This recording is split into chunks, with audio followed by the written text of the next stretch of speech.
Florida State, who everybody knows they're ranked number 8 in the nation, and they've lost the number 1 AA team at Eastern Kentucky, who we're well aware of, and they also lost to a good Middle Tennessee team.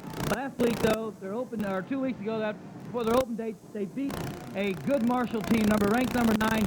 Both these teams need to win tonight because they got to get back into the championship.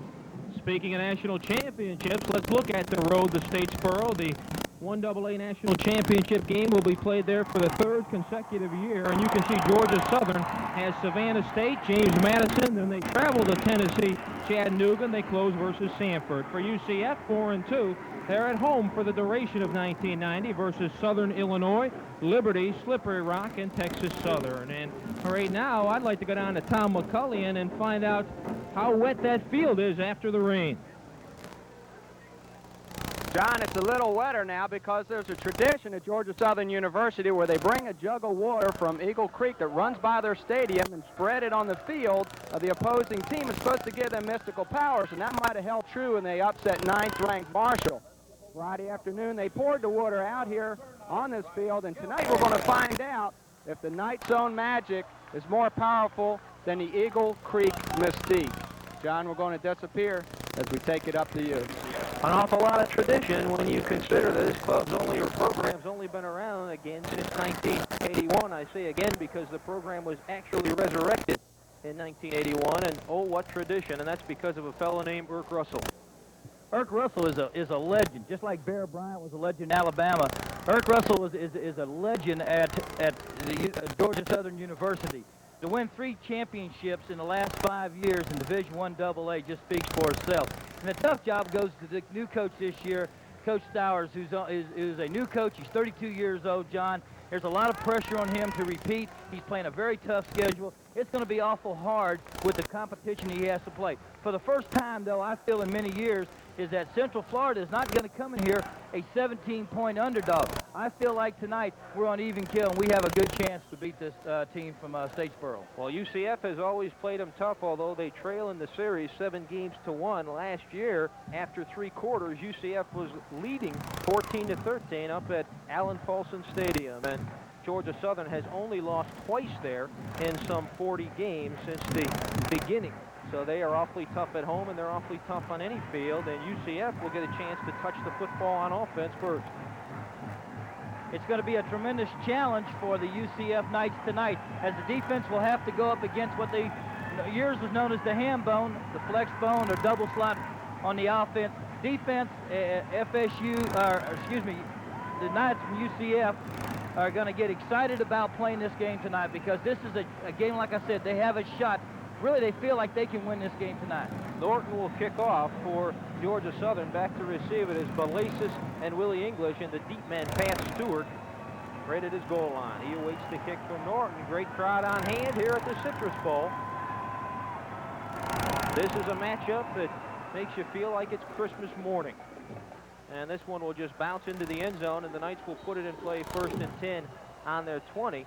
And Gary, we know there's a great defense, but we've also got an offense here at UCF that can get things done. And we take a look at it. Marsden, the cagey center, anchors it all. Bishop and Lively, the guards, go forth and counter. About as good a tackle that you're going to find anywhere. The quarterback, Travis Peoples, getting the start. Double trouble in the backfield. Giacone and Balasis.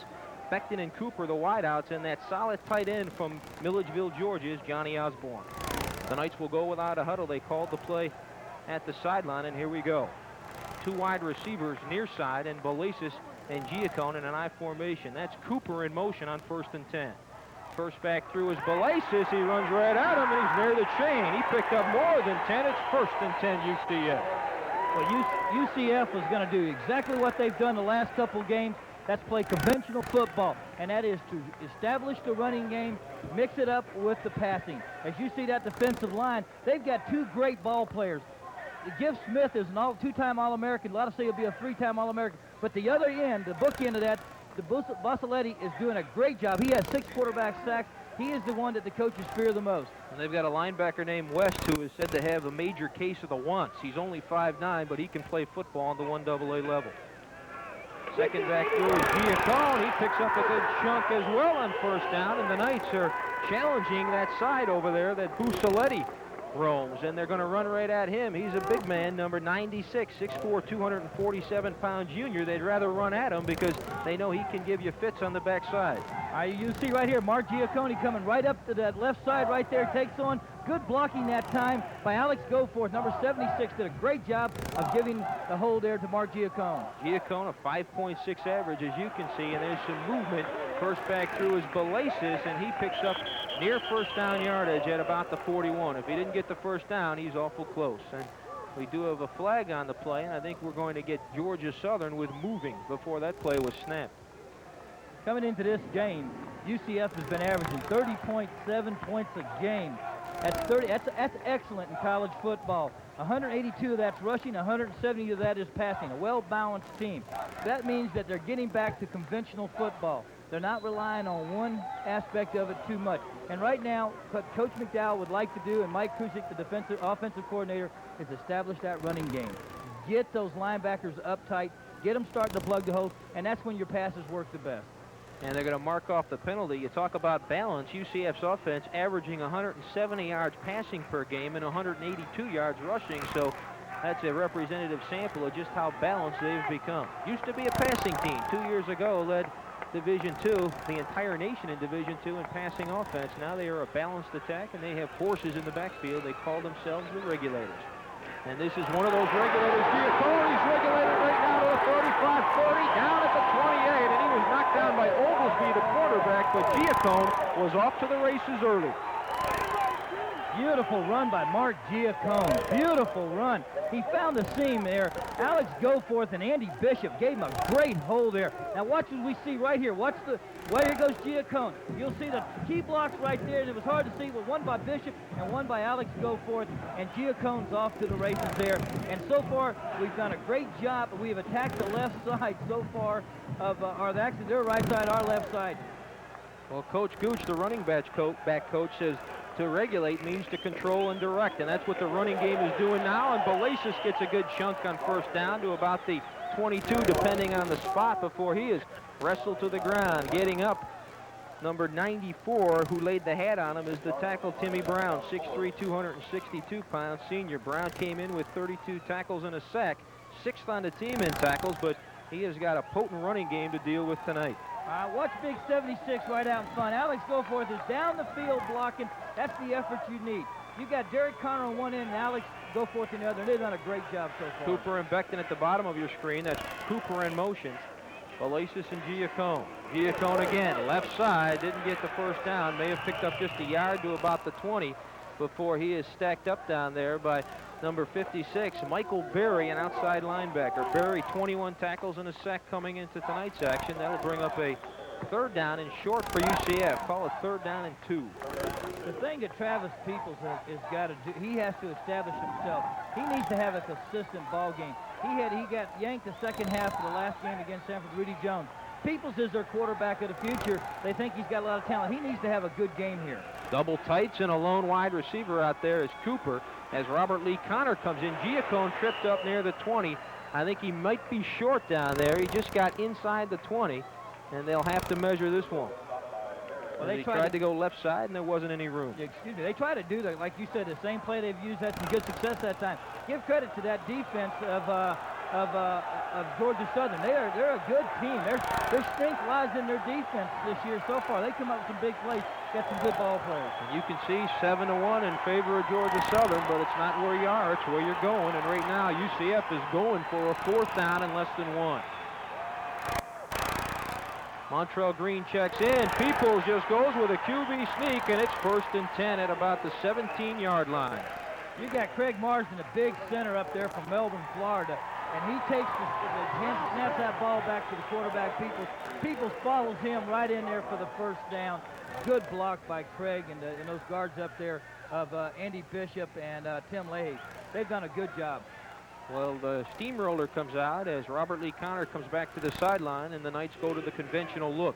Beckton and Cooper, the wide receivers, and Belasis again right up the middle, and he is lassoed near the 10-yard line. Again, it was number 96, Busaletti, that wrapped him up, along with Mark Giles, a free safety. Giles has 50 tackles and a pair of interceptions, had a big one versus Marshall last week, and a win over number 9 Marshall, and it's 2nd and short. And Gary, we are witnessing winning on first down so far tonight for UCF. Anytime you can get 5-6 yards on the first down, you're controlling the line of scrimmage, and that's what UCF is doing right now. Valasis and Giacone in the backfield. This is Giacone left side. He was hit early by number 28, Mike West, who's just 5'10", 209 pounds. He's an inside linebacker. He's a senior.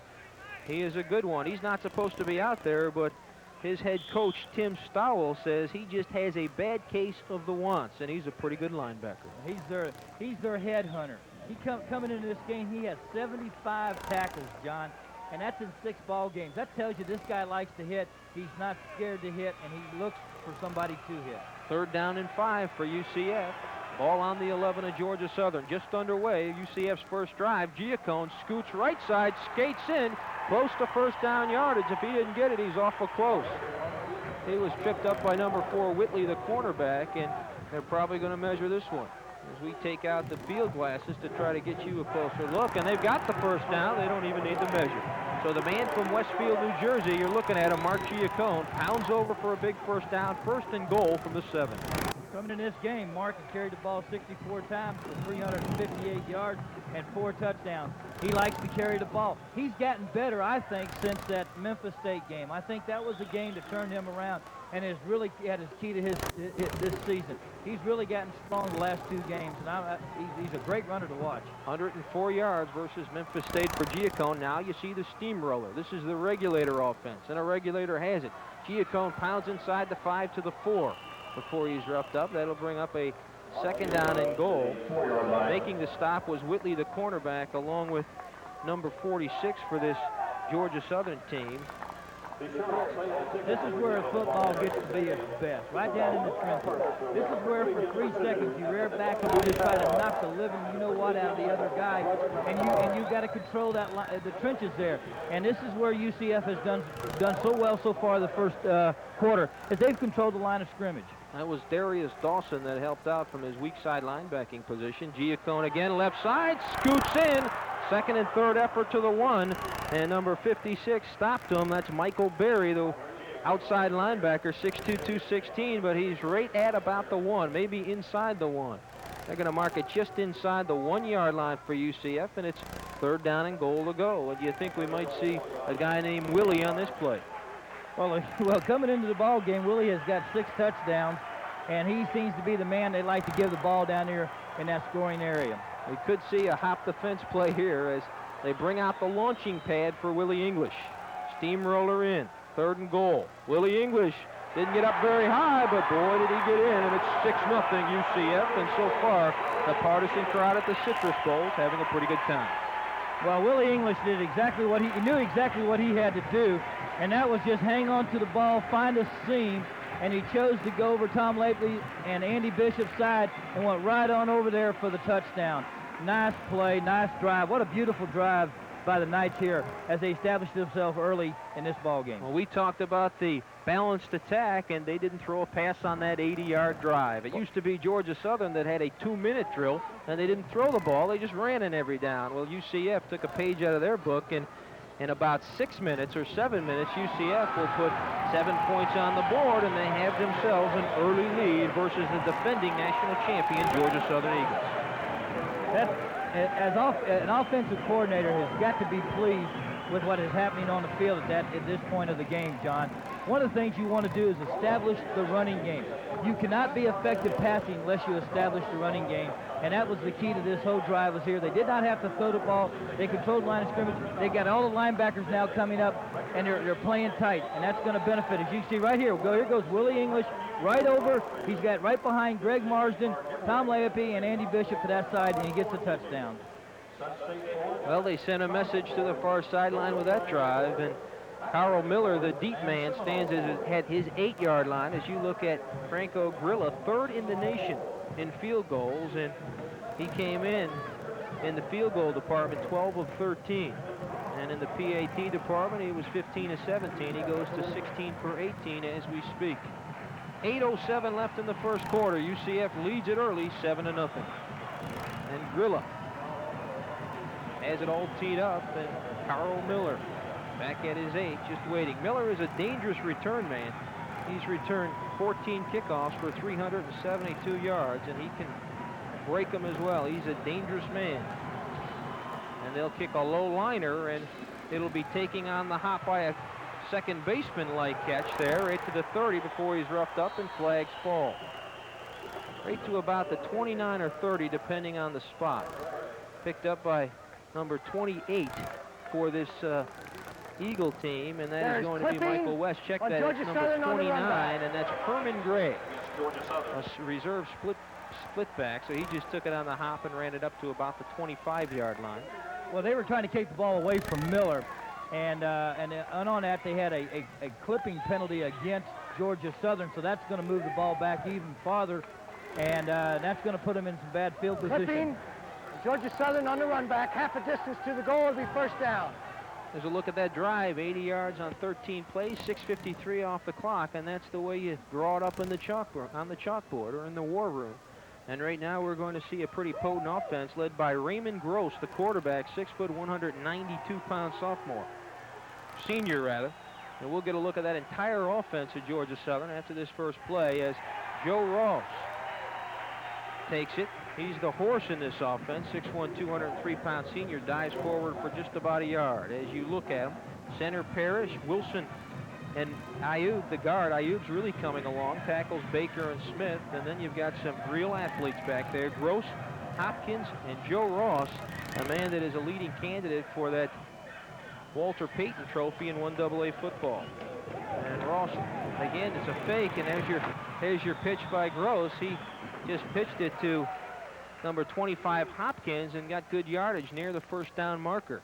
And that's where Gross is so dangerous. They're a wishbone team out of a double slot, or they call the ham bone when Tracy Ham ran it. Some teams call it the flex bone. It's a double slot. Now watch the quarterback fakes the dive right there. He takes it down the line of scrimmage. Now he is actually going to penetrate to the end to get into the secondary. Then he tosses to his back. Third down and 1. First back through again, Joe Ross, and I don't think so. He was met near the line of scrimmage there by Spitulski and the center of that UCF line, and this is going to be very close. If they got it, they didn't get it by much. And I think that'll bring up a fourth down, and it will. The punting unit comes on, so UCF holds on the first series and sends away an offense that can get it done. John, one of the things you'll see the UCF Knights do tonight, they're going to mix the fronts, and we'll talk about that a little more as we get into this game. Terry Harvin is the punter. He's punted 35 times for a 40.6 average. He hit 11 inside the 20 so far, so he is a great punter. And Dickinson back at his own 43, fancy step into the 45 before he's snowed under, and that's where UCF will put it in play. First and 10 on their own 45-yard line. Nick Davis, a reserve middle linebacker, came in to stop him at the 45. Good field position for the Knights. They already have a 7-0 lead with 6:50 remaining in the first quarter. Well, defense did an excellent job, and as this game goes on, we're going to see our defensive team mix the fronts up. You'll probably see each quarter a different type of front, a 3-4, a 4-3, and even into the 50 looks. Here we go without a huddle again. They huddle at the sideline, and Balasis, Red Adams, scoots forward for about 4 yards, close to a 5-yard gain before he's tripped up. Ball's just inside the UCF side of the field. Call it second down and 5 for the Knights. If I was defensive coordinator for Georgia Southern, I'd be sitting there worried over there. I'd be talking to my defensive coaches on the sideline and says, guys, we've got to come up. We've got to plug those holes. We've got to stop those 2 running backs, the 3 running backs they're putting at us. And we got to stop from giving them 4 or 5 yards on the opening play. Well, the strength of this team is that defensive line, and UCF is challenging them right now. Second and 5, Cooper in motion. Second back through, Willie English gets inside to about the 48-yard line before he's knocked down by number 28, Mike West, the 5'10", 209-pound senior. I like Mike West. I like his aggressiveness. He's only 5'10", and he's just a real good headhunter out there for him. And he's an aggressive ball player. You know, the kind of guy you like. He's a spark plug for that team. Solid secondary as well for this team as we look at English penetrate the Georgia Southern side of the field. They've got a pair of corners, Whitley and Oglesby, that are quite a tandem out there. Third down now for UCF and about 4 to go. Play fake. Peoples with his first pass of the night, going after Beckton. This one's picked off. That's picked off by the free safety, number 42, Jim Mutimer, and he's knocked out of bounds at the 45-yard line, or 35-yard line, rather. And this team has intercepted a pass in 35 of the last 37 ball games, so now it's 36 of the last 38. As you look at Jim Mutimer, just came over, grabbed the football. Beckton was open momentarily, and we'll take another look. Peoples does a play action here. He drops straight back. He throws right down the middle of the field looking for Beckton. All right, now, clipping. And there it is. On the return. The pass was thrown short. If he had the ball up a little bit more, John, if it had gotten up a little bit more, he would have had a better shot of completing that pass, because Beckton had his man beat. He had him by a step. The ball was just a little underthrown. Well, it was a great call. You would think they would have been ripe for the picking after all those running plays. Clipping. Georgia Southern on the return, 15 yards, first down. The worst time to really throw the ball is the obvious time to pass the ball. And when you're 3rd and 5 or 3rd and 6, everybody in the world knows you got to throw the ball in a situation like that. So both teams the defense prepares itself for that. And they did a good job of coming up with the interception that time by Georgia Southern. Terrence Sorrell is wide right, and wide left as a wide receiver, number 80, Darrell Belser.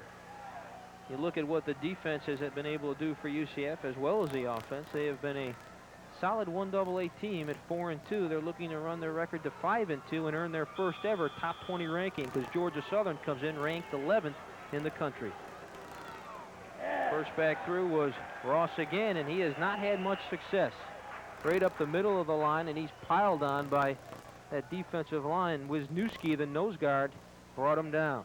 All right, they're using almost like a 5 linebacker front that time. John, they've got Bob Patowski on one end, and they've got Eric Jones, the other linebacker, as an end. They've got Wisniewski and Bob Knott on the line. So actually, you're playing a lot of linebackers up there to take away this option. This is number 36, Ross again, and he gets to about the 27 and fumbles it out of bounds. Patowski and Eric Jones wrestled him down. On that interception return, there was a clip, so they had brought the ball back just inside the 20, and that was a 2nd down and 9, and he got near first down yardage before he was escorted out of bounds on the far side. This will bring up a 3rd down and about 4 to go, depending on the spot, and it'll be 4 yards, just less than 4 yards. Bostowski's having a good year, as you can see his stats there. He's a hard-hitting linebacker. The one thing about this linebacking core, they are aggressive, and they like to get at it. Hopkins is out in a slot. They come down the line. Patowski, no introduction necessary, and you hear the crowd. It's ironic that we talk about the man on the play before, but Deke Pollard put in a special defense for this game, and it's going to see several combinations. Bostowski was playing an end position on the left side. The play before he was on the right side. He had the quarterback that time, did a great job. As you see, here comes Bob right there. He's got the quarterback, and boom, does he get him. And Dickinson floats back to his 34, and he's going to take it.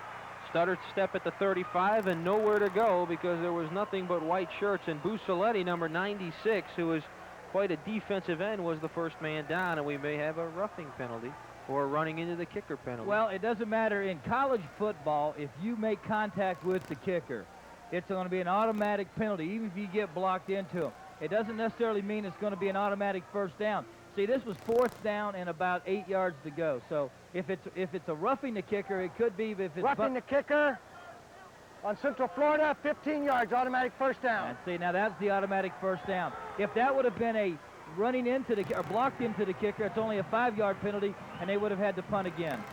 Well, this team from Georgia Southern likes to run the football, and when they pass, they usually will pass to their split backs. They've got Carl Miller, who's got 19 catches on the year. Well, Daryl Hopkins has his share of catches as well at 11. Now, when you look at their wide receiver tandem or split end tandem of Belser and Sorrell, they have only caught 18 passes between them. So they like to throw to the running backs more so than the wide receivers. But Sorrell is considered a deep threat for Gross, and again, he will hand off, and they pick up about 7 or 8 on that play. That was a pretty good gain for him before Buckley makes the tackle. That was again, Joe Ross, that first back through. Ross is dangerous. He is everything for this team at 6'1", 203 pounds. He's rushed for over 100 yards, 19 times going in the 90, and he's picked up another 100-yard performance so far this season.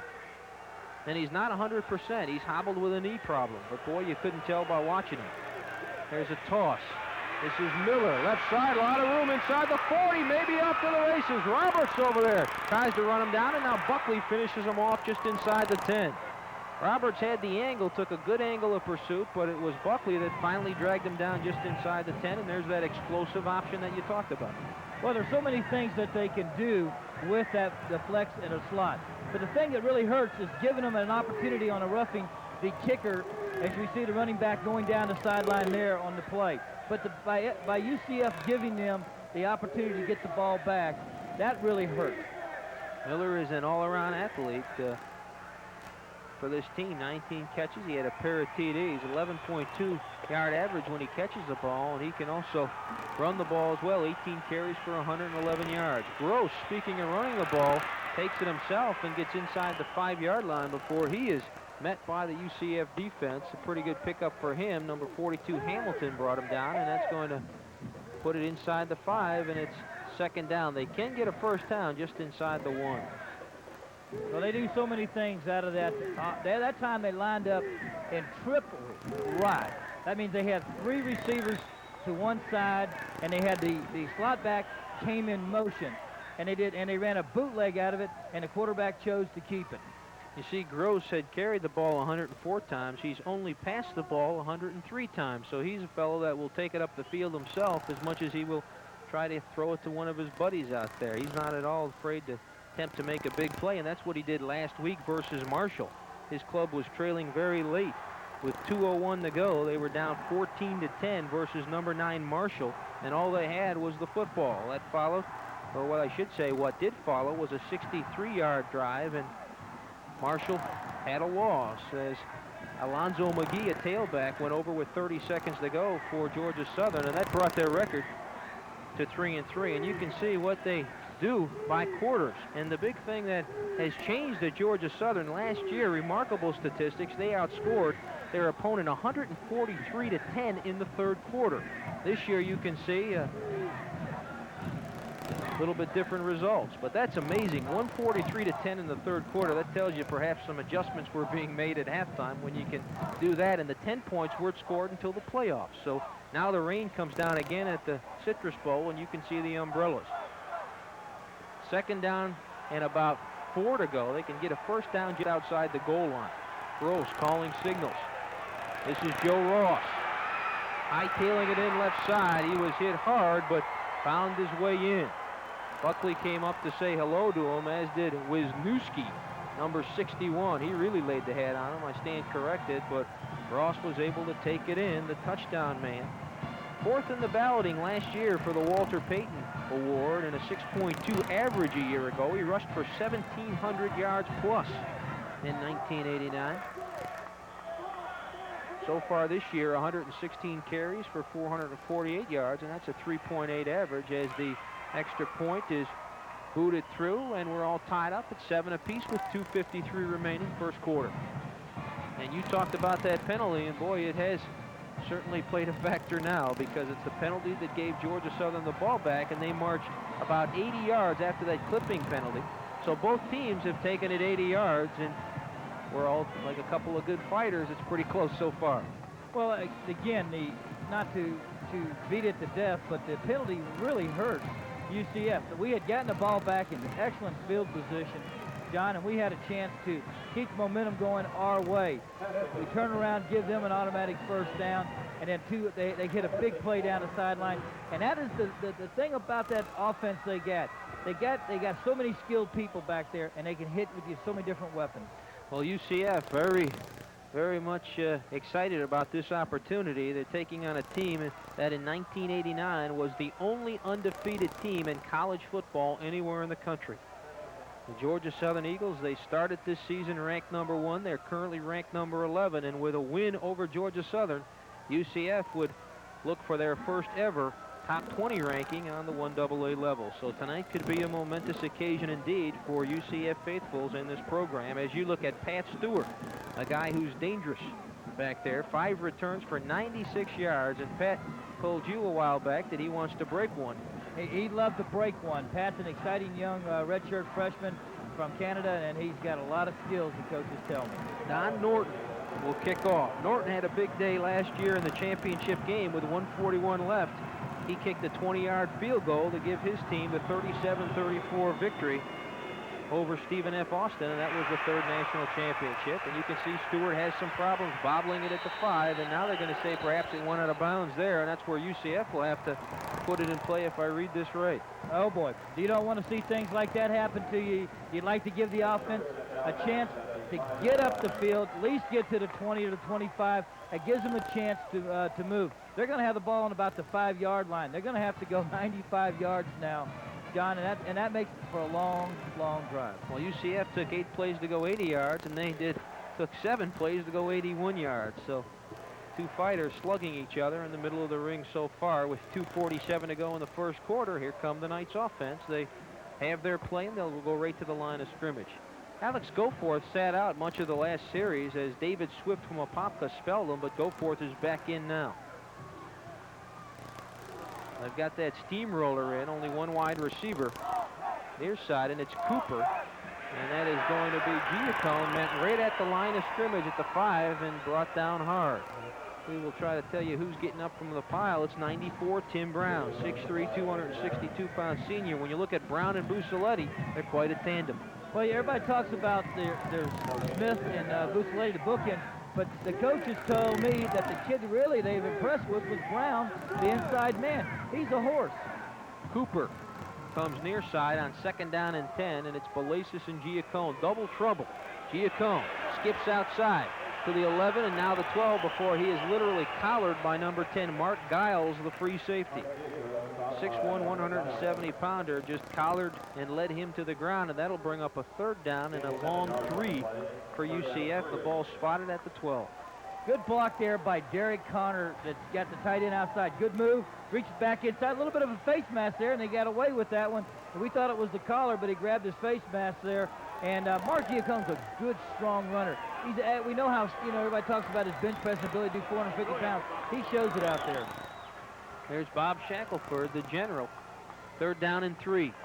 There's your flea flicker. People's going deep. That's Cooper. This one is not going to be picked off. Number 4, Whitley, was eyeing it like a good center fielder, and I think Cooper did a nice job bopping it away from him because Whitley wanted to pick up an interception. He's already got 1 on the year, and he was looking for another.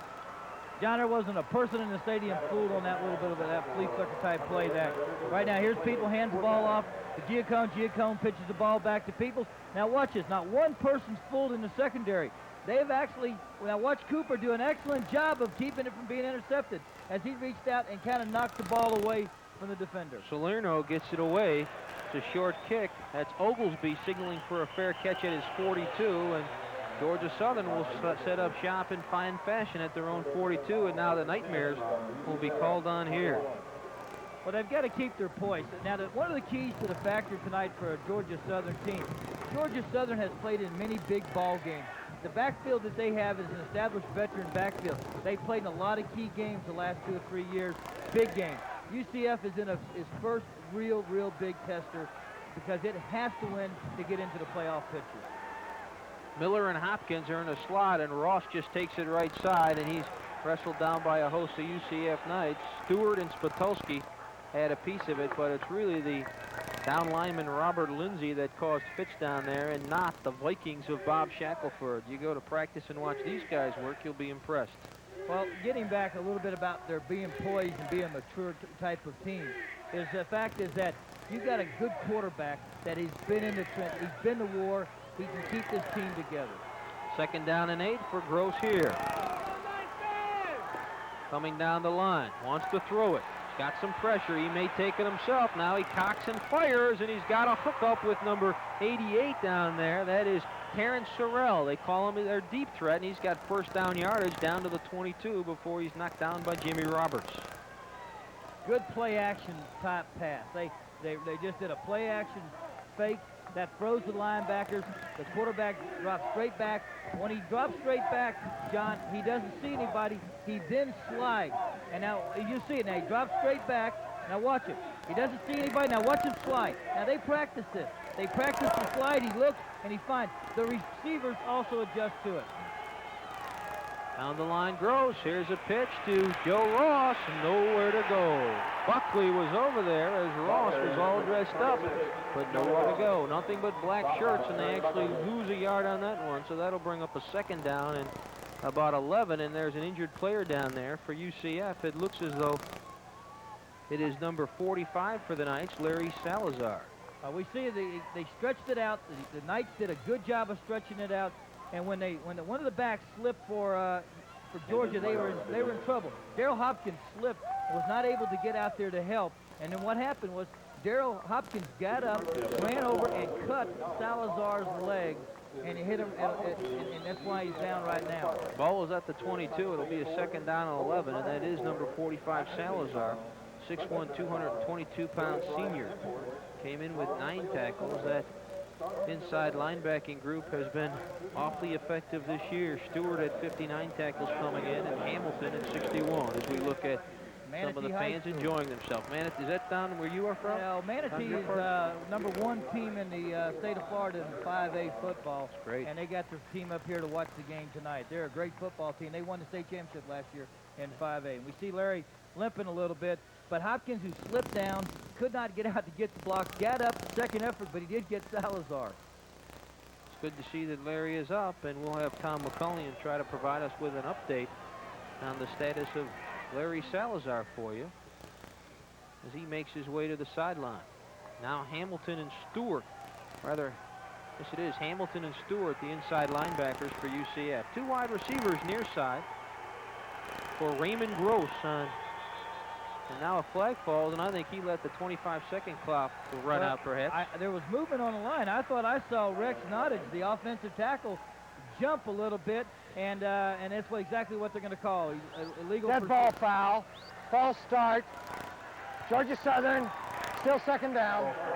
And let's listen in to Coach Stowers on the keys to winning tonight's game against UCF. Who plays the best defense, who has the best kicking game, and who responds to those critical situations during the football game, and who makes the play. And you can see what happened while we were going. Daryl Hopkins took a toss from Raymond Gross, and he just found the lane and shot up into the end zone. And now Georgia Southern has a lead as a steady rain now continues to fall here at the Citrus Bowl. Linebackers play a very important part. As you can see here, there's Stewart gets out of position. Then the next linebacker doesn't get across there, and he gets caught inside, and there's a big seam there as Buckley gets knocked out and everybody gets knocked out of in the play. Linebackers have got to pursue across there. They got to fill in. If one gets committed, the other one got to slide across, and that did not happen as Hopkins took it in for the touchdown.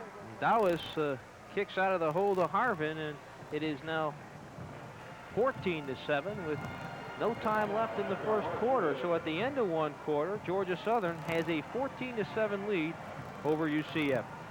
You're watching CB's Community Cable Channel, Channel 32. We'll be right back with more UCF football right after this. Citrus Bowl in Orlando as we have some young UCF fans enjoying themselves. Again, we have just a steady rain here. The Eagles have opened up a 14-7 lead. UCF took the first drive and marched 80 yards on 8 plays. But 2 unanswered scores by Georgia Southern has put the defending national champions up by 7.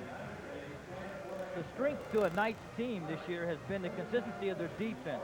Only giving up 20 points a game, 158 by passing, 128 by 58 by rushing, 128 by passing. That's been their strength. And the defense has got to regroup now. They got to go back, and it's hard to stop that ham bone, flex bone, double slot, whatever they run at you. And they throw everything at you. Just when you think you've got it covered, John, they find another way to beat you. And Don Norton will be kicking off to the deep man Pat Stewart. Willie English and Belisis are at the 10 on the hash marks, as you can see. This Georgia Southern team a survivor for sure. UCF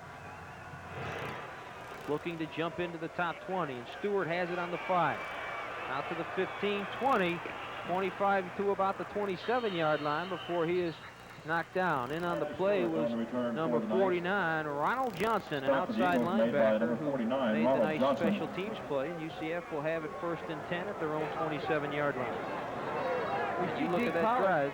Deke Pollard sitting here. He's talking to the defense right now. He's telling them the things they've got to do. Linebackers have got to make adjustments out there. If one gets committed and it doesn't work, the other one's got to fill in for him. 2 wide receivers now, Becton and Cooper. Backs are split. They're Montrell Green and Pat Stewart. Stewart on a sweep left, keeps the feet moving and has some pretty good success over there on the far side. West had him by the ankles, and he just kept on moving before number 44, Maxwell, put him down. And we're going to go downstairs to Tom McCullion and get on that injury grapevine.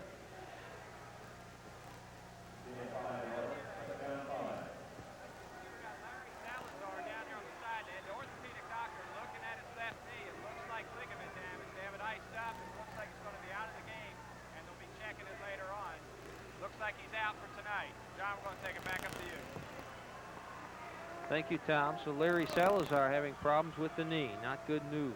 Peoples back to pass, going to his tight end Osborne, and this one was deflected at the line of scrimmage. Connors falls on it, but it's just an incompleted pass. Heads up play by tackle Derek Connors. It looked like Osborne was open. UCF has not used Osborne as much as they have in the past. He's just caught 5 passes. Not to minimize that, but typically, and I know you, a former NFL tight end, like to see that tight end a little bit more active. You've got to get your tight end involved in the offense. If you don't, you're going to have, it's going to be a rough season unless you have a couple great games where you can rush for 100, 250 yards or so. But they're trying to get the ball to Osborne more and trying to get the ball to their backs more. So it's 3rd down and 5 from the 33. Cooper in motion.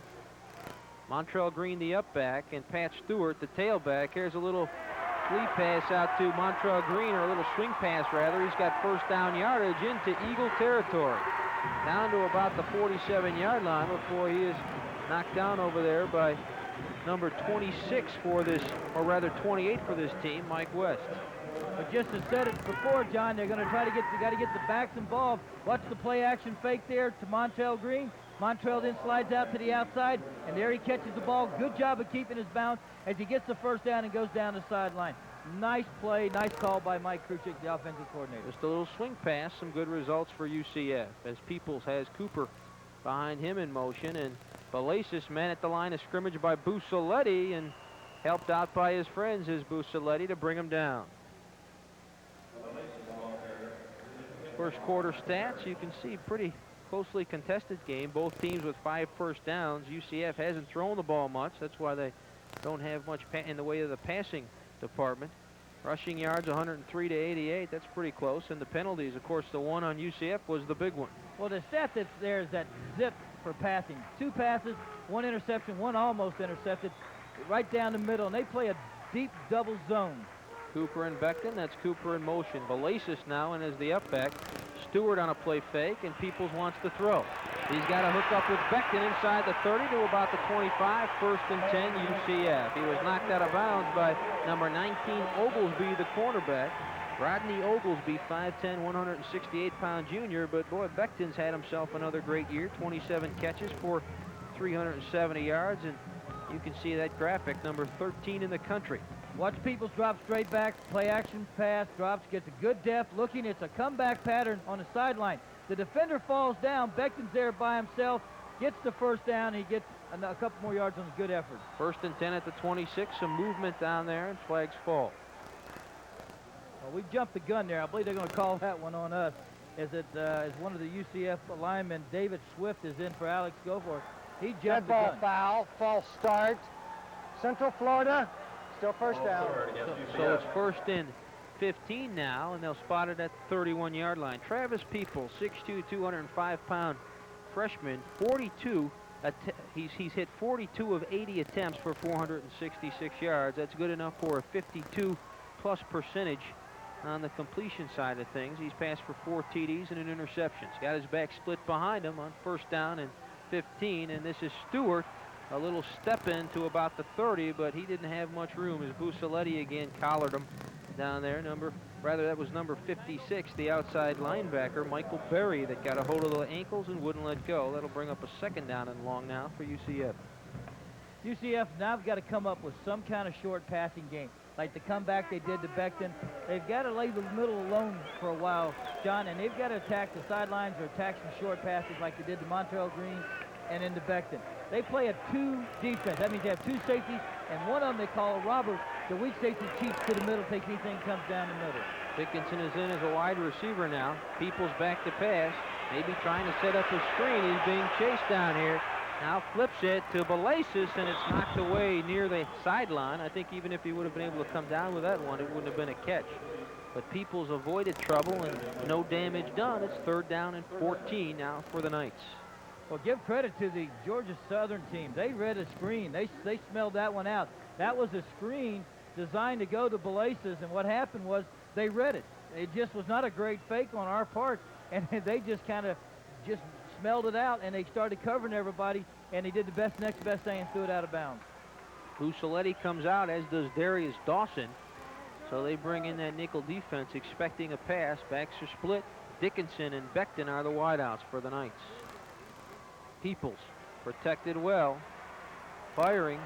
That ball might be picked off, and it is. I think it was Oglesby that came up with it, and it was. Rodney Oglesby had 2 interceptions coming in. That's number 3. 5'10", 168-pound junior. He recovered a fumble and took it back 97 yards versus Valdosta State, and he comes up with some more heroics here in Central Florida tonight. Well, Peoples just set back that time, dropped straight back. As we watch it now, watch a Cardinal send here by a young quarterback. Now feels a little pressure, and look at him throw off the back of his heels. He did not step forward at all, and he just tried to loft that ball to Sean Beckton. A good quarterback knows that you've got to rear back and you've got to throw the ball, and he was short that time on that pass, and that's why it got picked off by Oglesby, was that the quarterback threw it off his heel. Now, I knew he had a man coming up in his face, John, but the thing about it is he's got to let go a little bit quicker than that. Travis Peoples is not throwing the ball well so far tonight. We have an injury down on the field. It is a Georgia Southern player. Travis has got a stronger arm than what he's showing, and just at that time he made a what they call a cardinal mistake by a young quarterback. As we see Travis on the sideline, he's being talked by the coaching staff, and they're going to tell him, hey, and Coach Cruz is up in his press box up here. He's going to tell him, hey son, you got to follow through. You can't throw that on the back. You're not a Dan Marino yet. You don't have that kind of an arm. And you can see Mike West, the middle linebacker we talked about, 5'10", 209 pounds. They say he's 5'10", but he tells me he's closer to 5'9". But again, has a bad case of the wants. He leads the team in tackles with 75, and they'll miss him if he can't return, and we hope he's okay. 11:52 to go in the first half. Georgia Southern leads it 14-7. They'll start out just inside their own 3. Joe Ross, what else is new to about the 5? Before he's knocked down by the interior of that UCF line. Getting up from the pile for UCF was not in Lindsay. I talked to Coach Romero before the game, and I asked him about Ross. Ross had knee surgery at the end of the season last year, and his stats are down compared to last year's stats. And I asked him, I said, has he lost a step? And he says, you know, he said, Garrett, but looking on film, we don't think he has. And we think he's going to be a workhorse for him tonight. Lester Eford has checked in. I stand corrected. He carried that ball last time. Gross takes it out there to about the 15 before he is hit hard by Buckley. Came over and really hit him hard along with number 49, Vic Taylor for UCF. And now it looks like we've got another injured player on the field, and it may be Buckley.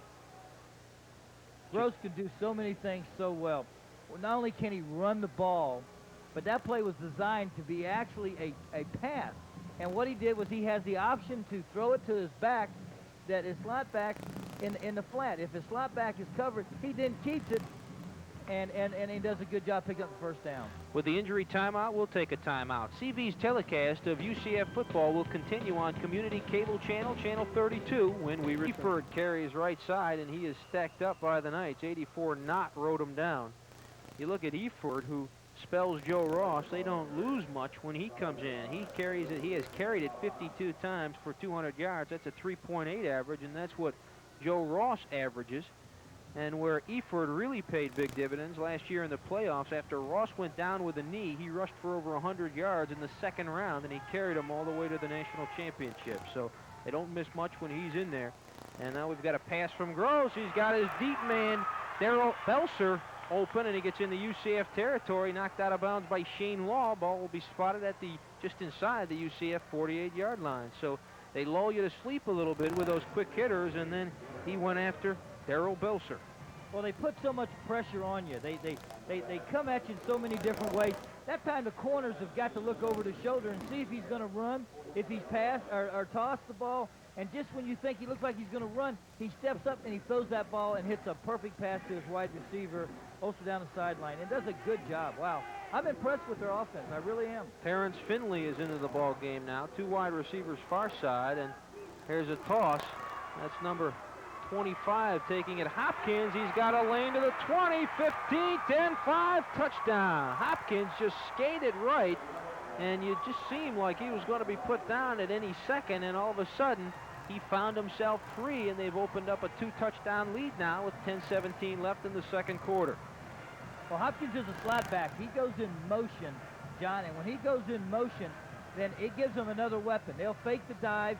The quarterback then fakes that dive. Then he comes out, and he has a choice of either keeping it or pitching the ball to Hopkins. That time he chose to pitch the ball to Hopkins, and Hopkins did a great job of getting outside, cut back against the grain, and it was a good run for a touchdown.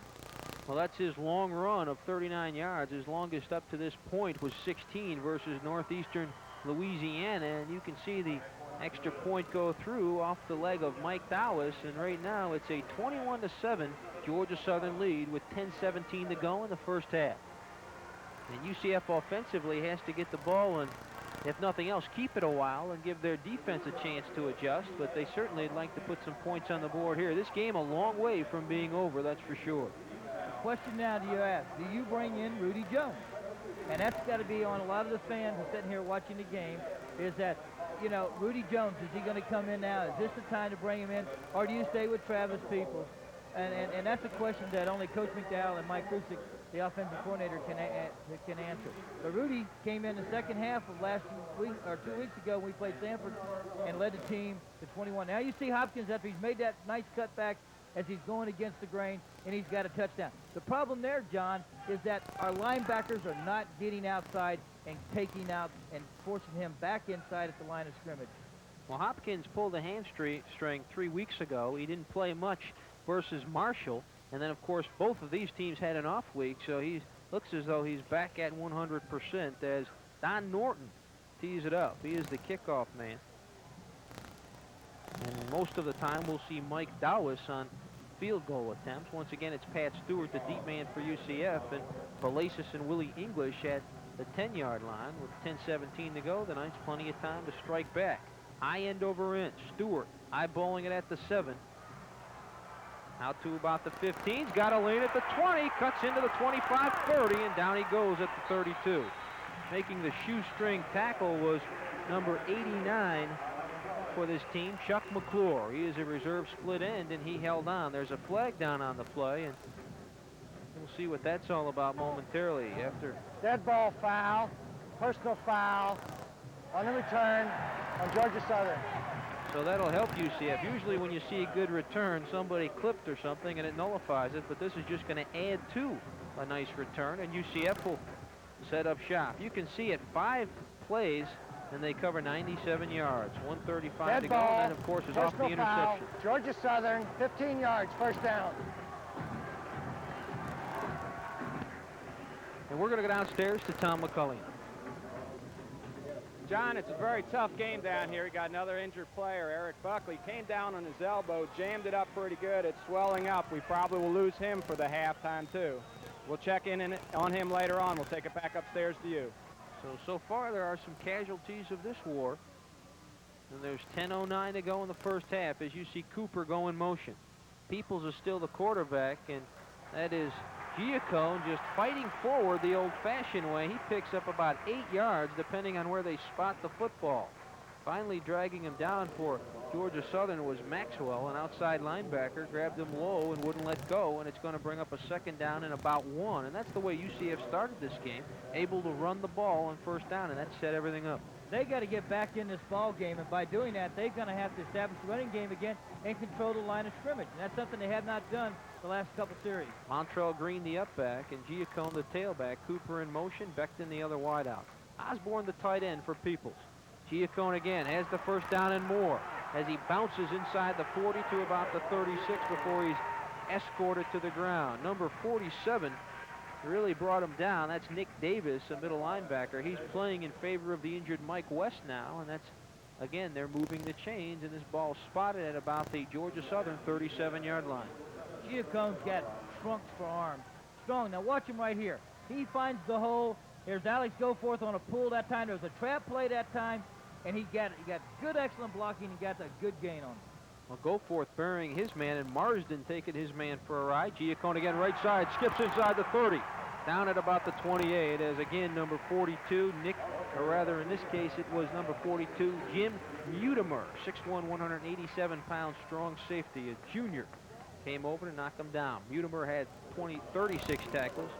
Coming into this one, picks up one more, and that'll bring up a second and short. So Giacone been a successful combination on this sequence so far. Well, I think what happens is Giacone, you'll see running right here. He runs hard. Now, what this is, he gets hit, he just fights and fights, and he keeps fighting. He's a tough guy. And I tell you what happened on the sideline between the defense on that last series. They got the offensive players together, and they really said, look, you're going to have to adjust your blocking. We're going to have to come directly at them a little bit better, and we're going to have to square up and hang on to our blocks just a little bit longer. And that's what's showing right here, John, is we're being able to pick up 8 and 9 yards on our first play. And if you can continue to do that, you're going to stay in this ball game. We'll get right back in it. Michael Berry goes out, hobbled.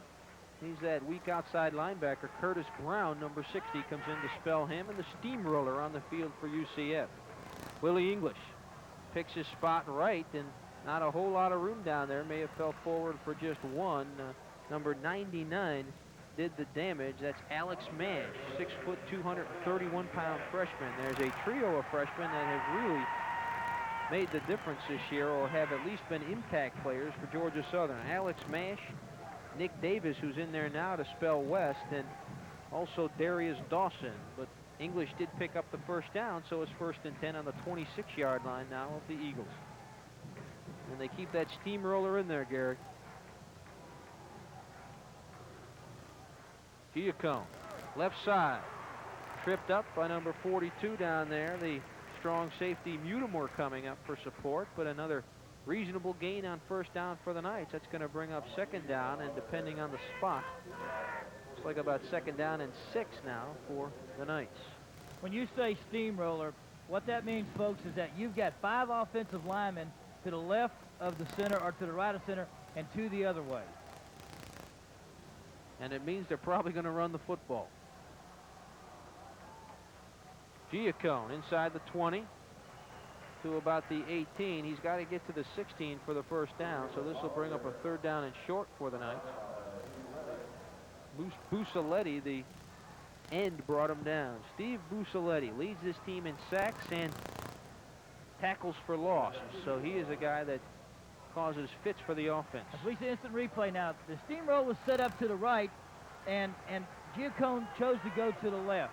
Now, I don't know if that was by design or not, but the roller was to the left.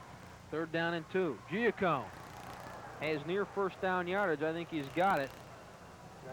Or he's knocked down. Number 47 made the tackle, Davis. I think he got a favorable mark, John, and I think he's going to be, I think he's got that first down. I think he's got it just by the nose of the football. He had to get to the 21, and they're spotting it just inside the 21. So from our vantage point, it looks like he's got a first down, but they're going to measure for it. And you talk about tough jobs, boy, Coach Tim Stowers is filling a living legend's shoes when you try to fill Irk Russell's shoes. This program has done all you can do since 1981. And you hear the crowd, it is a first down. 3 national championships, and the last 5 years they were either the national champion or they came in second in the country, so that just about says it all. There's even a video that is being sold in Statesboro called Irk, college football's miracle worker, and all Tim Stowers has to do is fill his shoes. I don't want that job. 1st and 10, 7:02 to go. First half, UCF needs a score. Giacone skates inside the 10 before he is roughed up down there. Number 47 brought him down. Defensively for Georgia Southern, Nick Davis, 5'9", 205-pound freshman. He's one of those impact freshmen, and they spot this thing right at the 10. So good job by Andy Bishop. Did a good job. Now you see Andy Bishop being the guard. Now this is the remaining schedule. All home games for UCF. We got Southern Illinois, Liberty University, Slippery Rock, and Texas Southern. These are all home games for the night. So Goforth goes out, and in comes David Swift from Apopka. 2nd down. Giacone again. Didn't get anything there. May have been lucky to get back to the line of scrimmage because number 90 brought him down. Pat Parr, the nose guard. It was 2nd down and 5, and I don't think it's going to change. Let's call it 3rd down and 5 after a big play. On Central Florida. And I spoke too soon because they're going to get UCF for holding, and that'll bring it back. Boy, that hurts. Oh, that hurts. You're so close, and then all of a sudden, boom, you lose it. Now you've got Cooper, Becton, and Osborne checking back Holding. in. So Central Florida. Repeat 2nd ground. So UCF will go back to a conventional attack, and that's going to bring up a 2nd down and long now. 2nd down and about 16. They'll spot it at the 21. That UCF has to get inside the 6 for the 1st down. The holding was on David Swift that time. David had been as a tackle, went in for Godforth, and he just reached up and just tackled his man there. And we saw an instant replay, and David, you got to keep your hands in, buddy. You can't reach out and tackle. You're on offense. Well, you can get away with that at the family picnic, though, can't you? Well, it's only holding when you get caught, John. That's right. And David got caught that time. You can see Mark Giacone making his mark. Balasis and Willie English now in the backfield. Cooper goes in motion. 2nd down and 16. Peoples on a play fake. Has time underneath the Balasis. Inside of the 15. Fancy step into the 10 to about the 9-yard line before Oglesby brings him down with some help from his friends. Number 56, who went out injured a few plays earlier, Michael Berry, finished him off. But a good gain for UCF in that situation. Instead of 1st and 16, now, or rather 2nd and 16, now it's going to be 3rd down and short. 3rd and about 3 to go. They spot it at the 9, have to get to the 6.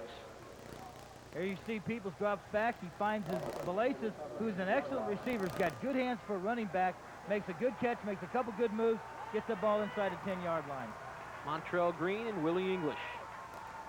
Willie, left side, has the 1st down inside the 6-yard line. Now they're going to say he fumbled the ball. Did the whistle blow? I think they're going to call it down. Georgia Southern playing the role of referee.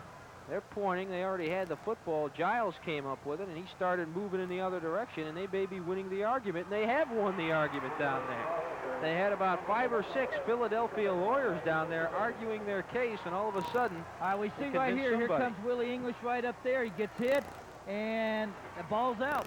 The ball's out. It pops out, and it's a fumble. Willie's got to hang on to that, and when you get in a situation like that, and you're fighting for your life, and here you are scrapping, and you've got to just reach down and grab a hold of it, and you see Montrell Green, he's upset. I mean, they should be upset on a situation like that. You're knocking on the door. You got 5 minutes left in the half. You're down there, and you just got a 1st down, 1st and goal, and you give the ball up. Well, Uniber was the man, the strong safety that fell on it, and it's just outside the 6 now. Gross takes it himself to the 10, out to the 15, and he's tripped up right there. As number 42, Hamilton, may have got him by the legs down there. Also getting up from the pile is number 38 for UCF, Wright, who's getting his chance to play tonight. 4:48 to go, Gary. 1st half, UCF trailing 21-7. That's a shame, too. As you see, we see Gross here. Gross can do so many things. He can pass, he can run. He's a heads-up quarterback. He's a 3-year starter. This guy is a top-notch caliber quarterback, and he can beat you. And the worst thing you can do is let him on the field and get him back on the field. The best defense is the offense keep the ball all the way. 2nd and 3, Gross to Ross. Ross has a 1st down to about the 24-yard line, ridden out of bounds over there by number 42 for UCF. That's Rick Hamilton. On that previous play, it was Steve Wright that made the tackle. So Wright active, but they move the chains once again, and it's 1st down and 10 now, and they'll spot this ball just inside the 25 of Georgia Southern. You cannot lose contain. containment at all. And that time Ray Irvin lost containment on the outside, and he was able to get the back up inside, and he picked up the first down. Good to see Willie Britton out there for UCF. He's back from an injury. Gross takes it, and this time there's not a lot of room. Spitowski and number 42, Hamilton, turned him back, and that's going to be, if anything, a loss. I think he may have gotten it back to the original line of scrimmage, calling it 2nd down and 10. Beautiful job by the defense as they strung it out. Now watch it here. Here comes Gross down the sideline. And I don't know if we'll be able to pick it up, but the guy that really makes the play, you see all Hamilton, all of them, but the guy outside farther to the left out there was Steve Wright.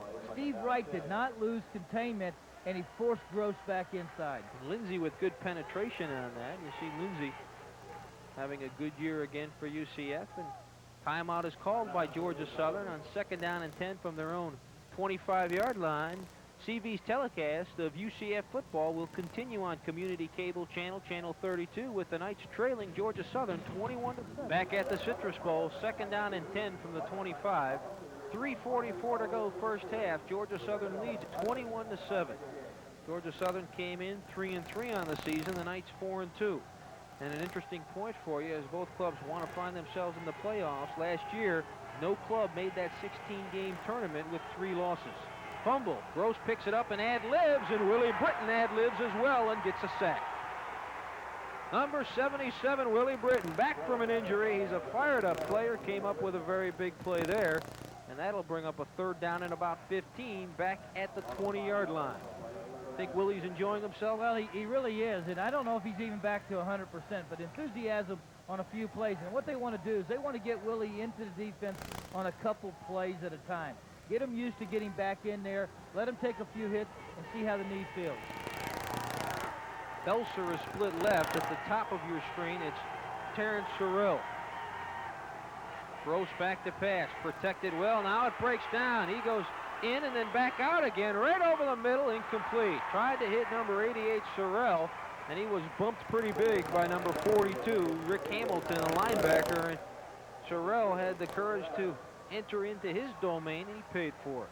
Well, Sorrell was wide open, and he did a good job of sliding on that as the quarterback was moving too, and just threw it behind him. Terry Harvin back at his own 5. Harvin with a 40.6 average coming in on 35 kicks. Will kick it to Dickinson. Good penetration by the Knights, but he gets it away. Dickinson signaling for a fair catch at about the UCF 48-yard line, and the Knights will set up shop right there with 2:48 to go. Plenty of time, and how important is the score here, Gary? Trailing 21-7, you'd probably like to go into halftime with momentum. You've got to get on the board. If it's a field goal or a touchdown, you've got to get on the board. They blew a golden opportunity on the series before. The good thing about the series before, they did move the ball. They did it on a balance of passing and running, and they got real close. They knocked on the door, and the fumble by Willie English shut the door. But here they got an opportunity to get back in, and they got excellent field position. David Swift is still in the ball game for Goforth. Palacios the upback, Giacone the tailback, Beckton and Cooper the wide receivers, and Osborne the tight end. This is Giacone, left side, and he falls forward for a gain of near 3. Number 44, Maxwell, collared him over there, along with number 90 for this Georgia Southern team, Brown, and Pat Parr was over there. So some gang tackling.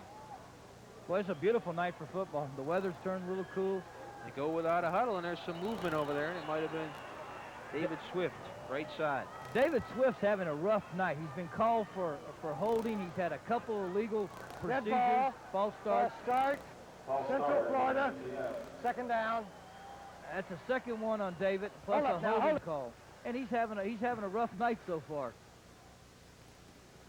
That'll bring up a 2nd down and 12 now. They spot it just outside the 45 at the 46.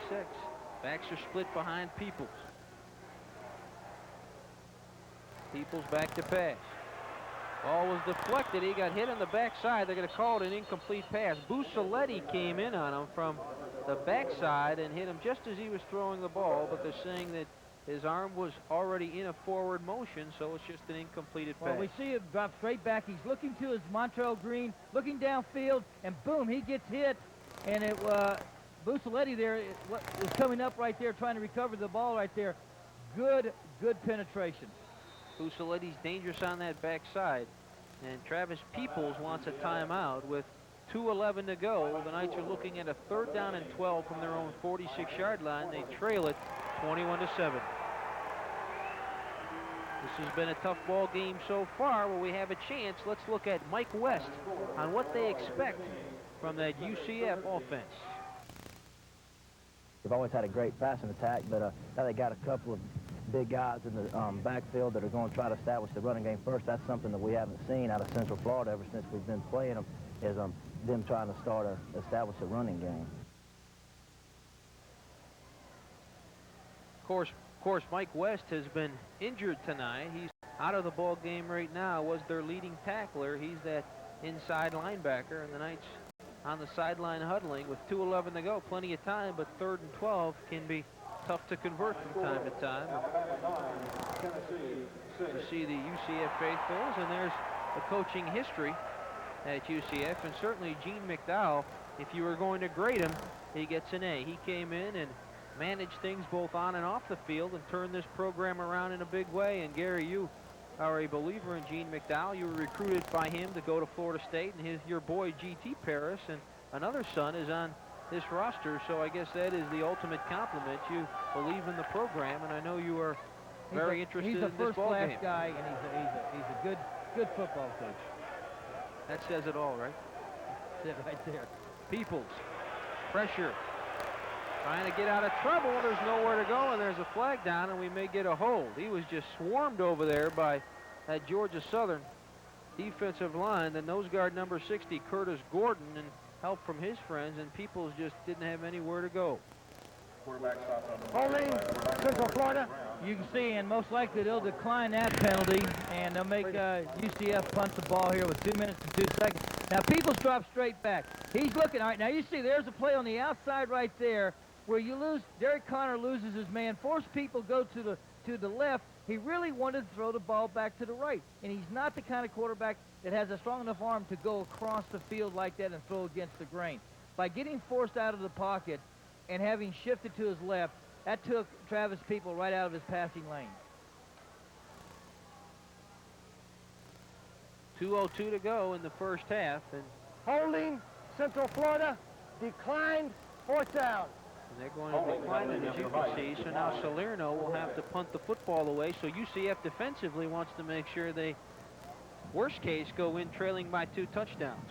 Because this offense of Georgia Southern, very explosive. And you look at the rotation of UCF quarterbacks, you brought it up a little bit earlier. One of the guys on this roster that has had a lot of success versus Georgia Southern is Ron Johnson.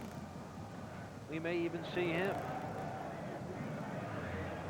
Salerno gets it away, a ground ball snap, and back is Oglesby at his own 29. He retreats and then comes forward to about the 33-yard line before he is knocked down. Walter Gibson, number 33. Scott Ariel down there for UCF, and as well as Jason Kotar, who always seems to be in on the special teams plays down here at the Citrus Bowl.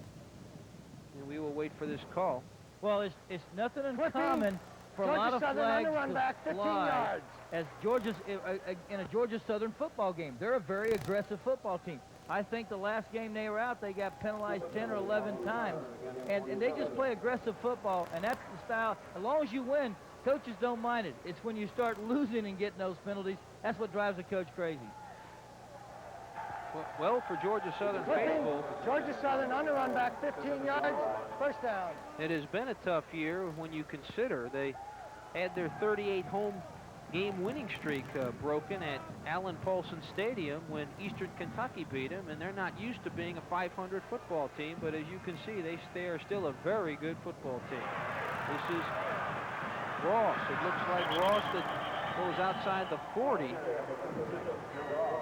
and he is always dangerous. Ross, just when you think you have him, he makes something big happen. 6'1", 203 pounds, and he runs like he's a wide receiver. Deceptive speed. 143 and counting. Gross goes back. Wants to fire it. He's got Miller near the 1st down marker at about the 49, and he was run out of bounds on the far side by number 38, Steve Wright, 6', 190-pound freshman for UCF. Wright came in with 8 tackles, and he's getting some action tonight due to the injury to Eric Buckley. What makes his offense weapon so strong as we see Gross roll out is a discipline on the skilled people. They run their routes efficiently, and boom, what a throw. What a good arm he has, Gross does. He can really beat you in a lot of ways. And it's going to be second down and less than a yard, so he didn't quite get the first down. Carl Miller leads the team in receptions, and he hauled one in there. Came in with 19 grabs. Second down and short. First back through, not much room at all. It was Hamilton that hit him initially, and Willie Britton fell on him, and that was Joe Ross again. Rick Hamilton guessed the right hole and was right there. That was a design play. He was plugging that hole. The lineman went across the face of the offensive lineman, and Hamilton picked the hole and was right there to make the tackle. They lost a couple on it. It'll bring up a third down and about, they're going to mark it now at about the 49. So call a third down and a short 2, and Georgia Southern calls a timeout. There was a shocking stat there. 11.5 yards of rush for Georgia Southern. That's horrifying. That'll make you put a lot of gray hairs on a defensive coach. Of course, one of the big issues last year, this offense was first in rushing in the nation and second in scoring, but Gary, you and I talked about it a little earlier. They lost 4 of their starting 5 offensive linemen. The only one back is the right guard, John Wilson. And when you talk to the coaching staff of Georgia Southern, they'll quickly tell you the weakest point on this team is that offensive line, but they're also improving every week because they're getting things done so far tonight. But that night defense and the night offense still looking to play some ball. There's a lot of time left. Third down and about 2. Joe Ross dives forward for the first down. It was Gross that faked the handoff and fooled me, came around. I don't know if that was a design play or not, but if it was, it's an excellent play by Gross, the quarterback. The maturity of this quarterback, being his 3rd year as a starter, is a big plus and a big asset for this team. So it's 1st and 10. Gross goes back, has pressure from Jones, and he fires it, and it's dropped. Number 26, Alonzo McGee had it and let it get away. Second down and 10, but number 46, Eric Jones, was applying some pressure on the outside. That was good coverage by Eric Jones. And the ball was in his hip, though, and it was a catchable ball. Now, Eric Jones might have got his hands up there and knocked it down. But that's one of the few mistakes we've seen so far the first half by Georgia Southern. 1:11 left. The ball is spotted on the UCF 46. It's second down and 10 for Raymond Gross. Of course, when you look in the media guide of Georgia Southern, you see Tracy Ham and Raymond Gross. Both have their share of records, but Tracy Ham is really something. It was really something, and so is Bill Stewart. Picks up a sack down to the 45. That's a big play because now they've got to call timeout again. They haven't yet. It's 59 seconds. Now they have. Stopped it right at 59. And along with the timeout that was forced, it's going to be third down and very long now. Call it third down and about 19 to go now for Georgia Southern. So the defense can really come at them now. Well, coming into this ball game, they had 15 quarterback sacks, and Stewart just got another one to add to that number. But the other stat was that on third down attempts, the opponent has only been successful 30% of the time, John. So that gives tribute to the defense the way it's been playing up into this ball game. Now, they've run into a buzzsaw tonight. They've got a team that has played a tough schedule, that has had some hard losses, and they've rebounded, though, by being a very good Marshall team.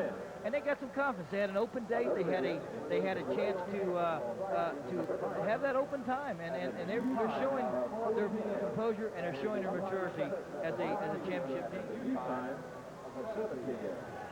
Well, the open week no doubt helped both clubs. And UCF coming off that impressive victory that ran their mark to 4-2 over Stanford on the road. They really turned it up a notch in the fourth quarter up there. Picked up a big win. 59 seconds to go in the first half. It's third down and 19. Ball on the Georgia Southern 45. After the big sack, the Stewart came crashing down on Gross.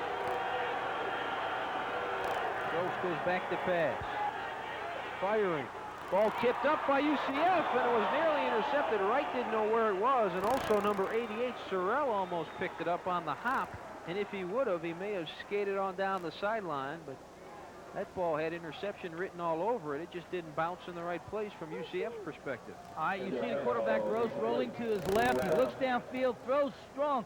Good deflection that time by Hamilton. Rick Hamilton does a great job of getting up in the air.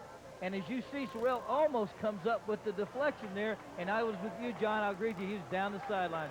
Good play by Rick Hamilton, though. Harvin to punt. Dickinson back at his own 18. Awaits the kick. Will try to run it back and knocked down, as he really didn't have much room at all down there. But fielded it cleanly, and it was Oglesby that brought him down. So the Knights have a 1st and 10 inside their 20 at about their 18-yard line with 43 seconds to go, trailing 21-7. The last 2 times the defense had the ball, our defense, or the offensive from Georgia Southern had the ball, our defense has done a good job of stopping them. Maybe they feel comfortable now. Maybe they feel like they're getting back into the game. They're starting to read the flex bone a lot better. They did an excellent job.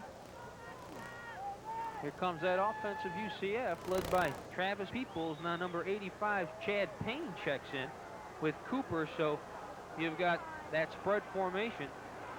5 wide receivers for the Knights. Peoples back.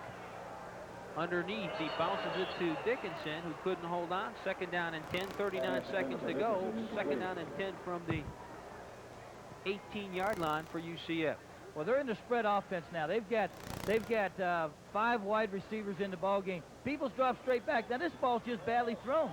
It's thrown. It doesn't give the receiver a chance. You've got to get the ball up the field a little bit more.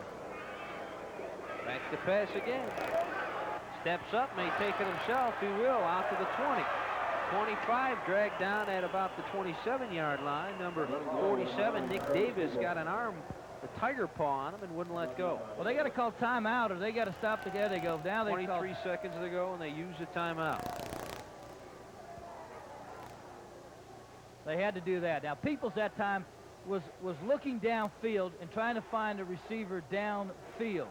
Chose to keep the ball and run it. But what he's got to do when you start running a spread, where Rudy Jones and Ron Johnson are effective in the spread, is the fact that they keep their head upfield, and just before they get to that line of scrimmage, John, they'll find a receiver or try to get it down into their hands. And they're going to measure this one. I think they're just short from our vantage point, but they'll take time out to measure. So UCF has an extended timeout here. G.T. Paris is in. Chad Payne is in. So the Knights with 5 wide receivers, as you mentioned, and they are going to be just short. Well, they brought Sean Jefferson has been hurt. Now, normally Sean Jefferson's been in there.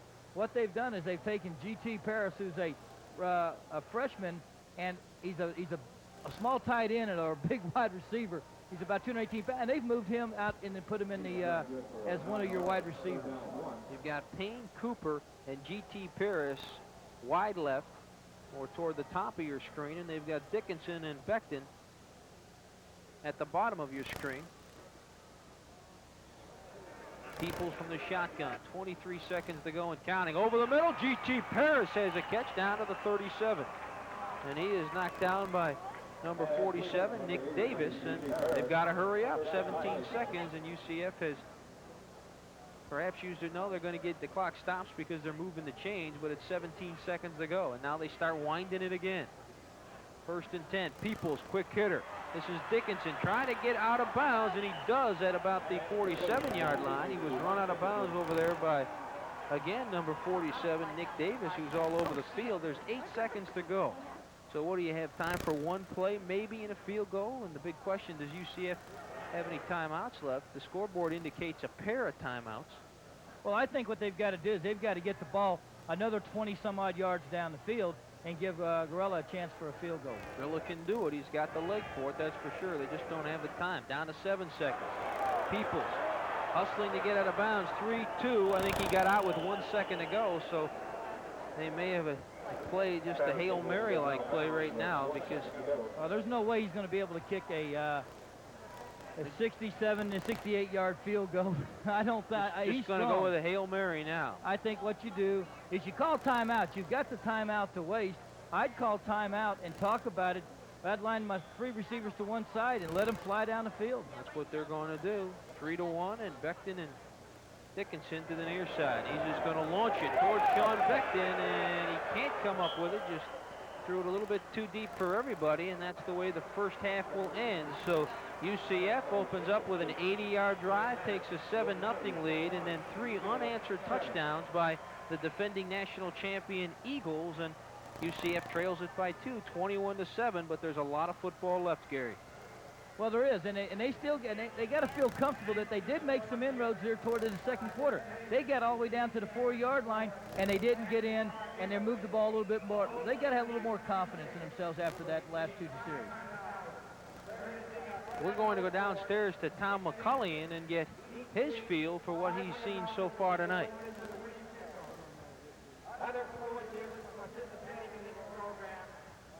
By the way, what we're trying to do right now is that UCF has got to keep its composure, and they've got to stay. They got to stay in this ball game. The first half is over with. It's behind them, and they just got to play the kind of ball that they're best at doing, and that is the conventional football: run, pass, run, pass. The defense made some great adjustments too. The last 2 series, they stopped them, and that's the key to that success for the defense. I thought we played real well the second quarter. Thought we had a horrendous first quarter after our opening drive. I thought we looked terrible. We rebounded, and that team now I think we can stay in this ball game. Well, the Knights came out like gangbusters for sure, opening up with that first drive where they didn't even attempt to throw the ball, just ran it right at Georgia Southern with an awful lot of success that produced that first touchdown, and it gave them the lead. And you brought up the quarterbacking situation. We'll talk about that a little bit later. For now, let's go downstairs to Tom McCullion. Thank you very much, John. As always, I'm down here with head coach Gene McDowell. Gene, tonight started off real well. A very good rush down the field for the score. Then maybe later on some errors and tripped us up. Well, I think we had 4 turnovers in that half, and, you know, you can't win with a lot of turnovers. We all know that. So we've just got to cut down on the turnovers, and maybe we'll come back in the game. We're only down 2 touchdowns.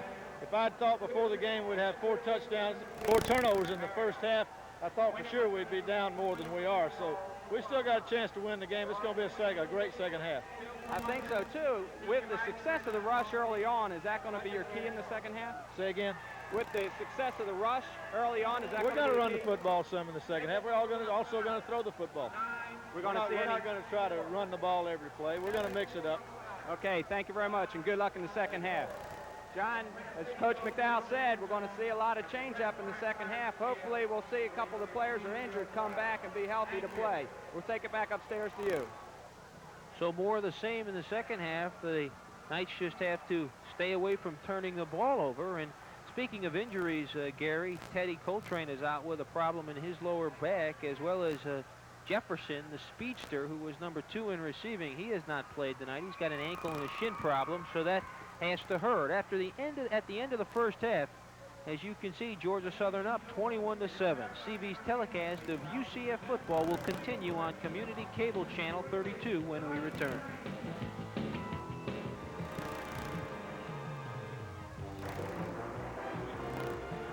CB Sports welcomes you to the UCF halftime report. And now, here are John Kirk and Gary Perry. Back live at the Citrus Bowl, enjoying halftime activities as UCF trails at 21-7 to the defending national champion Georgia Southern University Eagles. Let's sit back and enjoy the Georgia Southern University marching band and halftime in college football.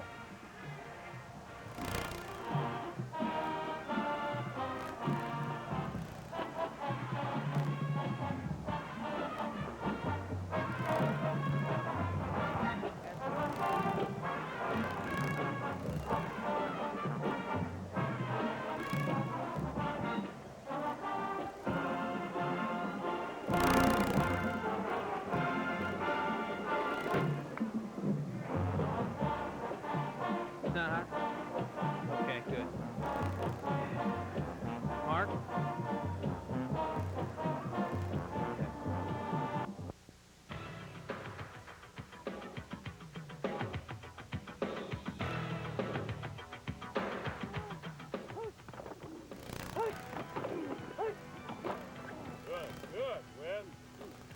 Hello, I'm Bob Shackelford, defensive line coach at the University of Central Florida. And today we'd like to demonstrate 3 defensive line techniques that we use to rush the passer. We're going to demonstrate a swim technique, a rip technique, and a tops technique. In a swim technique, the defensive rushman wants to make sure that he gets off on movement. He wants to crowd the football, and he wants to get himself in a pass rushing stance where he's got approximately 60% of the weight on his hand and 40% of the weight on the balls of his feet. He wants to get in this stance with a lot of weight on the up foot. Now, as the ball is snapped and on movement of the offensive lineman, he wants to drive hard upfield on his initial step. He wants to make sure that he keeps his body down low at approximately hip level. He wants to drive hard with a club move, and he wants to throw it in there as hard as he can, boom, and get it in there into the offensive lineman's shoulder pad. He wants to pull that pad down to the opposite knee and swim over with his opposite hand here as he steps through to rush the passer. And now at this time, we'll have Robert Lindsay demonstrating. Here we go. Here we go. Set, punch.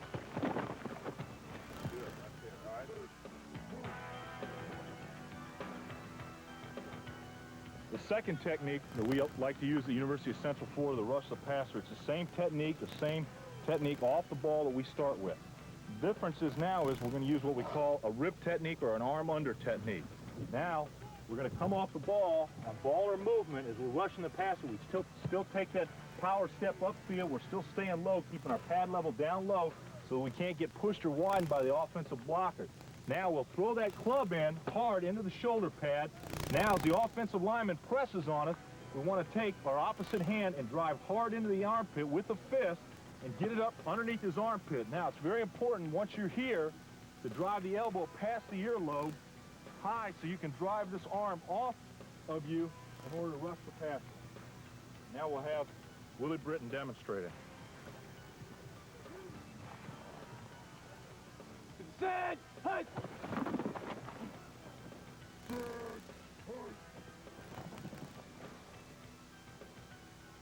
The next technique that we like to use at the University of Central Florida that we feel is very effective in getting to the passer is a tops technique. The top techniques involves the same initial start techniques that we've demonstrated before. The difference now is we want to make the offensive lineman feel like we're going to bull rush him, but instead we're going to spin as soon as we make contact and engage the blocker and spin to our assigned rush lane. We'll come off the football, driving hard upfield as if it's a bull rush. Now we'll throw our inside armpit just like it's a rip into the blocker. Now if we fight pressure here, we'll drive the elbow to spin and attack the passer. Now Lee Wisniewski will demonstrate the tops technique. Set, punch.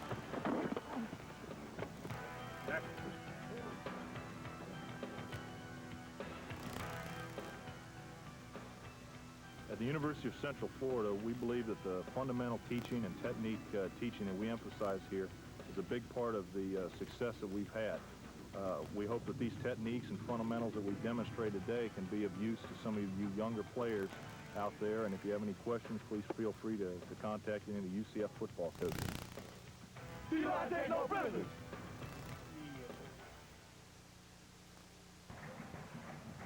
21-7 after 30 minutes, but that's the bad news. The good news for UCF, 30 minutes to play, and a lot can happen in 30 minutes. UCF, an explosive offense, can turn the tide quick as Franco Grilla tees it up, and he will kick to the deep man, Carl Miller, who's back on his own 6.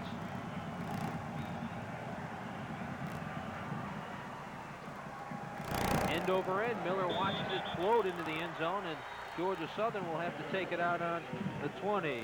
Miller's dangerous, 14 returns for 372 yards, so that's a big play when Grilla can kick it away. Let's go downstairs to Tom McCullion. Thank you very much, John. I'm down here with head coach Joe Kiname of the Manatee Hurricanes, #1 in the state, and I guess 25 in the nation. Yeah, we're down here. We brought our team down here to see this ball game. Tonight we brought our varsity and a lot of our junior varsity kids. Each year we try and go see a different game, and it's been an exciting game. We just hope that the Knights can pick up their offense and defend that option a little bit better this half. There's a lot of things that the kids learn by watching these big guys play. Well, they get the opportunity to come down here before the game and stand on the sidelines, and they get to see how big some of these college players really are. And then when they see them do some of the same things that we try and do, I think it reinforces what we try and teach them. There's a lot of incentive to work out. When I was watching them early, it seems like a lot of eyes were at the cheerleaders and not on the team. Well, they were watching the team early and cheerleaders late. Well, I tell you what, we're going to say that they're #1 here. We're going to send it back up to you with a big cheer. Guys, let's hear it. Yeah!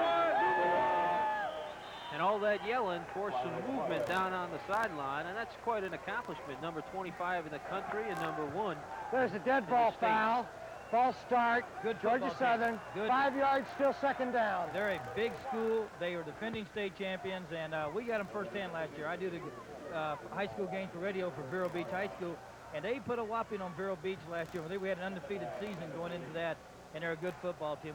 We hit them in the semifinals. The biggest, most telling stat was 3 turnovers for UCF and none for Georgia Southern. This is Miller. Spitolski trying to run him down. Miller gave him a leg, took it away, but he got some help, and down he goes. Spitolski was pursuing, and Eric Jones and Bob Spitolski brought him down. Spitolski, very good speed for a big man. Bobby is 6'3", 220 pounds. He made a nice play. One of the things we talked about the first half, John, was that linebackers have got to scrape. They've got to contain and do a good job. As you're going to see right here, here comes the reverse spin out. Here, and here's Bob. Bob has got excellent speed as he runs down the speedy back and does a good job.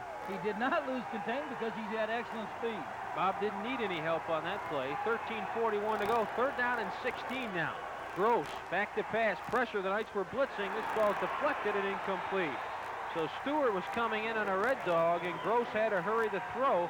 That ball could have been intercepted, and now the Citrus Bowl fans in favor of UCF, this partisan crowd, lets the defense know they appreciate that effort, and punting from his own end zone will be the Georgia Southern punter, Don Norton. Check that, that's Terry Harvin standing at his goal line. Dickinson back on his own 46 awaiting the kick. High snap, gets it away, spiral. Dickinson waves for a fair catch at his 46, and he's got it, or rather at the Georgia Southern 46. So great field position, and you couldn't have asked for more to start this second half. A lot of times that first drive will set the entire tempo for the entire second half. And the thing you don't want right now is you want to be able to go downfield and not have a turnover. You've got to get a score. UCF has got to score on this series. It's very important for them to get back in the ball game, get the momentum. The defense has done their job. Now the offense has got to do theirs. Well, Giacone with another 100-yard effort, as you can see. He had over 100 yards versus Memphis State. He has been on a terror as of late. Came in number 4 in UCF, all-time UCF rushing, and he's wrestled to the ground by Maxwell on that exchange. Picked up about 3, call it 2nd down and 7. They'll spot the football at about the 42-yard line. And you're going to see a mixture here. I think you'll see some more throwing. You'll see Giacone do the things he does well. He takes the ball to the outside. Good cut right there back, and it picks up about 4 or 5 yards. He's just a good hard runner. I say about 3 yards on that, though, he picked up. Cooper and Becton are the wide receivers. Valasis and Giacone double trouble behind Peepers. Short drop for Peepers. That ball picked off. Threw it underneath, and it was intercepted by number 47, Nick Davis. It looked like it hit him right in the breadbasket, and a flag is down on the play. And Whitley, the cornerback, as well as number 42, Jim Utimer for Georgia Southern, listening in the Illegal conversation. block. Georgia Southern on the return, 15 yards to be a first down. Now, Peoples was throwing the ball to Sean Becton, and he just threw right into the coverage, and that's just a bad thrown ball. Problem was that Travis dropped straight back, and he looked at one receiver, and that was Sean Becton. The safety read that and broke right over right in front of it, John. Well, the Knights will be aided by that illegal blocking penalty. That'll bring it all the way back to the 26 of Georgia Southern, blocking below the waist. 1st and 10 with 12:46 to go, 3rd quarter. UCF trailing 21-7. If you get a look at the head man here at UCF, Gene McDowell. Gross going right side. Spitolski in hot pursuit. Gets outside, and he is wrapped up on the far side over there. Making the tackle for the Knights was number 11, Buckley, who checks back in after the injury. So Buckley is back on the field, and that's good news for UCF. The thing that Gross does so well, when he takes that ball down the line on the option, he makes a couple good fakes there, and he throws the linebacker. Now watch this here. Here he comes. That's a bootleg. He throw. Now watch him right here. Watch the little move there. You see that? He throws the linebacker and got downfield for the good gain. 2nd down and 3, and that'll be a first down as Gross went down the line and pitched it to number 25, Hopkins, and he picks up first down yardage, and they'll move the chains. They spot this football near the 40 or right at the 40 of Georgia Southern. Well, getting back to Gross, he is so talented, and now we see Rudy Jones warming up, and it was just a matter of time. what happens, you've got to make a move now. It's like you got to bring in a reliever in a baseball game when your team, when they've had enough. The team loses confidence in people, and that's why you've got to make a change. Gross puts it in and leaves it in this time as the first back through, Joe Ross, just falls forward for a couple. Number 77, Willie Britton, had a lot to do with bringing him down, and that'll bring up a second down and about 9 to go for this Georgia Southern team. By going back, we saw Rudy Jones was warming up on the sideline, was that all of a sudden your offense doesn't kind of jive with them. They need a new leader out there. And that's what happened, and they got to bring Rudy in and give Rudy a chance now. Gross got some blitz. There's a flea flicker to Miller, midfield, outside of the 45. Flag on the play. Law knocks him out of bounds at the 40. They went to that flea flicker. Miller took it and skated outside. Shane Law bumps him out of bounds, and we'll see what that flag's all about. But a good gainer, first down yardage. It's going to be probably illegal use of hands and blocking, and they're going to call holding on Georgia Southern. That's a shuttle pass like that. And the way that works is that the quarterback drops straight back. Now watch Gross. Now he's going to shuttle right up to the running back as he's coming in motion. Now the back comes tight that time instead of going behind him. He just dropped straight back, and then the holding was downfield there on one of the other wide receivers. But just a nice little shuttle pass it is to the running back. Holding, Georgia Southern. Repeat, second down.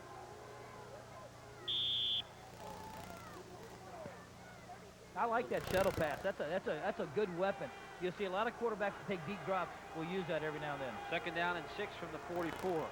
Gross pitches. That's Miller.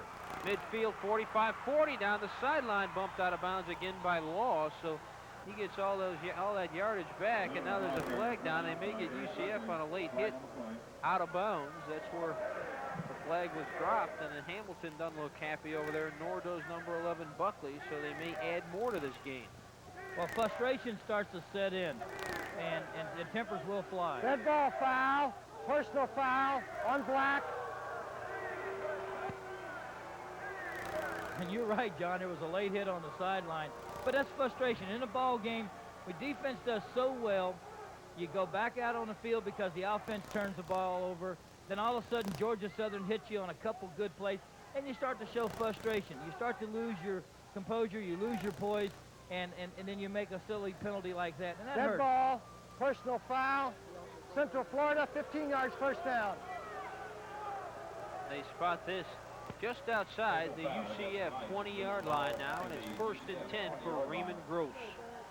And Gross knows when he's got you hurt, he knows how to put you away. He's, as you said, a very mature quarterback, and when I asked Coach Russell, who's the offensive coordinator, Jay Russell, the son of Irk Russell, to describe him with one word, he said he was dangerous, and that ball's on the ground. Ross fell on it. Dangerously floating around on the ground there, and Joe Ross did the right thing. He just fell on it. Good fundamental football and controls the damage. They'll lose about 3 on the play. Call it 2nd and 13. Well, Gross pulls out real quick on that play and never gets the ball. That ball snapped. Gross was pulling back real quick, and the ball, he never got a handle on the ball. He got hit by one of the linemen as they were going downfield and kicked it back.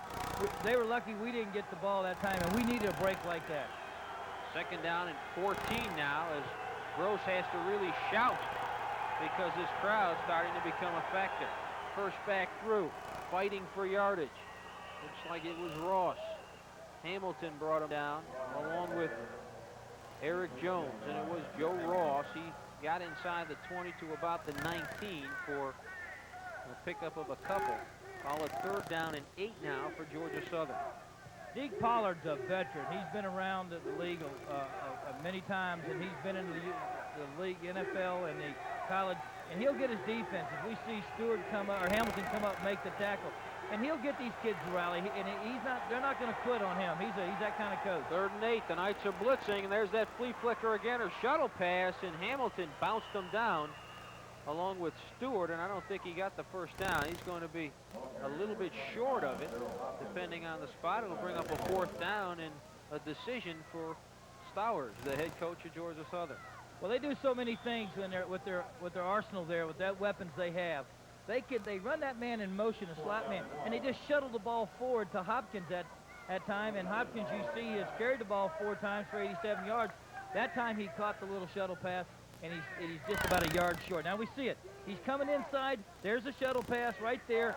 Hopkins takes it up.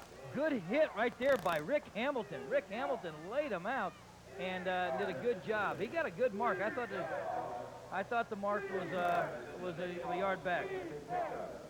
College soccer, Flagler versus Rollins on October 24th. Check your local listings as CV Sports will bring that to you live. 9:39 to go. What they're questioning now, the coaches on the sideline, Georgia Southern's taking time out to talk about this. What they want to know, what they're thinking about right now is say, all right, do we kick a field goal or are we going to go for it?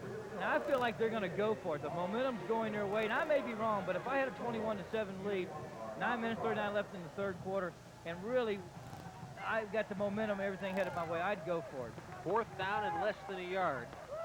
If they did get the field goal, it'd be 24-7, so UCF would need 3 scores, 2 touchdowns, and a field goal just to tie, and 3 touchdowns to win. Well, they got their offensive unit in there. Now, they could use a long count here, too. Another thing, too, is that you might want to go on that long count to draw the defense offside here, too. They've got that Irk ball formation. That's what they call it, and this is usually Joe Ross that'll get it. And there's movement down there, flags all over the place, and I think perhaps Georgia Southern jumped early on that play. Willie Britton says so. Yeah, I saw Danny Smith look like their offensive tackle got a quick start that time. Dead ball. False start. Georgia Southern, 4th down, 5 yards. Big penalty. Now it's going to be 4th and about 5.5, so now you probably have to change your way of thinking and go for the 3. And they're doing that. They bring on their kicker. That is number 13, Dowis. 5 of 7 on the year. His long is 40. He's the guy that comes in for the chip shot, and they've got another fella named David Cool who has a bit more of a leg. This one will be from about 34 out.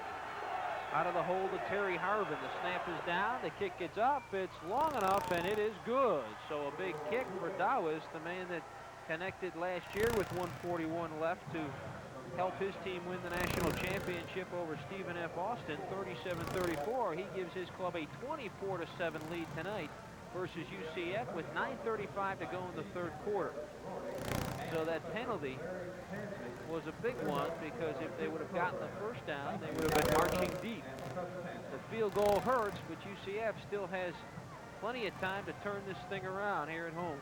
Well, I think what if you may see more of is a spread offense. You're going to see some things that they got to get they got to get the ball up the field. They got to get themselves in scoring position a little bit quicker than just trying to run the ball. Look for some more of that. It is, of course, naturally when you're falling behind like that, you'll see more of that. The key to that defensive series last time, though, was the fact that the defense didn't break. They bent a lot there. They did not break, and that's the way they played the second half of the second quarter. And they've been playing that way again in the start of the third quarter. Get a look at some of the UCF faithfuls. It is CV night tonight, so all the families and friends of Cablevision of Central Florida enjoying the game, and they have come out in large numbers to enjoy UCF football. It's a great night for college football, Gary. It's even a little bit cool, and it should be this time of the year. It makes I guess it kind of ices the cake if you're a football fan. If there's just a bit of nip in the air. Of course, the games you played up in Cleveland, there was more than a bit of a nip. You probably wanted to heat things up on fall Sundays back then. Believe that. End over end. Stewart at the 2. To the 20. Hit hard there by number 89. That's who popped him first. Chuck McClure, a split end, and then he went down near the 20-yard line. The difference in this ball game so far is the fact that Georgia Southern as a team that has been to the big game many, many times. They've been there to the championship game 4 out of the last 5 years. They've won it 3 out of the last 5 years. They're used to playing big games. Tonight was a big game for them. They needed that. They need this win to go on and repeat as a chance. There's that scoring drive, and Rudy Jones is out for Rudy Ball, and Goforth is back in as well. So the Knights making a run here, and Giacone takes the first play from scrimmage with Jones as the QB, picks up 5, 2nd and 5 off the left side over Lively. That offensive line can make the hold. Looking at Rudy Jones and his numbers, 26 of 55, 5 INTs and 2 TDs, but Jones is the consummate team player. When he gets yanked out of a game, he just wants to make sure they win. That's his primary concern. Well, the workhorse right there is Mark Giacone. Just keeps plugging away. And before you realize it, he's got 100 yards in the game. He's just a good workhorse. A lot of ups and downs for Rudy Jones, but he's always there when the whistle blows, when Gene McDowell calls his number. Giacone again, speaking of that workhorse, picks up about 3. He'll be short of this first down by close to 2 yards as he was wrestled to the ground by a solid Georgia Southern defense. Big third down play coming up for the Knights. Well, I'm sure that Mike Krusick, the offensive coordinator for the Knights, got Rudy Jones on the sideline and got him on the headset and says, look, son, you don't have an S on your chest, and you don't change your clothes in a phone booth. Just go out there and do the best you can, and we'll get behind you. Red Cooper and Becton are at the bottom of your screen. Belasis and Giacone go in motion to a split backfield behind Rudy. On 3rd down and 2, Jones ad-libs to about the 30. He's going to be just short of the first down by less than a yard. There was nothing there, and Gary, I don't think that was a design draw. No, it looked like an audible on the line of scrimmage, and he is going to be about a yard short or so on that. They're going to, I don't know if they're calling for a measurement or not, but I thought he was about a yard short. Maybe he got a favorable mark on that ball. As you see, Rudy there looked like he wanted to hit the quick slant, John, and he couldn't find it, and he chose to run it up, and he's going to be about a football short.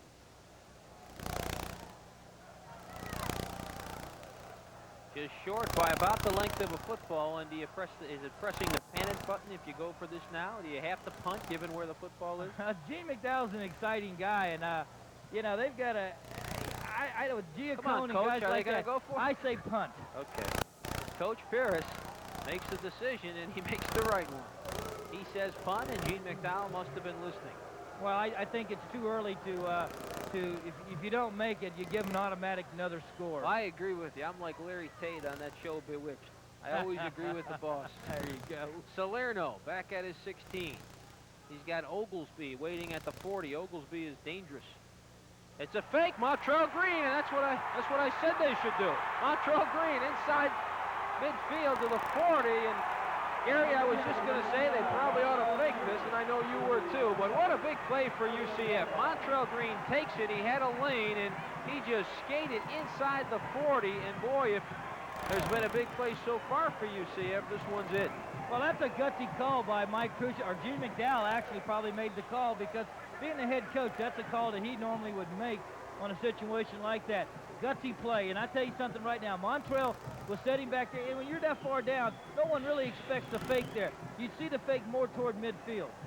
And Rudy Jones has it 1st and 10 at the Georgia Southern 40.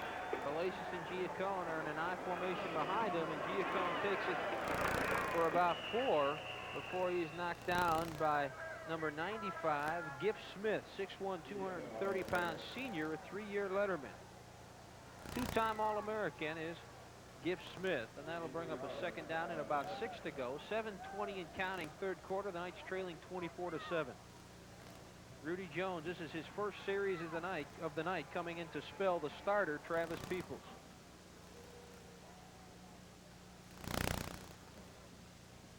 Wants to throw.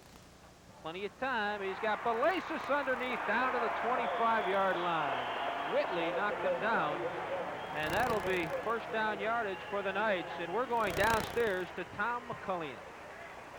Thank you very much, John. I'm down here with Larry Salazar, and I guess we have some bad news due to your injury. There may be some damage, and I guess you go into the scope on Monday. Yeah, exactly right. What happened with that injury? How did it happen? Yeah. Well, just pretty much a cheap shot. The guy was in the zone where he shouldn't have gone down for my knee, and I thought he was going to come try and blindside me. And as I was going to head up with him, he just dove for my knee at the last second, and I felt it snap back. That's too bad. A tough injury for a good soldier. It's a tough game, and I think you're really rooting for the guys to pull it out. Oh, definitely. John, we'll take it back upstairs to you. Well, knees weren't made for football, and you always hate to see that. We wish Larry Salazar well. Maybe he'll hear some good news on Monday when they take a closer look. It's going to bring up a 2nd down and 5 after a nice gain by Belises. They're inside the Georgia Southern 20. Jones calling signals. Taking a lot of time. Short drop. Underneath. Becton. Out of bounds at the 14-yard line. Escorted out of bounds by the cornerback Whitley, but UCF now is really generating a productive groove here, taking what's there both on the ground and through the air. Well, what they read there was an audible again. That was the same play that we see right there as that they threw the quick pass on the quick hitch out to Sean Becton that time by Rudy Jones. He gets up to the line of scrimmage, John, and he reads what is given to him. Now, they have a design call play. Now, he'll audible. You'll see the back shift into a split back to help protect, and that he's either going to throw the quick out or the slant pass. That time he chose the quick out. He hit Sean Becton. UCF picks up the 1st down and got out of bounds, so 6:03 to go. As Becton knows how to find that sideline, and that's a big play as well. They're down 24-7. Big score here puts them within 10 with well more than a quarter to go, and it's anybody's football game. Cooper is in as a wide receiver along with Dickinson. The backs are in an I formation. They are Montrell Green and Giacone. The tight end is Johnny Osborne from Milledgeville, Georgia, just inside the 15 for Jones. Giacone, right side, bowls his way to about the 6-yard line, and he was escorted out of bounds by a whole host of tacklers led by number 10 Giles and number 96 Steve Busaletti. Let's go downstairs where Tom McCullion is standing by in the night zone. John, as you can see, not only has Zeke Pollard bought the big-time defense, but he's bought big-time pride. These are the bandanas handed out for the big plays on special teams, and they wear them with pride. Take it back up to you. That's like a Medal of Honor down there. You get a bandana, you hold on to that for life. I'll guarantee you that. They'll have that in the top drawer for some time. As Giacone finds nowhere to go, he was roughed up at just about as soon as he touched the ball.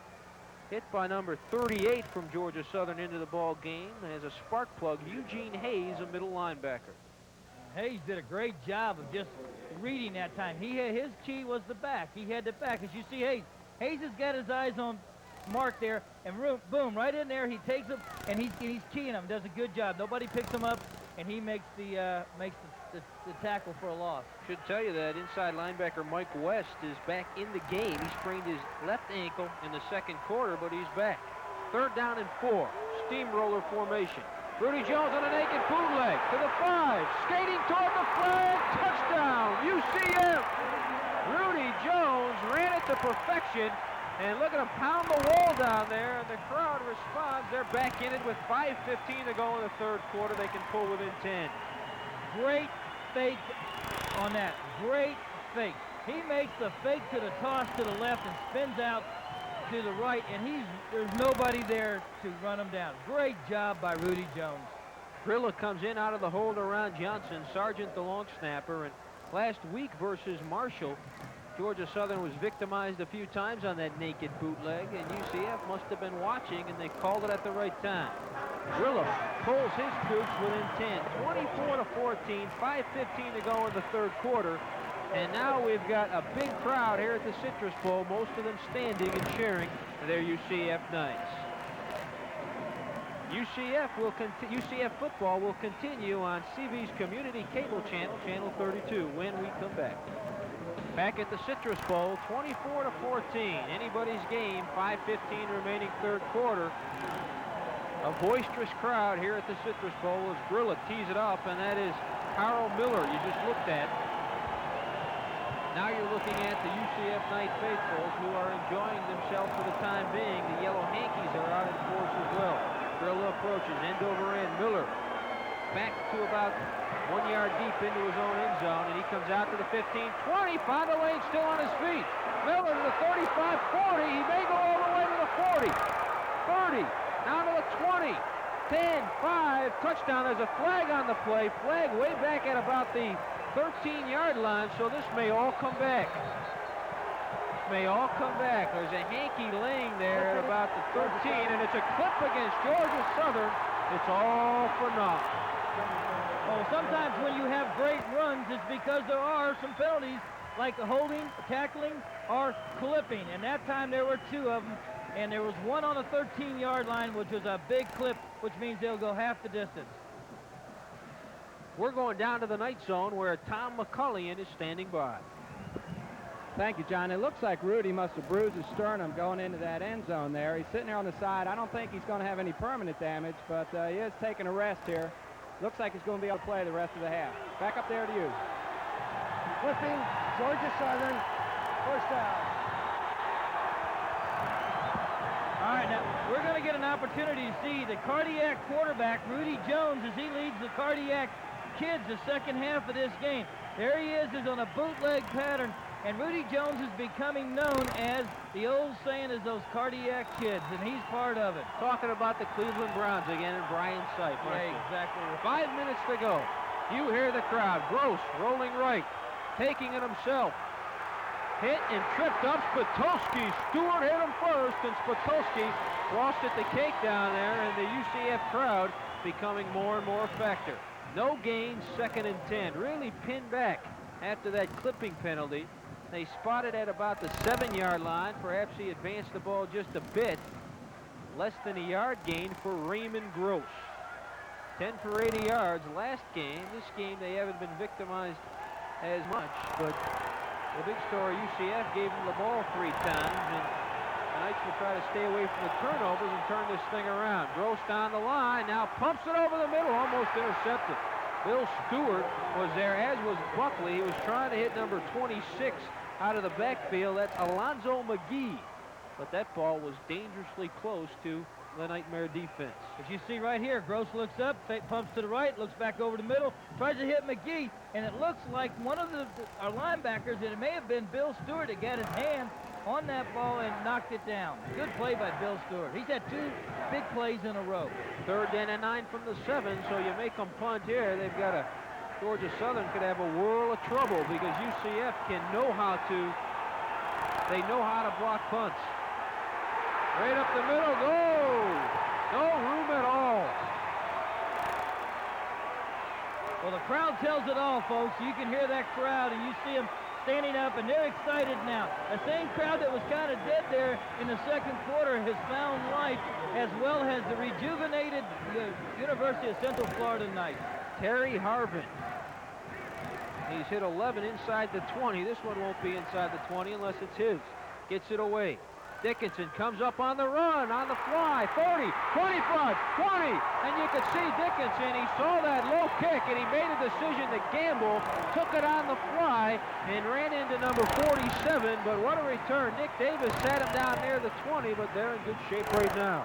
Anytime that you can get on a dead run, and you ever see a receiver on a return man rather, get in a dead run, you look out because he's got the momentum going with him. You're trying to break down to cover him, and all of a sudden he's got his momentum and he's going forward. He's going to pick up some yardage. Dickinson averaged 6 yards of return coming in.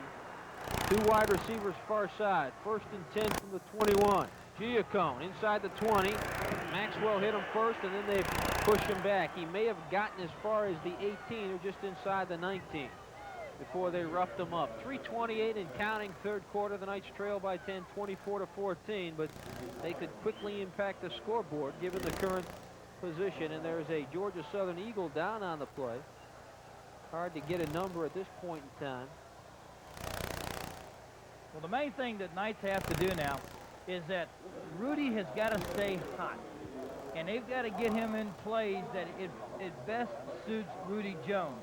I'm talking about his style of playing. If that means rolling out, if that means that giving him a chance to carry the ball on a naked bootleg, the things that Rudy can do best is what you need to do right now. And each quarterback has a different scheme, different style of play, whether it's Peoples, Johnson, or Rudy Jones.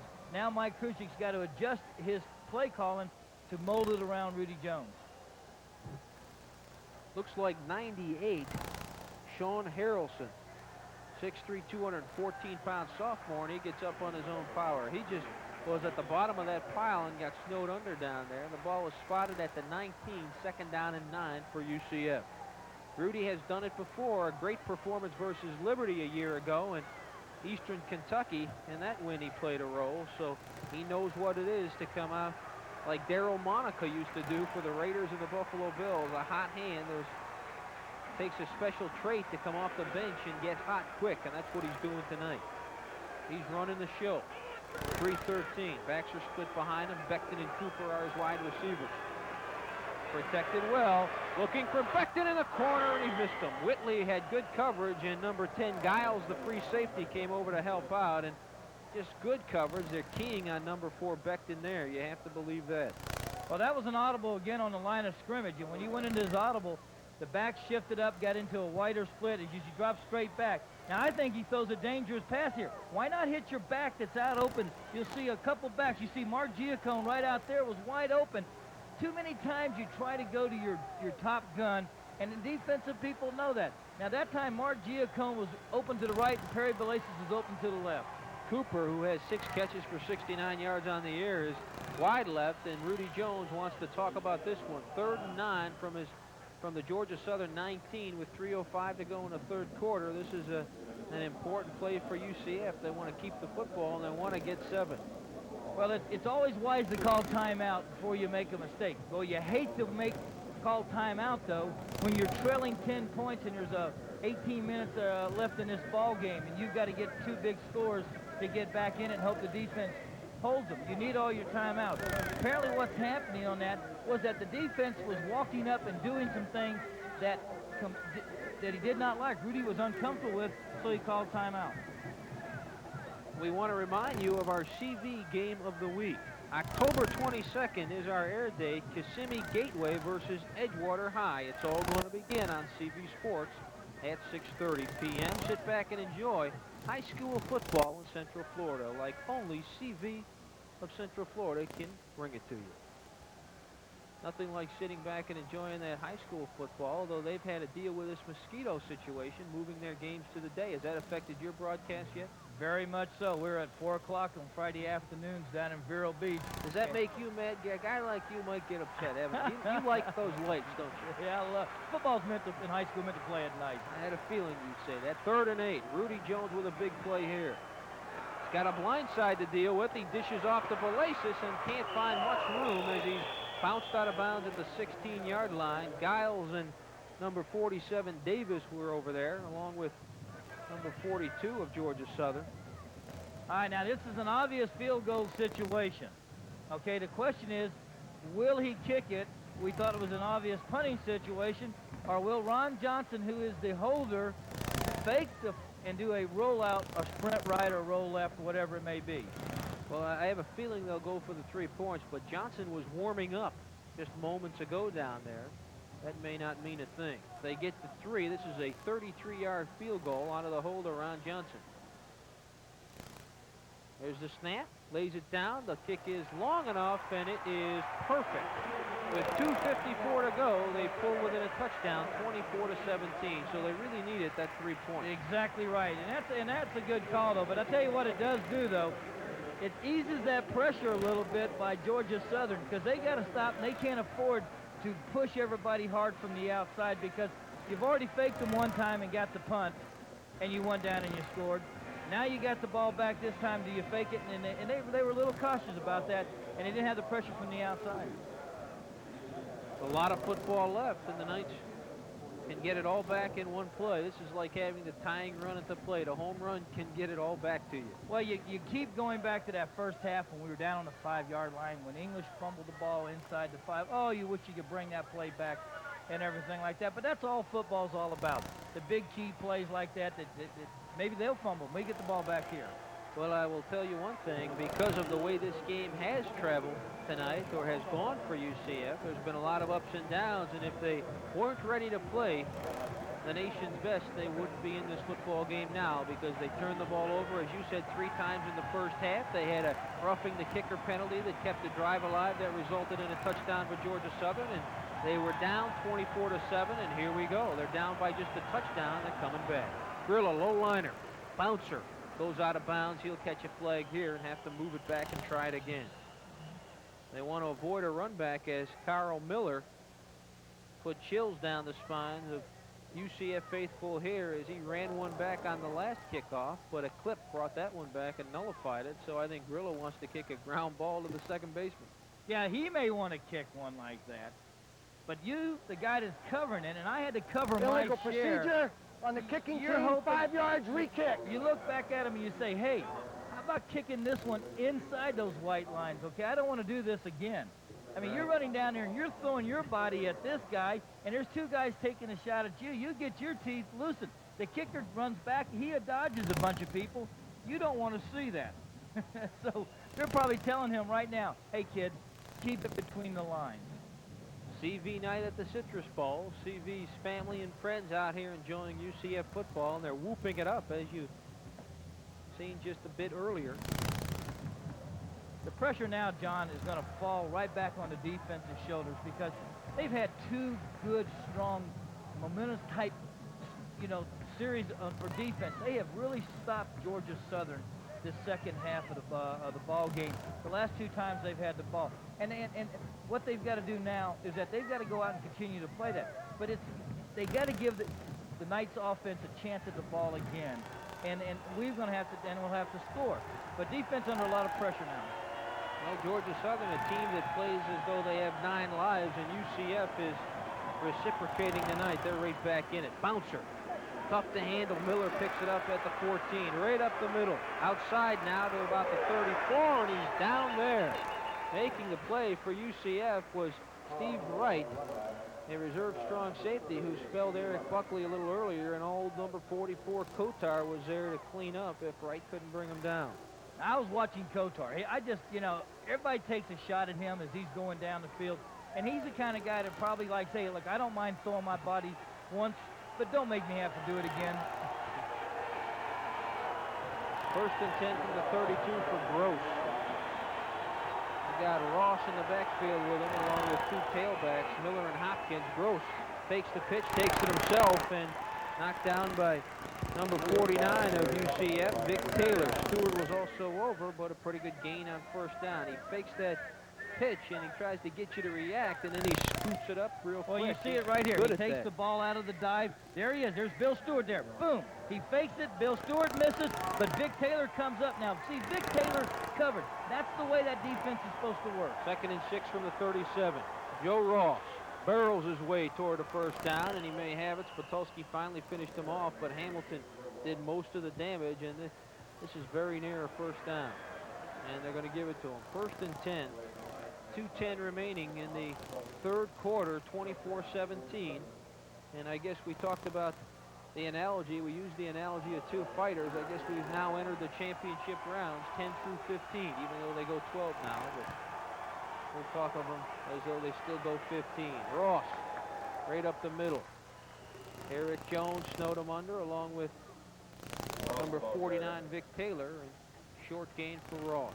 We see a concerned look on Gene McDowell's face, and we see Coach Tim Towers on the other side.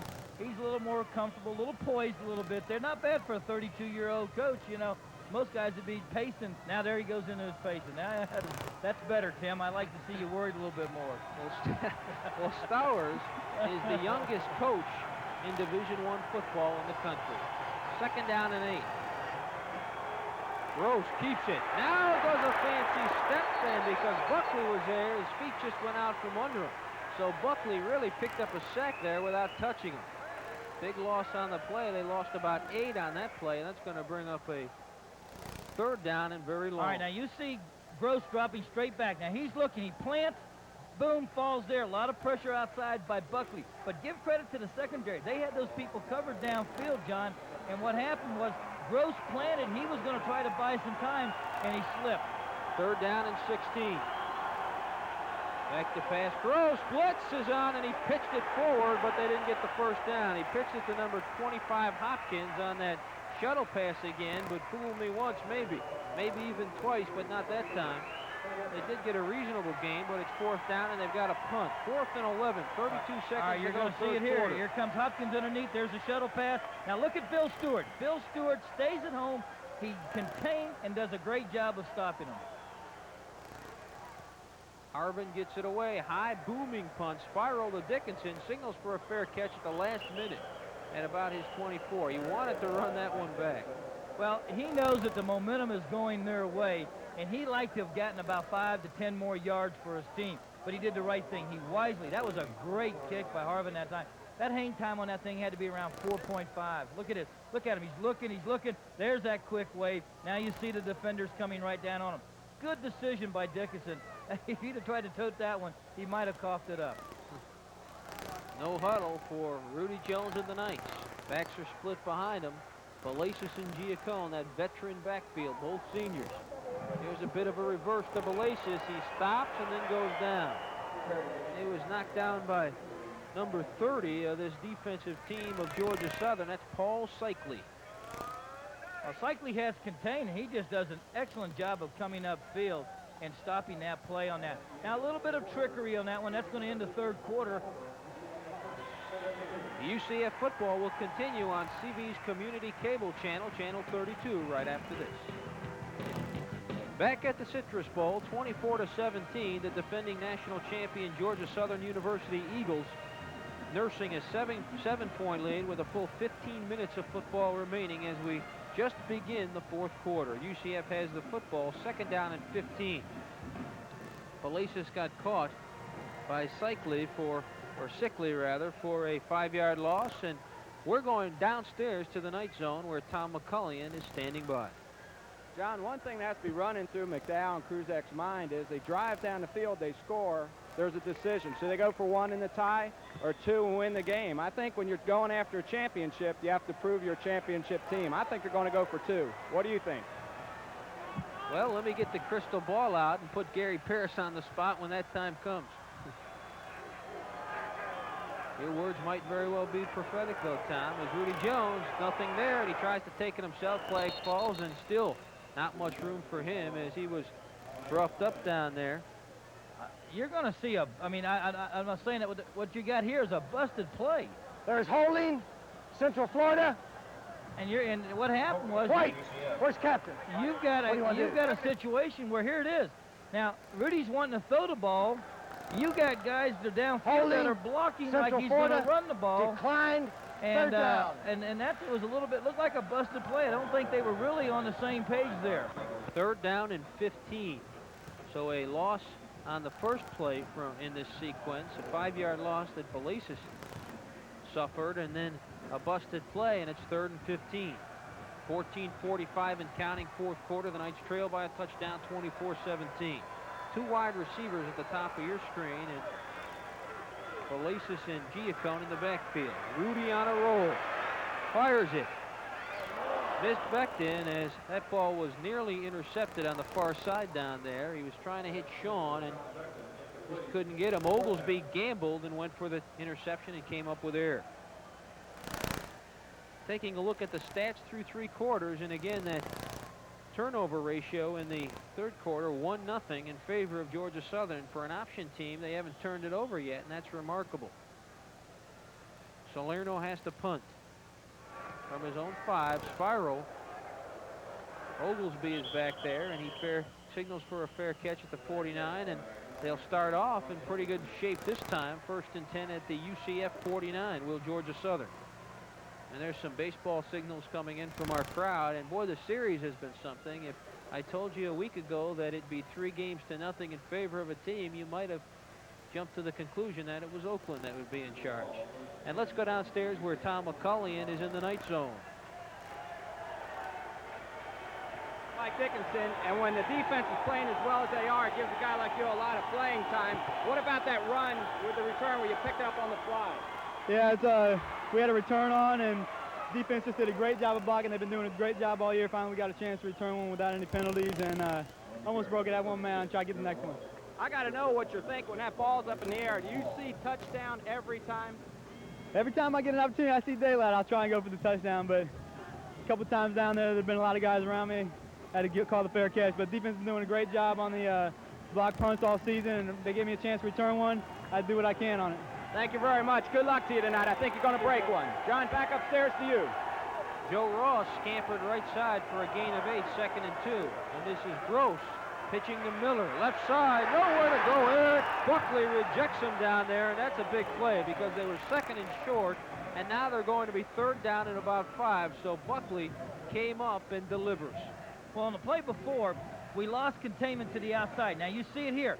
Buckley right out there. See the containment? He's got the outside shoulder, and he is going to make the play. And when you lose that, you end up giving big gains. That time, Buckley had the outside, and he had the offensive man was to the inside. He never lost contain. 3rd down and 5 at the 44. Gives it to Ross, then takes it away. Miller on a pitch has a first down the sideline, knocked out of bounds by Shane Law. Law fought off the block of the wide receiver Belser and then bumped him out of bounds. But I'll tell you something, he literally gives it to Ross and then takes it away, reading that tackle. As we look at the total offense, Georgia Southern 329 to 292. The first half, Georgia Southern had 259 yards, and that's a season high for them for a half of football. 1st and 10 at the 29-yard line of UCF. All right, here we lose the inside part. No pursuit. Eric Jones is following up, but he doesn't make the play. Joe Ross fighting forward. Picks up just a couple before Hamilton, Salazar, and number 56, Patulski bring him down. 12:57, and you know, you just get the feel that Georgia Southern's going to turn the ball over, because as an option team, you've got to turn it over at least once a game, don't you? You've got to make your breaks, and UCF is not making the breaks. They're not hitting the right people. They're not getting to the quarterback. They got to get to Gross. And there's a telling graphic. UCF solid in the 4th quarter. Number 26, McGee, lassoed by Spitulski. Whoever's got that quarterback, who that's the key on him, you've got to get a break. What you have to do is you've got to rough the quarterback up. Now, Gross takes the pitch outside. Now, look at Bob Patulski. Bob has contain on the short side of the field that time, and he keeps his man from getting around there. Bob has played a good football game. He's a good linebacker, and he's strong, and he's got good speed. 12:06, clock is moving. 4th quarter, 24-17, Georgia Southern. 3rd down and 8. Big play. Last time they came through on 3rd and 5. This is Ross, or rather that is Eford. Lester Eford comes in to spell Ross, and he picks up the first down to the 15. It's amazing. All I can say is amazing. Just when you think you've stopped them, they come up with another play, John. And I really thought our defense was going to stop. Here you go. Here's a quick handoff right here. See, he's been yanking that ball out, and he fooled the linebackers that time. And it was there, so you saw Rick Hamilton reach and grab by the shoestring. But he's been yanking that ball out, pulling out. He rides so well down the line. That time he left it in there, and Eford got the first down. Eford does his job, checks out. He's the cousin of Cincinnati running back James Brooks. Here comes Gross. Willie Britton wouldn't have anything of it. Brought him down just inside the 15 to the 14.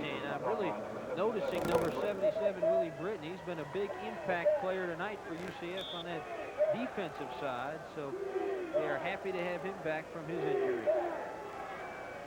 It's going to bring up a 2nd down situation now. 2nd down and near 10 for Georgia Southern after they stuffed by Britton. Gross. This is Ross, has room to the 5, down to the corner. Flag falls, and he's bumped out of bounds at about the 2. And we may get a clip. Well, there's perhaps even a face mask, and Hamilton, number 42, pointing in the direction of Georgia Southern. Gary, you have any There's idea? holding on Georgia Southern. Yeah, they were holding on Georgia Southern. I tell you, you are here perfect. You met right there. Boom! You just saw Eric. You saw one of the linebackers go flying. Vic Taylor that time went flying in that time. There's your holding call right down on the sideline there. But Vic Taylor that time from the linebacker. Holding. Georgia Southern, 10 yards, still 2nd down. Blitz. He was going in to disrupt the play, but a good job by Gross getting the handoff, and the running back was able to get downfield. But the fortunate thing for the Knights was there was a holding call. Thing about Ross, he looks like he's not moving all that fast, but you know that he is because nobody's catching him. So he's got deceptive speed, that big up back, 6'1", 203-pound senior. Again, he was 4th in balloting last year for the Walter Payton Award at 1AA, and this year he was the preseason favorite. 2nd down and 8 now. Ball is spotted just inside the 15. Gross pitching to number 26, McGee. Spitulski rides him down at the 6. That's not number 26. That's number 25, Darrell Hopkins. Check that. Good gain, 10:53 and counting. It's going to bring up a 3rd down situation. 3rd down and about 1 to go, so another big defensive play here. And this is the key right here now. The defense has to come up with a big play. If they stop them, if they can hold them right here, force them to kick the field goal, then they've actually won this short little battle right here, and it still keeps them in the war. Bob Knott checks in. Out goes Jimmy Roberts, so they're going to put in an extra down lineman, expecting some trench warfare down there with 10:28 to go, and there's a break in the action, a water break for UCF as Hamilton, Shane Law, and now most of the UCF defense start moving over toward the sideline. And there's a look at the head coach, Tim Stowles, of Georgia Southern. What happened was on that they brought in their goal line short yardage team, the 2 tight ends, the extra 2 tight ends, and what happened, they were running out of time the time they got them on the field, and Gross wisely called timeout instead of taking a penalty here and putting them back into a 3rd and about 6. Now they still got a shot at 3rd and 1. But if they don't make it here, you know, if they kick the field goal, that gives them a 10-point lead, and with 10 minutes left, that means that UCF still has to score twice to either tie or to win the ball game. So they're in control right now. UCF Night Boosters, we welcome you to call the UCF Athletic Department for information. They're always happy to give it to you. 275-2086. University of Central Florida, Wayne Dench Sports Center, Orlando, Florida 32816. UCF Night Boosters Incorporated.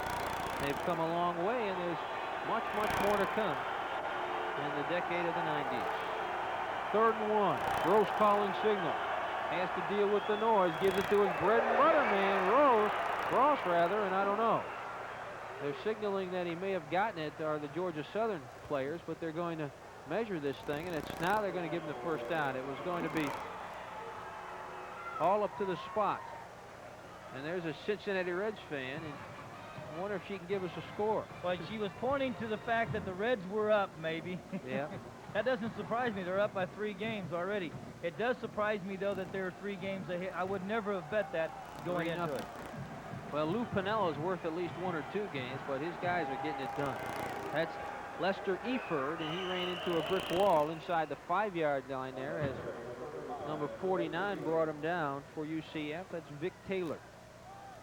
Going to bring up a 2nd down and goal now, so UCF needs to stuff this offensive attack as the clock's ticking away, 9:50 and counting. They trail by a touchdown here in the 4th quarter. Well, the question is that, you know, can they? They haven't on this drive. This has been an excellent drive right here. And UCF Knights really need some big plays here. Down the line, Gross cuts it in, and he is knocked down. Number 91, Robert Lindsay, held his ground, and the good UCF pursuit just ran Gross right back at him, and he brought him down, and that's going to bring up a 3rd down and goal from the 3. They've been able to come up. Going into this game, the Knights defense on 3rd down conversions has held their opponents only 30%. Now that's the kind of defense that's going to win ball games for you. But tonight, I bet that percentage is a little higher. Well, Britton checks out in favor of an extra defensive back, and a timeout is called by Georgia Southern as Raymond Gross will go to the sideline. You're watching CV's Community Cable Channel, Channel 32. We'll be right back with more UCF football with the score Georgia Southern 24 and UCF 17 right after this.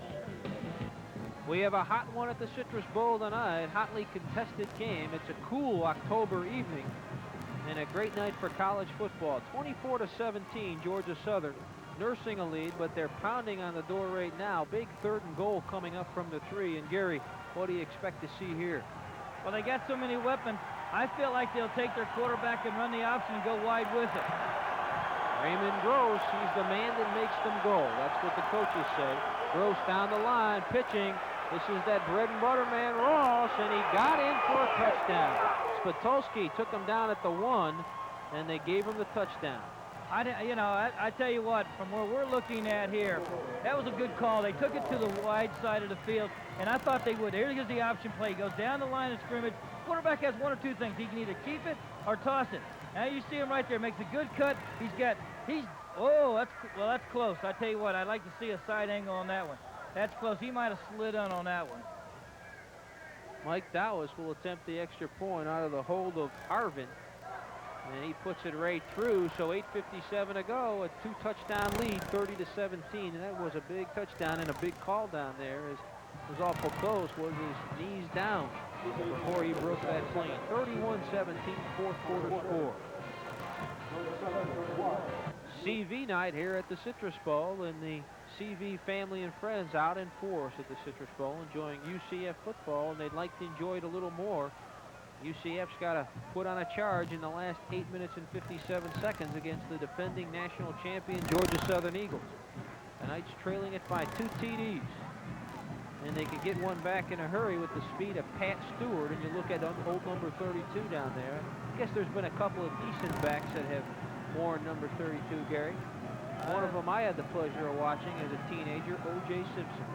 Yeah, he was a great one. Jim Brown that played for the Cleveland Browns. End over end kick from Norton, and Stewart watches a high fly ball, fumbles it at the 10, better jump on it, and he's down at the 10. Made the mistake and just fell on the ball, and then was lassoed at the 10-yard line, so perhaps a bit over anxious down there, but that's okay. No damage done really, other than poor field position, and the Knights certainly don't need that. There's that scoring drive, a dozen plays, covered 49 yards, 5:27 off the clock, and that's a big factor. It was capped on a 4-yard run by Joe Ross. So let's go downstairs where Tom McCullion is standing by. Thanks once again, John. Down here with an injured player, got hurt in Kentucky State, and I guess I understand you may be out for the rest of the season, but you may contest that call. Yeah, I went to the doctor last Wednesday, and he said, you know, every time I want to play, I'm feeling better and better, and it's my last year. I want to do it. He said, we'll take x-rays in a couple weeks and we'll look at them and go from there. So I'm hoping. I think you'd like to contribute to tonight's game. I tell you, all my years here, Georgia Southern, I've been shutting the door in our face. I haven't beat them. I won this game the most, so this is a tough one to sit out. This is the game you won. Well, good luck to you, and I hope you get a good review in a couple of weeks from the doctor. Thank you. Good night. We'll take it back up to you, John. Teddy Coltrane, one of those steady wide receivers for UCF, and they miss him tonight. 2nd down and 4 on the 16. It tossed to Montrell Green, gave him 6 yards. Underneath, there's Montrell again, other side, has a first down to about the 27-yard line, depending on the spot. They'll move the chains, and in on the play was number 44, the outside linebacker, Shane Maxwell, 6'5", 206-pound junior, 2-year letterman. They've got to get up the field fast now. They've got to, the clock is their worst enemy right now. With 8 minutes and 37 seconds, they need 2 touchdowns to tie this ball game. They got to get back in the ball game. They got to get up the field fast. Giacone and Montrell Green in the backfield. Cooper and Beckton, the wide receivers. So play fake. Underneath again, Montrell Green. If it works twice, maybe it'll work a 3rd time. Near the first down mark before Giles ran him out of bounds from his free safety position. And that is first down yardage, I believe, depending on where they spot it. Now they'll give him the first. Rudy just hitting his back coming out of the backfield there. Montel Green is just finding in the opening. There's a soft spot in their coverage, and that is in the flats right out there, and he's been able to hit it a couple times here. I like the utilization of the backs. They need to find that tight end, though. Gosh, I'd love to throw the ball to tight end. 8:17, clock has stopped. 1st and 10 from the 38. Cooper in motion. Play fake for Rudy Jones over the middle. Dickinson was just behind him, and Oglesby almost had himself a 3rd interception or a 4th interception on the year. 2nd and 10. Well, he was wide open, Dickinson. He just missed him. Just threw the ball as we see it right here. Rudy drops straight back, play action, fake, looks downfield, throws the ball. You see, there he goes right there. There's Dickinson. Just couldn't quite get the ball to him. He was open, just couldn't quite get it there.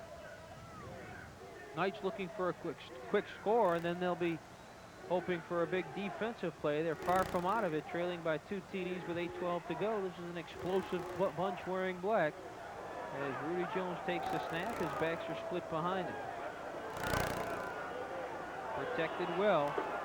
Underneath the Giacone, has it at midfield and bumped out of bounds at about the 48-yard line by Oglesby down there, as well as number 28, Mike West, who's back in the game after that sprained ankle. So they double team him over there and bump him out of bounds with 1st and 10. Rudy drops straight back. Now Giacone is the back coming out of the backfield. Mark makes a nice catch, but most of all, watch the good break of the tackle right there. That's just strength. Good strong arms, good strong legs. He got the first down. Big play by Mark Giacone. Giacone had 3 catches for 19 yards coming in. You can see the first downs, 20 apiece, so both clubs have been able to move it. Rudy has time. Now has to step up. Will take it himself to the 40 On his feet to the 35 and out to about the 31-yard line before he's finally tripped up, and it was number 28, West, that got a hold of his leg and held on just long enough. But Rudy Jones showing his athleticism out there, and it paid big dividends at first down for UCF. But Rudy Jones right here is going to look to his right. He's looking for his tight end Osborne or his back Perry Valaces. You see there, he doesn't. Osborne's covered, so he breaks back to the middle there, gets hit. Actually, the guys knock each other away. Now Rudy shows his athletic ability as he gets downfield for the first down. 7:41. Clock's now starting to tick. 1st and 10 from the Georgia Southern 31-yard line for Rudy. Play fake. A lot of time. Going for a big one and overshot Sean Beckton. Oglesby on the coverage. The Knights looking for it all in one big bite there, but Oglesby providing good coverage, and Beckton couldn't come down with it. Well, you're gonna get the ball to Beckton. There's a holding call going to be called against us. When you're going to get the ball to Beckton, you got to get it down where he can catch it. Now Rudy drops back, looks downfield, got plenty of protection. Now he's going to do a little directing. Hey, you go right, I go left, like that. Now he throws the ball, but he's got to give Beckton a chance. Beckton was wide open that time. Holding. And he Florida. got to get the ball to him. Previous spot, still first down. Right at the 41-yard line of Georgia Southern. That time Osborne stayed in the tight end to block. On October 27th, that's next week, Southern Illinois versus University of Central Florida football, and we'll bring you that live on CV Sports, and we hope you can join us. 7:25 left. 1st and 20. Jones flipping it deep to Beckton. He has to adjust, and Oglesby was the closest man to it near the hash. Jones just did what he could do to get rid of that football, as he was almost down. If they had an into grasp call in the college ranks, they may have blown the whistle there. 7:18 to go. That's going to bring up a 3rd and long. Well, you'll see it right here. He's under a lot of pressure. There's a blitz right there from the outside by one of the safeties. Now he just throws this ball up for grabs. We're lucky this one wasn't intercepted downfield. He was trying to throw it in the vicinity of Beckton, but Beckton went one way and the ball went the other way. Beckton and Dickinson are wide right. Backs are in an I formation behind Rudy. A lot of time. Over the middle, overshot Cooper. Looked like Cooper was open momentarily, and Giles, number 10, 6'1", 170-pound junior free safety, had a beat on that ball, and he just couldn't reach.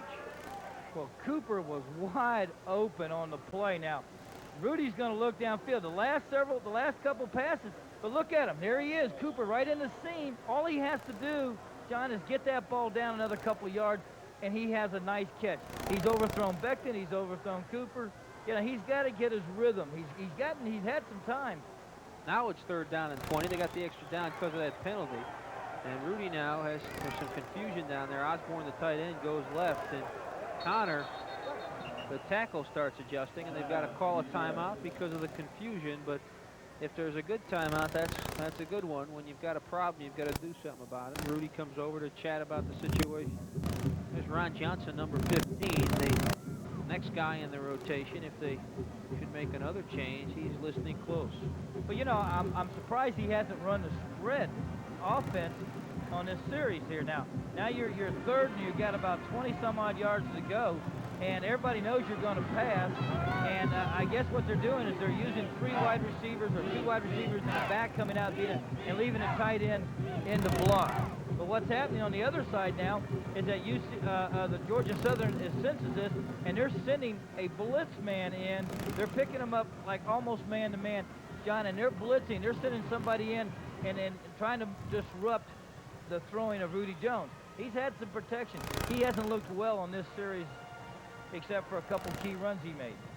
Offensive line coach Paul Lounsbury in the thick of things down there. Talked about Ron Johnson in his first pass as a college quarterback 2 years ago. He came in to spell 2 injured quarterbacks for UCF, so he was forced into action, and on his first pass he hit Beckton with a touchdown. So he knows how to get it done. Last year threw 2 touchdowns versus Georgia Southern, so he was listening closely there. But Rudy Jones led the Knights on a big drive and got him within distance, but Georgia Southern answered back with a touchdown. Now a 3rd and 20 from the 41. Big play for Jones and company here. Cooper goes in motion. Play fake, Rudy rolling, going up top. Becton is there, he overshot him. Becton had Oglesby beat and just overshot him, and that'll bring up a 4th down play. Lord have mercy. Boy, you get a man that far open, and you got to hit him, Rudy. I tell you what, if you're going to be a college quarterback and you're going to play in the big crucial game, you got to hit this play. That's just, that's, look at that. Wow, that's a touchdown right there. Man, I mean to tell you, if you're going to be good in this game, and Rudy has got to connect on those. Salerno comes in. Montrell Green, who ran that fake, is the guy in the backfield, or man in the backfield here, so they may try it again. Salerno on his own 45-yard line. This time he will get it away. Oglesby back at his 8, tries to go outside, and he does find the lane. Walter Gibson and Ariel over there for UCF to make the tackle. And that's where they will put it in place. Salerno also came up to help out. They'll spot this thing just outside the 20 of Georgia Southern, or perhaps right on the 20-yard line. That's where they'll put it up. 1st and 10, 6:55 to go. I don't want you to think that I'm picking on Rudy, but on the other half of that is that Rudy did a good job of finding the open man. He just did not hit him. I mean, you got to give him credit there where he found him. He just did not hit him, and that's when the Knights needed some big plays, and Rudy had a shot to give him, and he just missed. Roche gives it to Ross, who jumps over for a couple. 49 on the play for UCF. That's Vic Taylor, 5'11", 208-pound sophomore. Dives forward for just a couple. 2nd down, 6:41 to go, and the clock moving. So the thing that Gene did not want to have to happen here is that this offense is a ball control type offense. They just grind out the yardage and the clock. Flips it to Miller, going left, turning the corner, and Ray Irvin meets him and then wrestles him down. At about the 27-yard line, Ray Irvin stood his ground nicely there. That'll bring up a 3rd down and about 4 to go for Georgia Southern.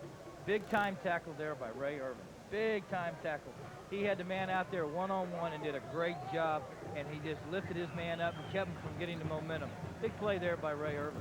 Carl Miller did not want to go out of bounds either. He cut it up. He wanted to stay in, keep that clock moving. So a heady play by the senior Carl Miller. Miller and Hopkins in the backfield with Ross, and Ross takes it down the line, keeps it himself, and then pitches at the last minute to Miller, and he's dragged down. Boy, talk about waiting to the last minute. Irvin finally knocked him down, but it's 1st and 10. 5:42 to go. Clock is stopped. I don't know if it's because he was out of bounds or they're moving the chains. Gross just amazes me. You know, going in, I had heard how good a quarterback he was. When you run from a Tracy Ham to a Gross, you think somewhere, well, Ham was all-American, all this. This kid tonight has showed me that he's capable of being a big-time quarterback in this division. He has all-American credentials here tonight. He has thrown the ball well. He has run the ball well. Hopkins, Miller, and Ross. Ross gets the call. Dives across the 40 to about the 43. Stewart made the tackle for UCF, 5:31 and counting. Ross a little tired. He's toted the ball here. There's a good handoff right after to Ross. Good runner. Look at it. Good balance. Keeps his weight forward, and he falls forward. Now, when he falls, he gets hit. He falls forward. John, he's picking up another 2-3 yards on the fall. 2nd and 5, so he picked up 5 on that exchange. He'll get the ball again, pick up a couple more. That'll bring up a 3rd down and short. And again, number 49 for UCF, Vic Taylor, brought him down. And I think you bring up a good point. When you look at Ross, even when it doesn't appear like he's got a good gain, he falls forward for 4 or 5. He's just one of those backs that just manages to keep it going. We see Ross, and he's following his center. Parrish is blocked right up the middle.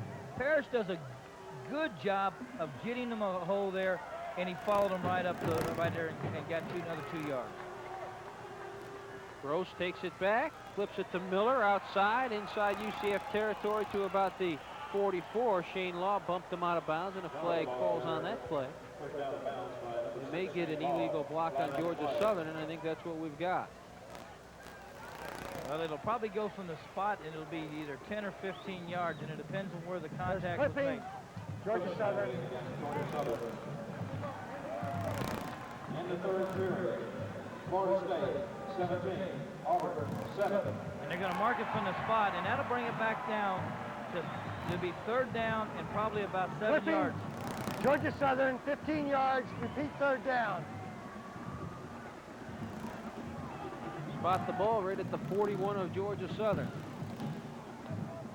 They've got to get to the 48 for a first down. So it's going to bring up a third down and about 7 to go for Georgia Southern. We can really make a big play right here if we can get the ball back.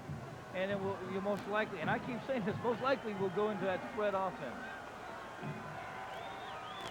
Gross. This is Ross. To the 45, Buckley escorts him out of bounds. He did not get it from where I'm looking at on that, so you're going to have to end up punting this ball away. Fourth down and about 3. Good job that time by the Knights by holding their ground and forcing the play wide. And it's going to be fourth down. Good job, though. They did it. Now, here you go. You see, Gross comes down. He's going to take it. He looks for the holes. Not there. He pitches back. Now, he's got help out here. He's got Miller. Miller takes on Buckley. Buckley almost loses contain. He gets a hand on him, pushes him out. Good job by Eric Buckley, but he almost lost that containment. Terry Harvin in the punt. Dickinson back at his 15, awaiting the kick. A lot of pressure. He got it away. A high booming spiral. Dickinson signals for the fair catch at his own 22, and I think they may have gotten a little close to him on that play. That's exactly penalized. You're right, John, and you've got to allow the man a couple yards to catch the ball. They got right up in his face and denied him a pure catch. You got to give it to him. And that could help UCF moving that ball up to a good field position. They've got 4:12 left. They've got to score quick. Interference with a fair catch, non-contact, 5 yards, first down. We're going to get another look. You see it right here. Dixon's fair, making his fair catch. Now you got to give the man 2 yards, 3 yards. Well, that was close. That was close. We'll take it. He was backing up there. 27-yard line, and now you've got your spread for Rudy. Back to pass. Dickinson underneath. Will try to scoot out of bounds after he can get as much as possible. And he's bumped out by Oglesby at the 36. Clock stops at 4:07. Bring up a second and short for UCF. They need a quick score, and then they need a turnover on defense. Well, what they would probably do if they could score here. Think it'll be an onside? Yeah, they would go for the one at this point. As you see Rudy drop back, hits his quick receiver, Dickinson on a quick out.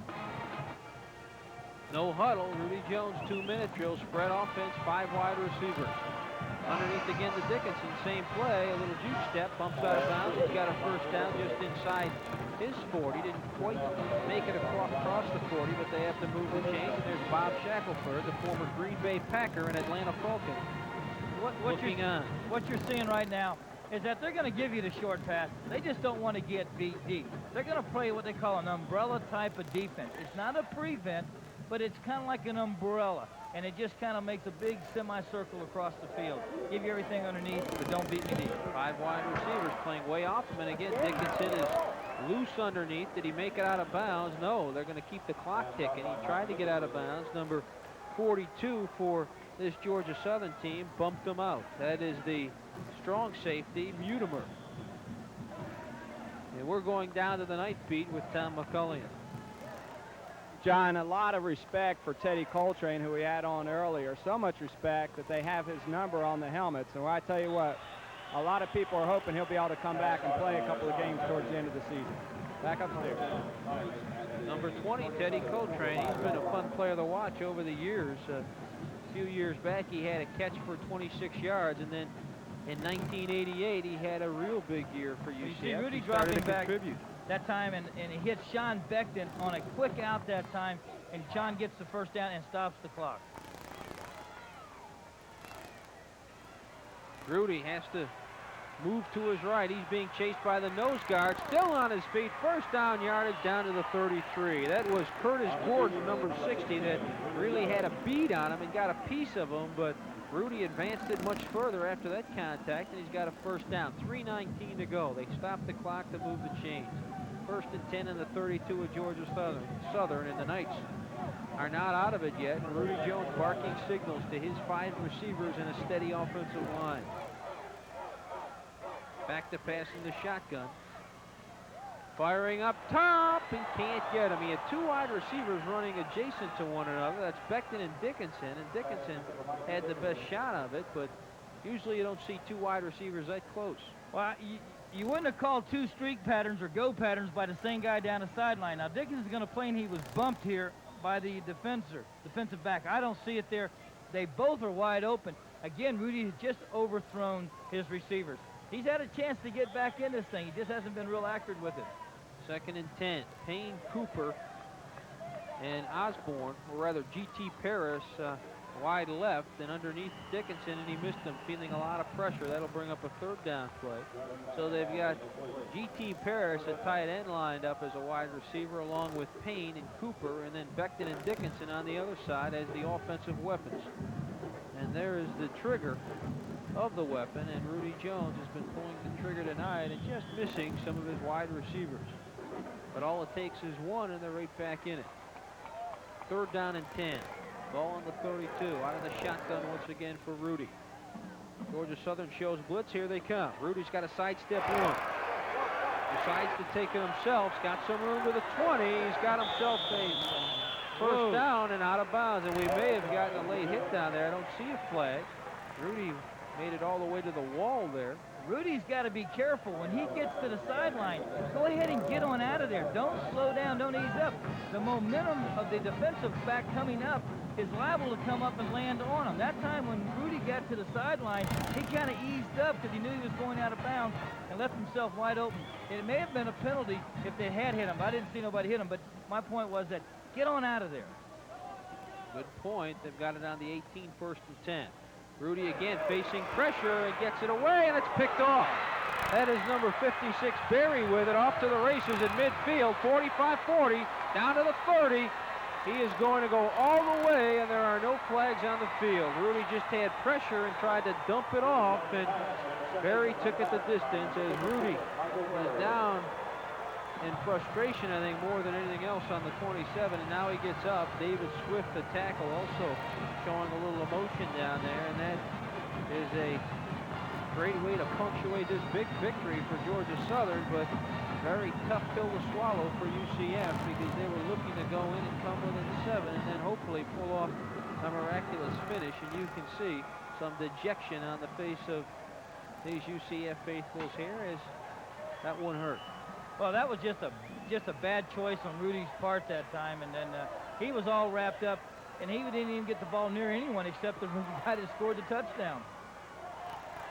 Mike Dowis makes good on the extra point, and that'll run the score up to 38-17, 2:41 to go, and Rudy Jones had a tough exchange there. He came in and did inject some excitement into that UCF offense. He led him to a big drive and got him close, but 38-17 as we speak. You're watching back at the Citrus Bowl, 38-17 after that return of an interception, and that was a big return of 82 yards. The Knights had it just inside the 20, and Rudy Jones felt pressure and tried to dump it off, and unfortunately dumped it off into the arms of Michael Berry, 6'2", 216-pound junior.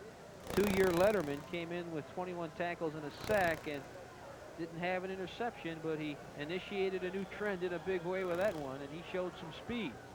He sure did. He had momentum going his way, too, on that one. There wasn't a soul out in front of him. 16,000 plus on hand here at the Citrus Bowl to watch UCF football. Norton gets it off, fumbled again by Smith at the 10 now.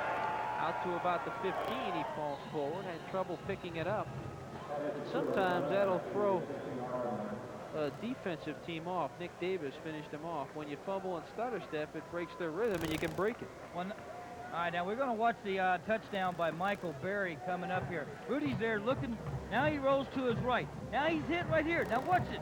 He just throws the ball to his left there. He was looking at G.T. Paris, who was open to the right, but Rudy threw the ball 5-6 yards away from G.T.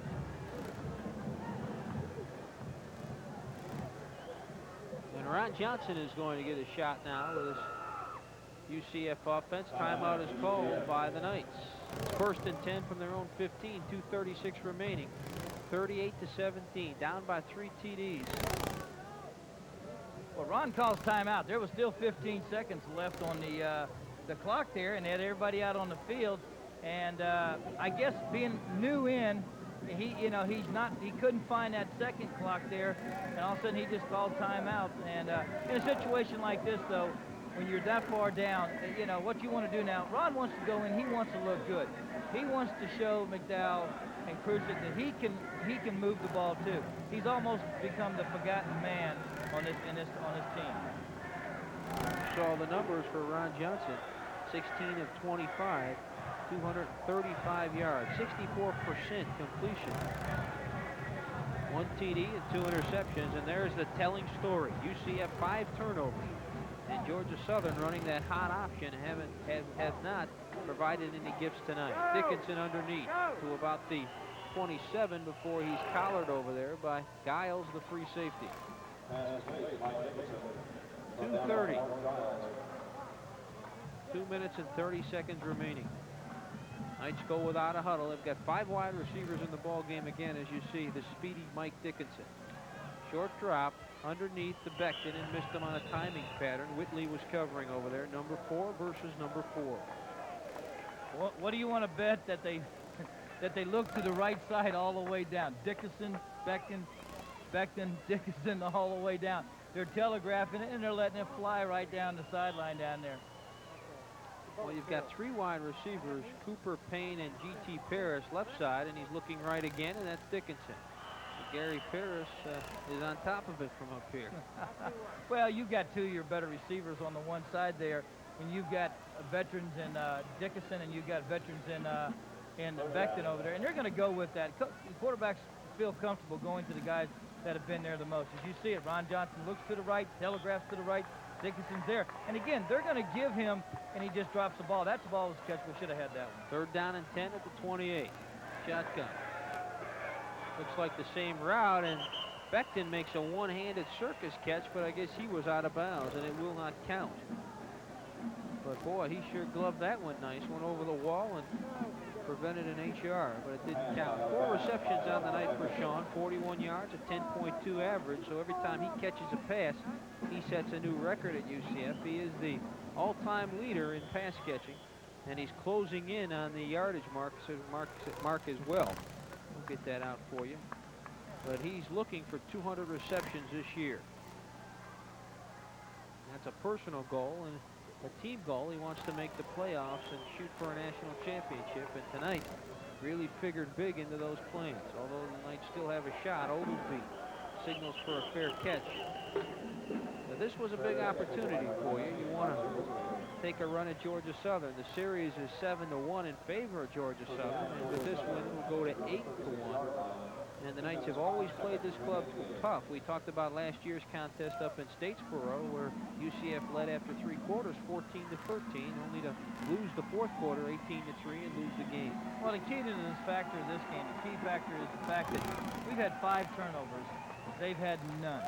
And we have not made them turn the ball over with big hits or interceptions. And there's a new quarterback in for Georgia Southern. That's number 5, Albert Huntley. He'll dish off to his back, who hurdles a tackler. That's number 31 carrying the football for Georgia Southern, and that is going to be Tim Townsend, a fullback, who's getting a chance to get some playing time behind quarterback Albert Huntley. Throwing the ball just once so far, rather twice so far in 1990. Completed 1 pass, so he completes 50% of the time. 6 foot, 217-pound junior. On the line, he tosses it. That's number 26, Alonzo McGee, with a lane and a big gain inside UCF territory and a 1st down. 1:34. Clock stops to move the chains. Just when I'm sorry, Gary. No, just when you think you've stopped one of the regulars, they bring in a backup, and he pounds it down your throat. This team is very talented. They came in this game well prepared. They just felt comfortable. They felt confident the whole night that they could win this ball game, Georgia Southern. Albert Huntley takes it himself, and Spitulski rides him down from behind, short of 1st down yardage inside the 30. 1:11 and counting. Boy, if you're Albert Huntley, it's got to be tough because the guy that's playing ahead of you is some kind of athlete, Raymond Gross. Georgia State University has rushed for 349 yards tonight. UCF 194, and Mark Giacone had 100 yards in the first half. So UCF did what they wanted to do on the ground for a time being. But the turnovers, I think, were key. And this time Huntley has nowhere to go. Vic Taylor, along with Eric Jones and Buckley, came over. So the two Erics come over to knock them down and get some help from their friends. Well, Georgia Southern has played just a real solid football game tonight. They've done it with little passes they've had to throw, but basically they've done it with a wide open type offense. And that's a tough, I was very impressed. I've never seen them play before until tonight, and I can see why they've won a few national championships with that offense. 15 seconds to go. Down in distance is Academic. Whistles blow.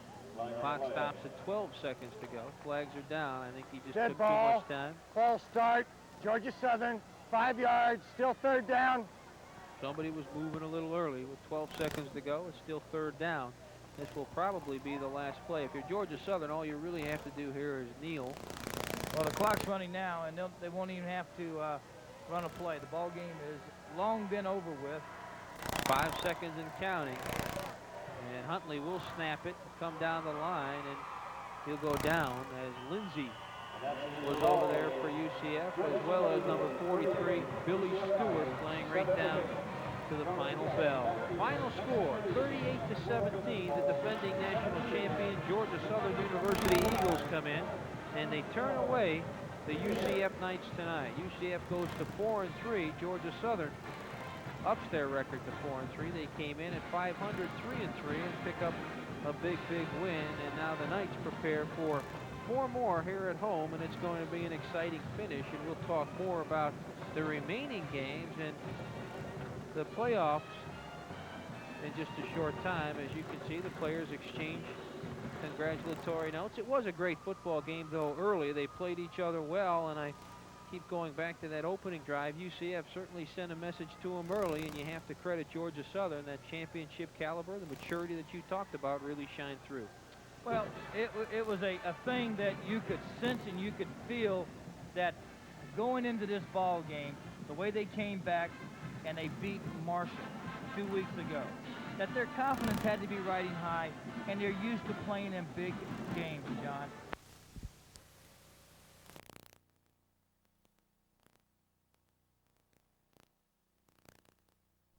Last week, versus defending national champion Georgia Southern, UCF came up short in an effort to earn their first ever top 20 ranking on the 1AA level. That was the bad news. The good news for Mark Giacone and company, the running game labeled the Regulators were out in force and managed to send a message to their 1AA counterparts by rolling up 245 yards of the ground and over 400 yards of total offense. Tonight, UCF looks to up their mark to 5-3 as they play host to Southern Illinois here on CV Sports.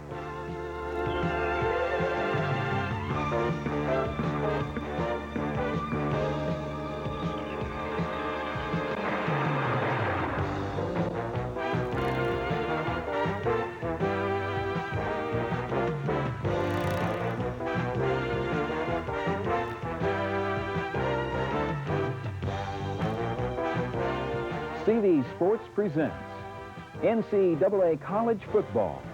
From the Florida Citrus Bowl in Orlando, Florida, it's Southern Illinois versus the University of Central Florida. With your announcers John Kirk, Gary Paris, and special sideline reports from Tom McCulliam.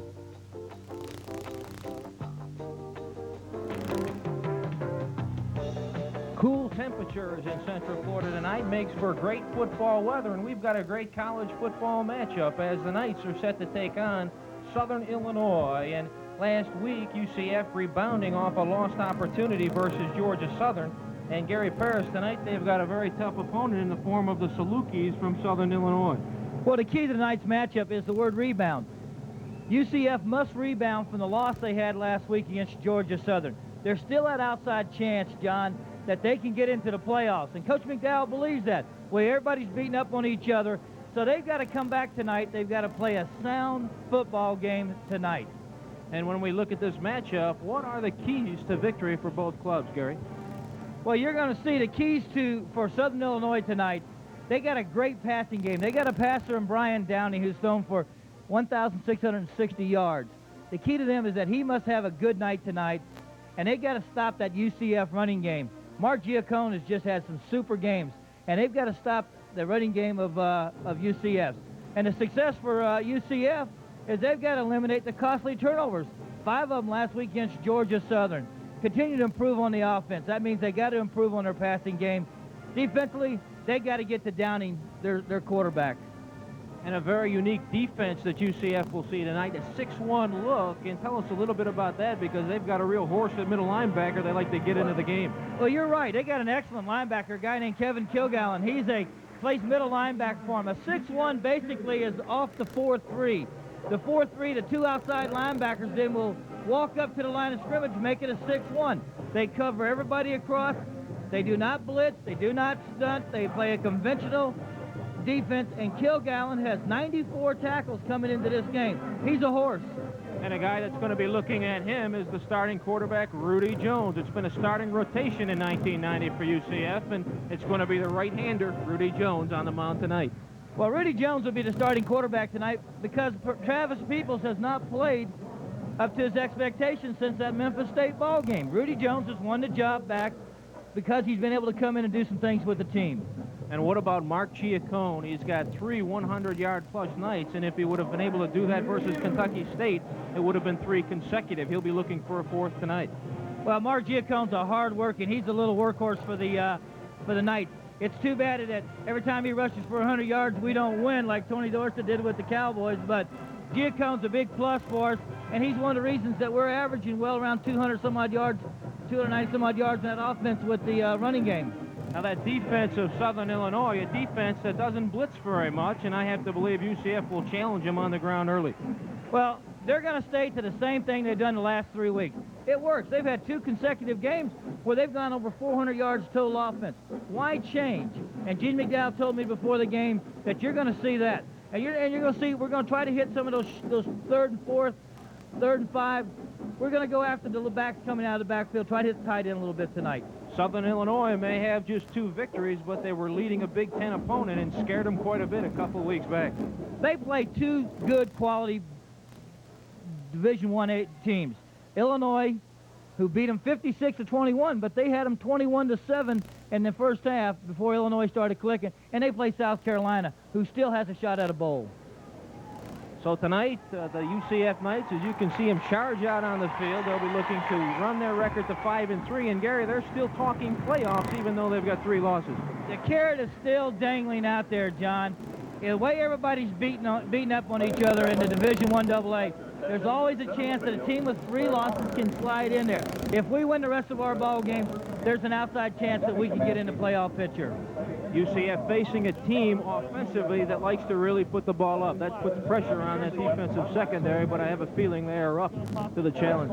Well, you'll see a lot of blitzing, a lot of stunts by our team. We're not scared to blitz, we're not scared to stunt, and that means that we got to put pressure on Brian Downing, their quarterback. And Gary, we are about set to raise the curtain on this one, so let's go down to the coin toss.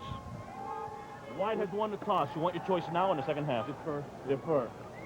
White won the toss and has deferred. Take the ball. You want the football? Which way you want to kick? Kick that way. Kick that way. White, go over there. Black, come over here, please. Central Florida will receive. Let's have a lot of fun tonight, gentlemen. Let's give a warm welcome. So we are set to get this thing started. It is really a beautiful evening for college football. Crowd still filing in as UCF looks to run their mark to 5-3 and jump back into a productive groove. And they are facing a straight drop back, or a classic drop back passer by the name of Brian Downey. He is a former missionary who served in Portugal. When we come back, we'll get this thing started. You're watching CV's Community Cable Channel, Channel 32. We'll be right back with more UCF football right after this. Citrus Bowl, as our pregame activities continue, we have a mishap down on the field. Let's go downstairs where Tom McCullion is standing by. John, unfortunately, the Knights, Sir Galahad did fall off his horse, and they're attending him right now. In fact, it looks like they're bringing in the stretcher to carry him off. I really hope that he is going to be okay, and I hope it's not going to be a bad omen for the team tonight. But we'll find out more about him when they take him off the field, and I'll get back with you with that information. We'll take it back upstairs to you. Thank you, Tom. Very unfortunate down there as they are rolling out the stretcher for him. You get a look at Rudy Jones warming up, but boy, talk about putting a damper on things, Gary, before we get started. Well, we just hope that individual is not seriously hurt and that it's just something maybe you got the wind knocked out of him. And that's, you know, you hate to see any kind of a mishap, especially when your teams are getting ready to go out on the field and it's your mascot. You just, you know, because, you know, like Florida State up there has the Seminole, the Chief, Osceola comes out and throws the flame. They've been doing it for years. You know, so you like to see the tradition, and the night is something that's similar to the Seminole at FSU, and we hope this our mascot's not seriously hurt. Well, when this type of thing does happen, it does put things into perspective. We get all geared up to watch a football game, and right now we're all thinking about the individual who's down on the field and hope that there's not much damage done and they're back on their feet. But that would be, I would think, very terrifying out there on top of that animal. It's a beautiful horse to look at, but right now we've got a problem down on the field, and that's the reason for the delay. Let's hope for the best and talk a little bit more about this matchup. You mentioned a fellow named Kevin Kilgallen, 6 foot, 215-pound senior. He's not a big player. He's probably not even a prospect. That's according to his coach, Bob Smith, but he also goes on to tell you he is a fine football player, and he makes us go, and Rudy's got to think about him tonight. Well, Rudy Jones is going to have to keep an eye on this guy because this guy gets back, he drops well, he's going to try to disrupt the running game, and he's going to try to force Rudy to pass the ball tonight. And one of the weaknesses has been for the UCF offense is the inconsistency on the quarterbacks in their passing. We've had an excellent running game. Rudy's got a tremendous challenge tonight. This will be his third start this year, and he's got to go out now, and he wants to prove himself. He wants to say, hey, look, I was the quarterback in the beginning. I had a rough start. I want you to, you know, I want to be the quarterback. And he wants to prove it not only to himself, but to his teammates and to his coaches. As you look at the guys that make both of these two teams go, Billy Swain has 3 touchdowns for this club, along with Jourdain, a running back who really makes them go. Yonel Jourdain, 6 foot, 193-pound sophomore. He's the leading rusher, and he's 3rd in receiving. And you see Willie English. He's looking for a record in rushing touchdowns for a season. He's got 7 right now. And Mark Giacone, can't say too much about him. The man from Westfield, New Jersey, he's got 3 100-yard plus games, as we mentioned, and he's looking for number 4 tonight. He'd like to close strong. He's 2nd on the all-time leader list, and he has an outside shot of being the most prolific runner in the history of the program if he can really come down the stretch hard down the final end of this 1990 season for Mark Giacone. And that's Craig Marsden, the center, taking his warm-ups. They're trying to stay loose now as we look at the top defensive players for both teams, and Kilgallen is the top of the class. As the delay continues here at the Citrus Bowl, our pregame is somewhat prolonged. Pregame activity somewhat prolonged just a bit. We'll take a short break. You're watching CB's Community Cable Channel, Channel 32. We'll be right back with more of our pregame show right after this. They've got the field goggles out tonight at the Citrus Bowl. We're happy to have you with us from CB on CB Sports, another live UCF game, and we're delighted to bring it to you. John Kirk along with Gary Parrish and Tom McCullion, who's downstairs on the field. The UCF wearing those black jerseys and black pants against the Salukis, and I think the Salukis made this somewhat of a bowl trip for them. They took some time out, went to Disney World, saw some of the sights, and is that a distraction, Gary?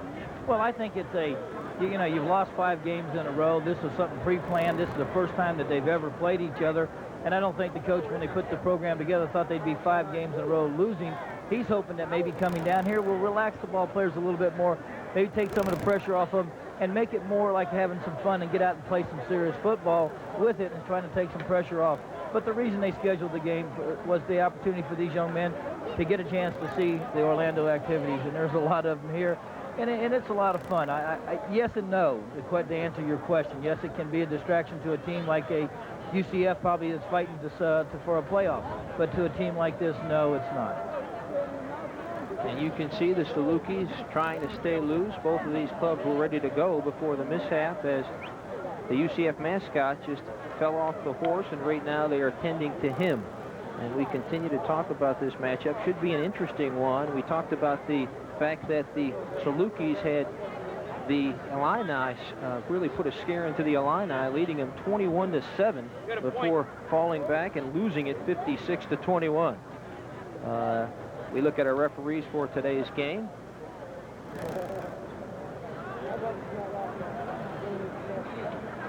Alberto Reveron, the referee. Nick Owens will be the linesman. Showalter is the side judge. Chuck Ross, the back judge.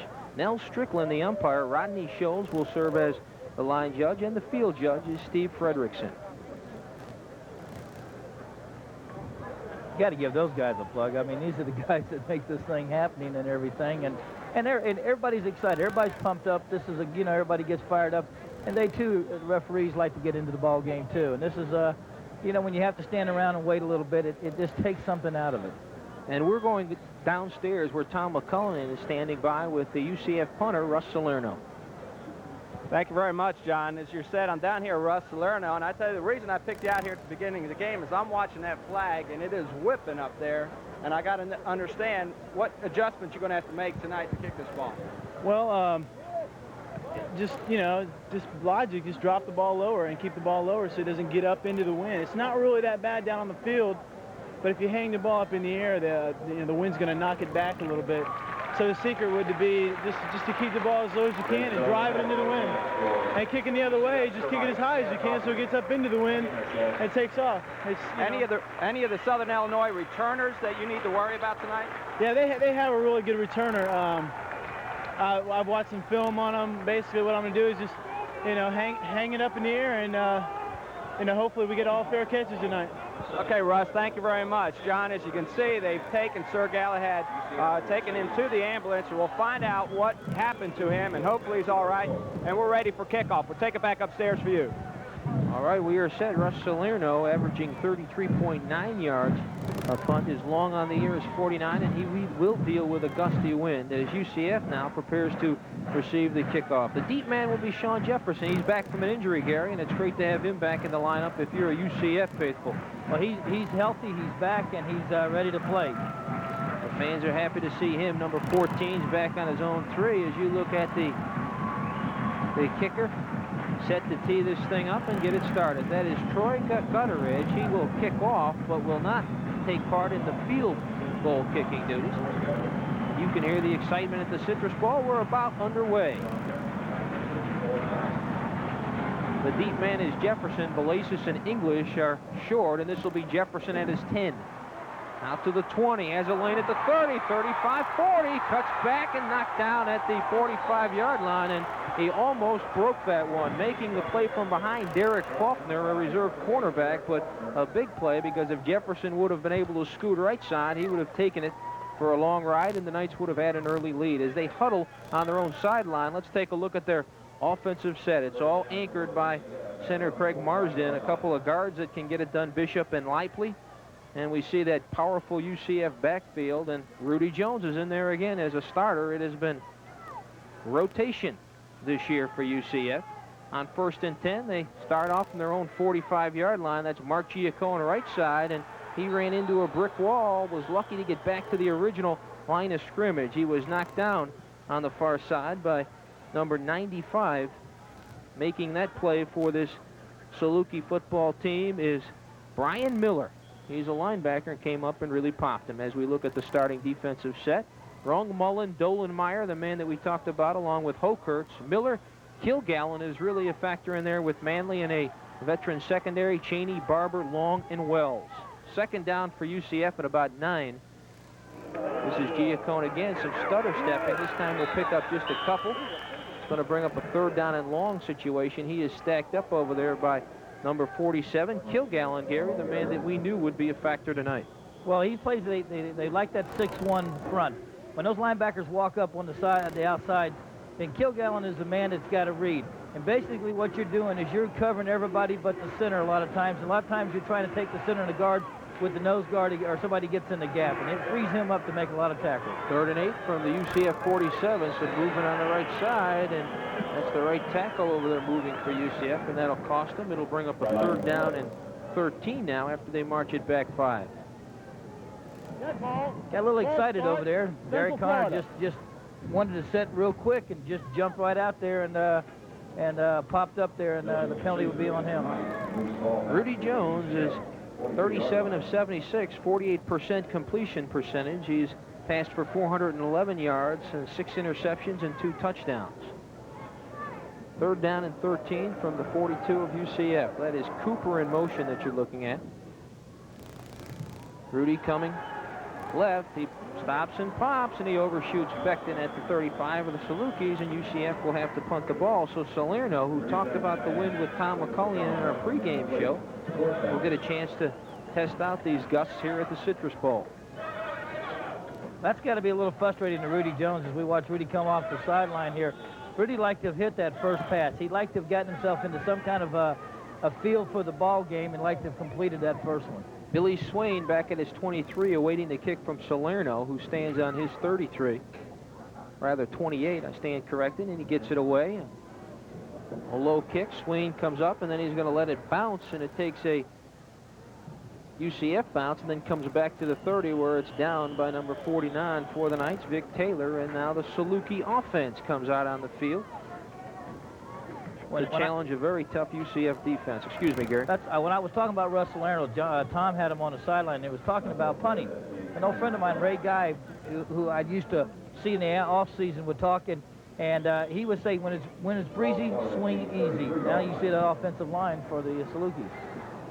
All of them are first-year starters, and you've got Downey, that classic drop-back passer, and Jourdain, the key running back, and they'll open up with 4 wide receivers and a lone setback, and it is Jourdain, number 39.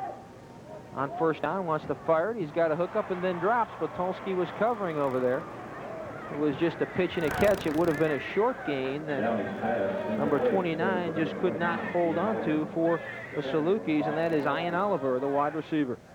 Well, they came out in their basic spread offense. They had the tight ends flex. That means he was 5 or 6 yards outside the normal position, and everybody lined up in a spread. Lindsey, Wisniewski, and Knott, and Jones, Stewart, Hamilton, and Spitulski, a quartet of linebackers that really get it done. Irvin and Roberts, the corners, and Law and Buckley, the safeties. Second down, it is going to be Jourdain carrying, and he'll pick up about 5 on the play, depending on the spot. We'll bring up a 3rd down and about 5 to go for the Salukis. Jourdain is a workhorse for that offense of theirs. He's a back that likes to take the ball, likes to carry the ball. Coming into the game, he's carried the ball 107 times. He'd like to carry it more, but the problem is that their most effective weapon is their passing game. 3rd down and 4 now after the spot. Jourdain is the lone setback. Back to pass goes Downey underneath and short of the first down as he hit number 13, Johnny Roots, his favorite receiver, but he was rejected by solid UCF defense over there. That'll bring up a 4th down. All right, we're going to watch the quarterback drop straight back now. This is just, you got 3 receivers to the one side. Roots comes underneath, and Shane Law is right there, picks him up man-to-man, and tackles him and holds him to for a very small gain. Now, they were trips left, brother, and he was the outside receiver, and he came all the way across underneath. Peters with a 41-yard average on 45 punts at his own 25-yard line gets it away. Dickinson is awaiting the kick at his own 15. Has to go back and now comes near side. Tries to find a lane and continues to move forward. Flags all over the place. He was dragged down by number 6, Ken Cager, the reserve inside backer, and we'll see what the flags are all about. Dixon was trying to find a wall there as we see Mike coming off the sideline. He was looking for a seam there, trying to get back into it. Nice kick by Peters. Peters is an excellent punter, 41 yards. Central Florida. And they've got clipping on UCF. We're going downstairs where Tom McCullion is walking the night beat. Thank you very much, John. I talked to Dr. Croft, who is the team physician, who we'll have an opportunity to talk to him at halftime. He said he talked to Chad Daughtry, who is Sir Knight, who fell off the horse. Central Florida on the run back. Apparently the saddle was loose. He fell off. He seems to be okay. They're going to take him to the hospital just to make sure. By the way, Sean Jefferson came back to have his ankle taped. It seems to be iffy. He said he's going to play this game, though. John, we're going to take it back upstairs to you. So Sean Jefferson, a question mark last week and didn't play, and he wants to get in there now, but for now it is Cooper and Becton, the wide receivers, and it's going to bring up a 1st down and 10 inside the UCF 10 after that clip. Rudy Jones, first back through. Balasis, ball on the ground. The Salukis are over there. They're saying they have it. I think Balasis may have bounced right back on it. Close call coming up with the football was Perry Balasis. He'll lose a couple on that play, and that's very dangerous inside. All right, now watch number 47. Boom, right there. There's Kevin Kilgallen, the guy that we've talked about. he not only hits and makes tackles, he causes the fumble right there. Perry Belasis fell on it. Very good for Perry, because if not, they'd had the ball inside the 10. But Kevin Kilgallen, the key linebacker. 2nd and 12 for Jones. Cooper and Becton are his wide receivers, and Osborne is the tight end. There's a play fake from his own end zone. Firing over Becton's head at about the 23, and that'll bring up a 3rd down now and 12 for UCF. So the Knights with their back to the wall early in this one. John Rudy's finding the right receiver, and you got to give him a lot of credit for that. As we see, the senior wide receiver, Sean Becton from Ormond Beach, Florida, was wide open on that last play. The problem is the quarterback's got to get the ball down. Rudy's got to relax a little bit. He's throwing off the back of his heels. He's not following through real well, and the ball's sailing out of his hands and it's going high. Becton needs just about 75 yards to break the all-time yardage mark at UCF. He already sets a record every time he catches a ball, and Rudy Jones is going to use a timeout at a crucial time. They are 3rd down and looking at a 3rd down and 12. No score with 10:55 to go here in the first quarter. UCF versus the Southern Illinois Salukis. On a great night from the Citrus Bowl, they'll talk this one over. And there's a pretty little girl with a bow in her hair. And while we take a timeout break, let's take a break on CV Sports. You're watching CV's Community Cable Channel, Channel 32. We'll be right back with more. Back at the Citrus Bowl, 3rd down and long for UCF, 3rd and 12 for Rudy Jones and company. That's Cooper in motion. Rudy on a roll. Finally, he's got his man. That's a 1st down to Sean Becton. Big play by Becton at the 22. He knew where the marker was, and he makes the 1st down by about 3. And they move the chains in a big sequence there. Sean Becton coming in, he's the leading receiver with 30 receptions. And you're going to see this play. Now, Rudy buys a little time here. He sprints to his left, get a little pressure right here. Now, his athletic ability gets him open right there. Now he throws the ball. He relaxed a little bit. Look at right on the money. Nice throw, nice catch by Sean Becton. Good route. They mark it at the 26-yard line, 1st and 10 for the Knights. Giacone, brick wall down there, nowhere to go. He was stacked up by Lance Tinsley, and Jim Wrong, number 92, also came over, and a whole host of tacklers. Number 89 for this club was also in on that play. Coming into the game, the Southern Illinois knew they had to stop the running game. One of the things, one of the best ways you can do it, as you can see right now, is get penetration up the field. As you saw Rung and them, they actually beat our man across the line, got penetration, and the Giacone had nowhere to go. 2nd and 9 for Rudy Jones. Giacone and Belasis in the backfield. Jones wants to roll right. Ball was deflected at the line of scrimmage. It looked like that was number 88 that got his hand on it, John Manley. Just came up and got the big paw up, and that's going to bring up a 3rd down and long situation for UCF. Manley there, he did a good job. He was the outside linebacker, and his area is the flat area out there. When no back, now we're going to see Rudy roll to the right. Now you don't see Manley yet. Now Manley's out there. He's got the outside flat area. And all of a sudden now he comes up and he takes the deflection. No back threatened, so he came up and he got his hands on the ball. 3rd down and near 10 for the Knights. 2 wide receivers to one side. As you get a look at the trenches, and now whistles blow. Marsden is pointing the finger. Dead ball, delay game, Central Florida. Well, they took too long, 25 seconds, and now instead of a 3rd and about 11, it's 3rd and about 16 for Jones. Well, this really will put more gray hairs in offensive coordinator Mike Grush's hair. The fact is that you're getting the play in, you're getting it out there, and so far early in this first quarter, things are not going smooth. You work all week, and it really frustrates you. Well, the Southern Illinois Salukis were very concerned about that UCF running game. So far, they're controlling it. Jones wants to throw. Pitch and a catch. He was trying to hit Looked like Jefferson on the far side, and J.J. Cheney, a true freshman, was covering on the play and bounced it away. No flags, and UCF will have to punt the football one more time. Coming into this game, we had not seen or we had not heard much about the blitzing. So far this game, I've seen 3 or 4 blitz. Here's Jones rolling to the left. Now he's going to get a little pressure right here on his left, right there, coming up right there from the outside from one of the linebackers. And actually, Rudy took a little too long to throw that ball. Swain back at his 49. Salerno, high spiral, short kick. Swain comes up, signals for a fair catch, and he makes it at his own, or at the UCF 43-yard line, and that's where the Salukis will put it in play, 1st and 10.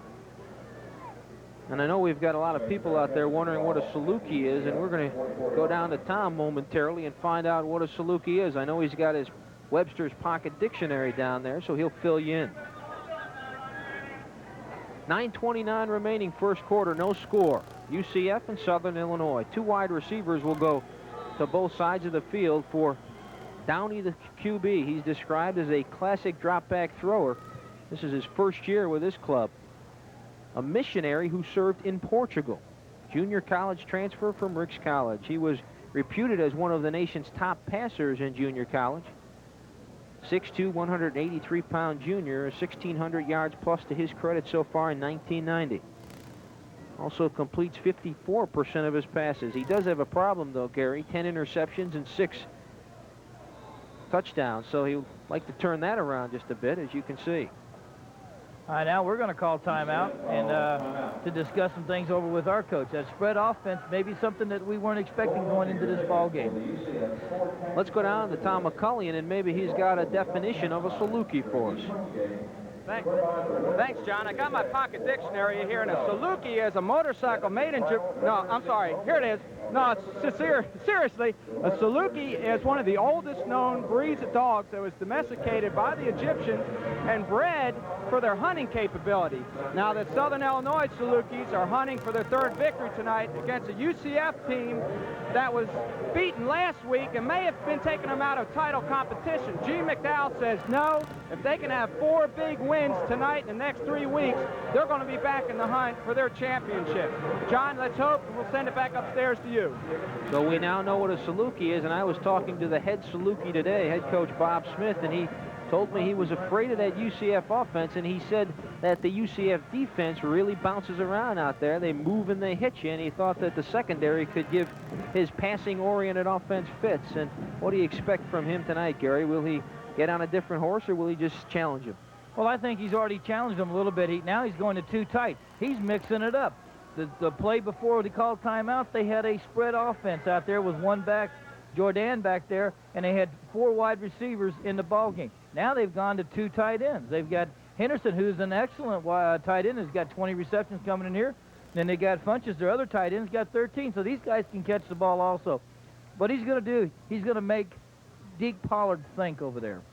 Well, it's 1st down and 10 from the 44 of UCF, and we have had an awful lot of delays, a slow-moving game so far. Are you sure we're not replaying some of these calls like they do in the National Football League?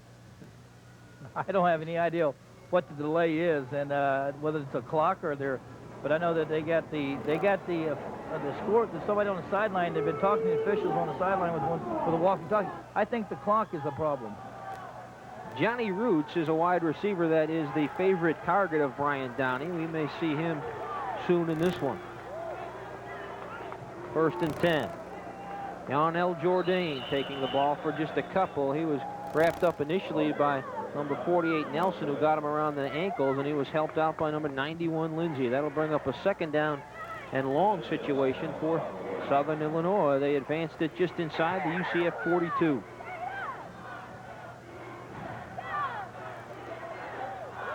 Call it 2nd and 9 for the Salukis. Yarnell Jourdain, he leads the team in rushing, and he's 3rd in receiving. They're going to call timeout themselves now. You know, this is with 9 minutes to go in the first quarter. It seems like we've been here already an hour, and it's just one of them long games.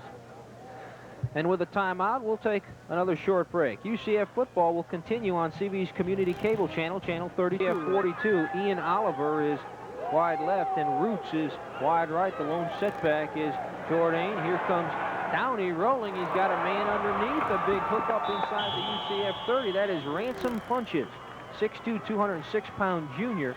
13 catches, a 9.6 average, and just 1 TD, but they pick up a first down there, going to your favorite guy at tight end. Well, it's a good play. What they did is he fakes the toss to the one side, as you'll see here. He's going to fake the toss.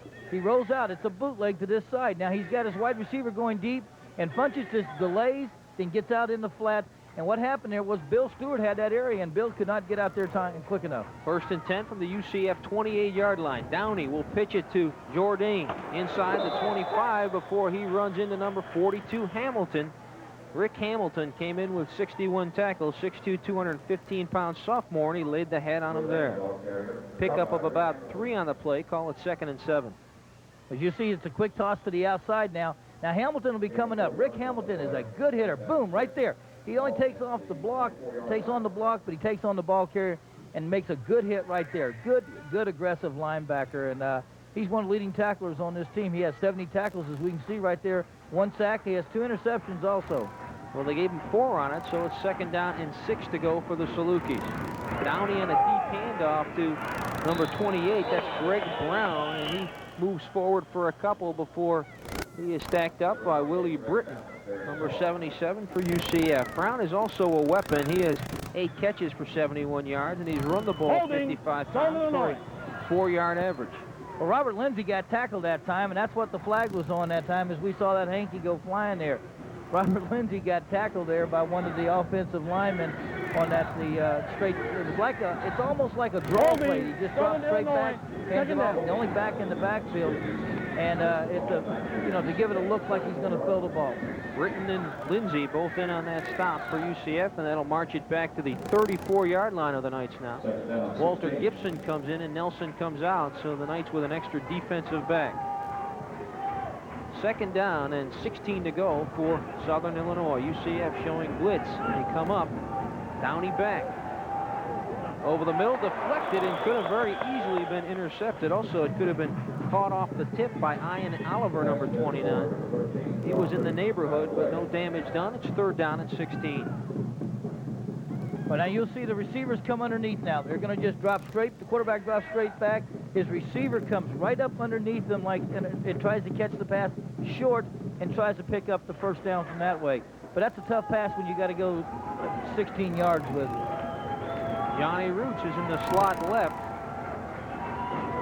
3rd down and long for Downey. Back to pass. Feels pressure. Lindsay pursuing. He just flips it out there. He's got a man. That is Brown down the line to the 20. And he's out of bounds at about the 16-yard line. And looks like he's got first down yardage. You know, they're going to march it up a little bit. He must have stepped out to get bounds just outside the Knights' 20. So that'll bring up a 4th down situation. Well, I tell you what, if he could have found Brown just a little bit earlier, Brown would have gone in the end zone. Great play. He rolls now. He looks dropping straight back. Now look at Brown to your left. He's wide open. No linebackers there. See, now he sees him. He can't get the ball up and get it to him. When he does, now here comes Bill Stewart out there, and Bill Stewart does a great job of forcing him out. Steve Wiedemeyer, 8 for 9. All of his have come from between the 20 and the 39, and this time outside of 40, he hits the upright. No good, so this thing is going to stay scoreless. Wiedemeyer has the foot. He was hitting him from over 50 in the pregame. And he'll get the miss, and you can't get any closer than that. He just bounced it off the bar, and we remain scoreless. That bar's still shaking. He drilled that ball. You know, one of the comments I wanted to make earlier, and you had opportunity now, is that the fact that they have an excellent kicker, and we have an excellent kicker in Gorilla. We have both these teams have good field goal kickers. And Ron Johnson is out at quarterback now for UCF, so head coach Gene McDowell wastes little time sending Ron Johnson, another pitcher for UCF here. Rudy Jones got the start, could not move him, and here's a reverse to Beck, and he can throw the football. That's what he wants to do. He's got a man wide open. Jefferson at the 40, down to the 30, down to the 20. They're not going to catch him. UCF has a lead. Ron Johnson comes in, and we knew Beckton had an arm. He threw a touchdown last year as well to his good buddy Jefferson, and boy, if Jefferson had a sore foot, you couldn't tell there. He just went in for 6. Well, he wasn't getting taped, and it was a great play, and everybody thought it was a reverse, and Sean Jefferson did a good job of keeping his balance. Now, Beckton threw the best pass I've seen thrown by anybody in the last couple games. He threw it right out, let the speed take over. And Grilla out on the field to attempt the extra point. He's 17 of 19 in the PAT department and 13 of 14 in the field goal department. Grillo has ranked among the nation's best.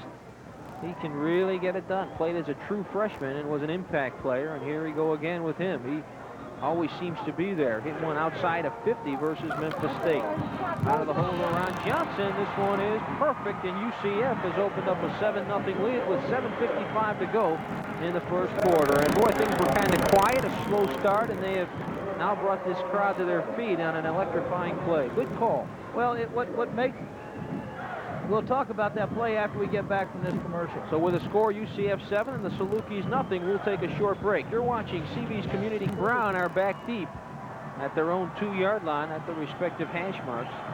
Swain is at the bottom of your screen, and it is a low bouncer. Brown, ankle high to the 20. 25, and Penn Holsapple. No introduction necessary from Anchorage, Alaska. Really stuck number 28, Greg Brown. All right, now we're going to get a chance to look at this touchdown.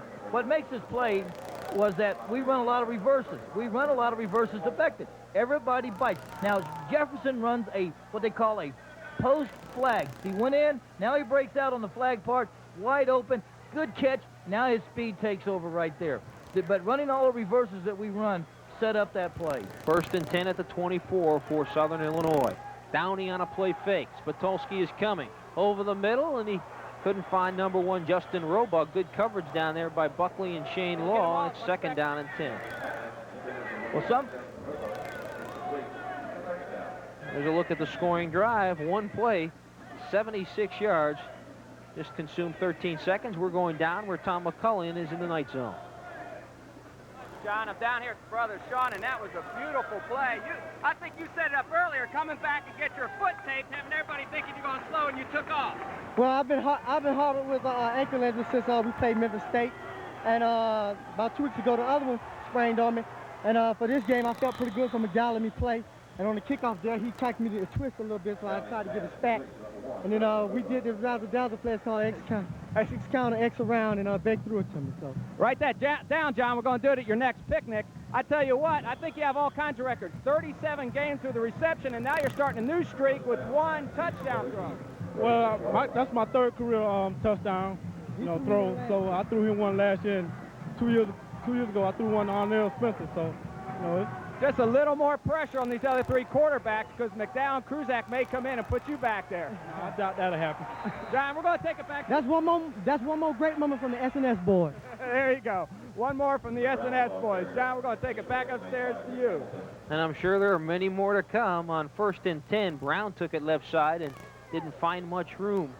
And that'll bring up a 2nd down and 10 from the 36-yard line. While we were downstairs talking to the 2 Shawns, a 1st down hookup from Brian Downey to number 1 Justin Roebuck, and now it is 2nd down and 10 after that run play that didn't do much for him. Downey on the roll, being chased by Spitolski and Willie Britton underneath to number 39 Yanel Jourdain. Couldn't handle it. Rather, that's number 29 trying to hold on to the football, and it was a little bit too hot for him.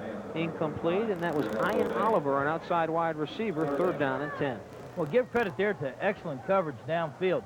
As you see Downey rolling to his right, he's looking downfield. He can't find anybody. He's looking again, and everybody's done a good job. Linebackers have dropped back. He throws the ball high, and Jourdain can't come up. Even if Jourdain had come up with the ball, he would only had about a 4 or 5 yard gain on that. Good coverage downfield by linebackers in the secondary. 3rd and 10. Downey wants to throw for it. Has pressure again. He's got a screen set up over the middle, and that's incomplete. And Bill Stewart really popped number 83 Yogi Henderson, a 6'5", 224-pound senior tight end. They had the tight end screen set up, and it didn't go. Well, this time he delays. Now Stewart does a good job of reading this. Now he sees Henderson there, boom, right there. The pass was overthrown because they had pressure coming from the outside from Bob Knott. Good job, though, by our defense. David Peters, a solid punter in at his own 22, gets it away to Dickinson back at his 25. He awaits the kick, and he'll take it. Sidesteps one and doesn't advance it very far, but boy, that was a gutsy play by him. You were looking for him to raise the hand down there, and he tried to advance it up the field, but he was stuck by number 6 Cager, and the Knights will put it in play 1st and 10 inside their 25, just outside their 24. Talking about that tight end Yogi Henderson, his coaches proclaim that it's like having a member of their staff on the field when he's there, and I guess with a name like Yogi Henderson, that means he must be smarter than the average tight end. Well, he's probably a 5th-year senior, and he's done a great job, and he's probably the student of the game. 400-plus yards for a second consecutive week last week versus Georgia Southern. Johnson stays in on a play fake, firing far side. He has his man over there for a short gain, and that is the tight end Osborne. And are they going to say he was out of bounds? They are. Defending over there was number 27 from the secondary. Just bumped him out of bounds, Scott Barber. He drops straight back now. Osborne's going to run a quick out pattern. He looks downfield to his wide receiver first, then he goes to Osborne right there. And Ozzie must have had a foot right on the line, because it looks like right there he's got it in, but it must have had a foot on the line. Cooper will come wide left, and Becton is wide right for Ron Johnson. You look at his numbers, he's completed 64% of his passes. Another play fake, going up top again, and threw that one up for a jump ball, and Becton couldn't get to it before J.J. Cheney, a true freshman, 5'9", 165-pounder from St. Pete here in Florida, bounced it away. Well, you're going to see excellent pressure right up the middle put on the quarterback right there, Ron Johnson, and Ron just had to get that ball away as they had Scott Bursa was right up in his face right that time and made him throw that ball high. So it is 3rd down and 10 now for the Knights, just inside their own 25-yard line. Cooper in motion.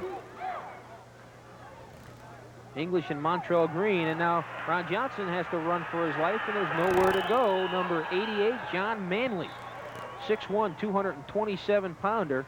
He's a 2-year letterman, and he just slams him to the turf for a loss of about 5 on the play, and it's 4th down again. Last week, Salerno punted just 5 times, and he's already nearing that mark tonight. Well, look at the pressure right up the field. As you see right away, as Jim Rung gets in there right on top of the quarterback, Ron Johnson, then Manley from his linebacker position does a good job of making the sack.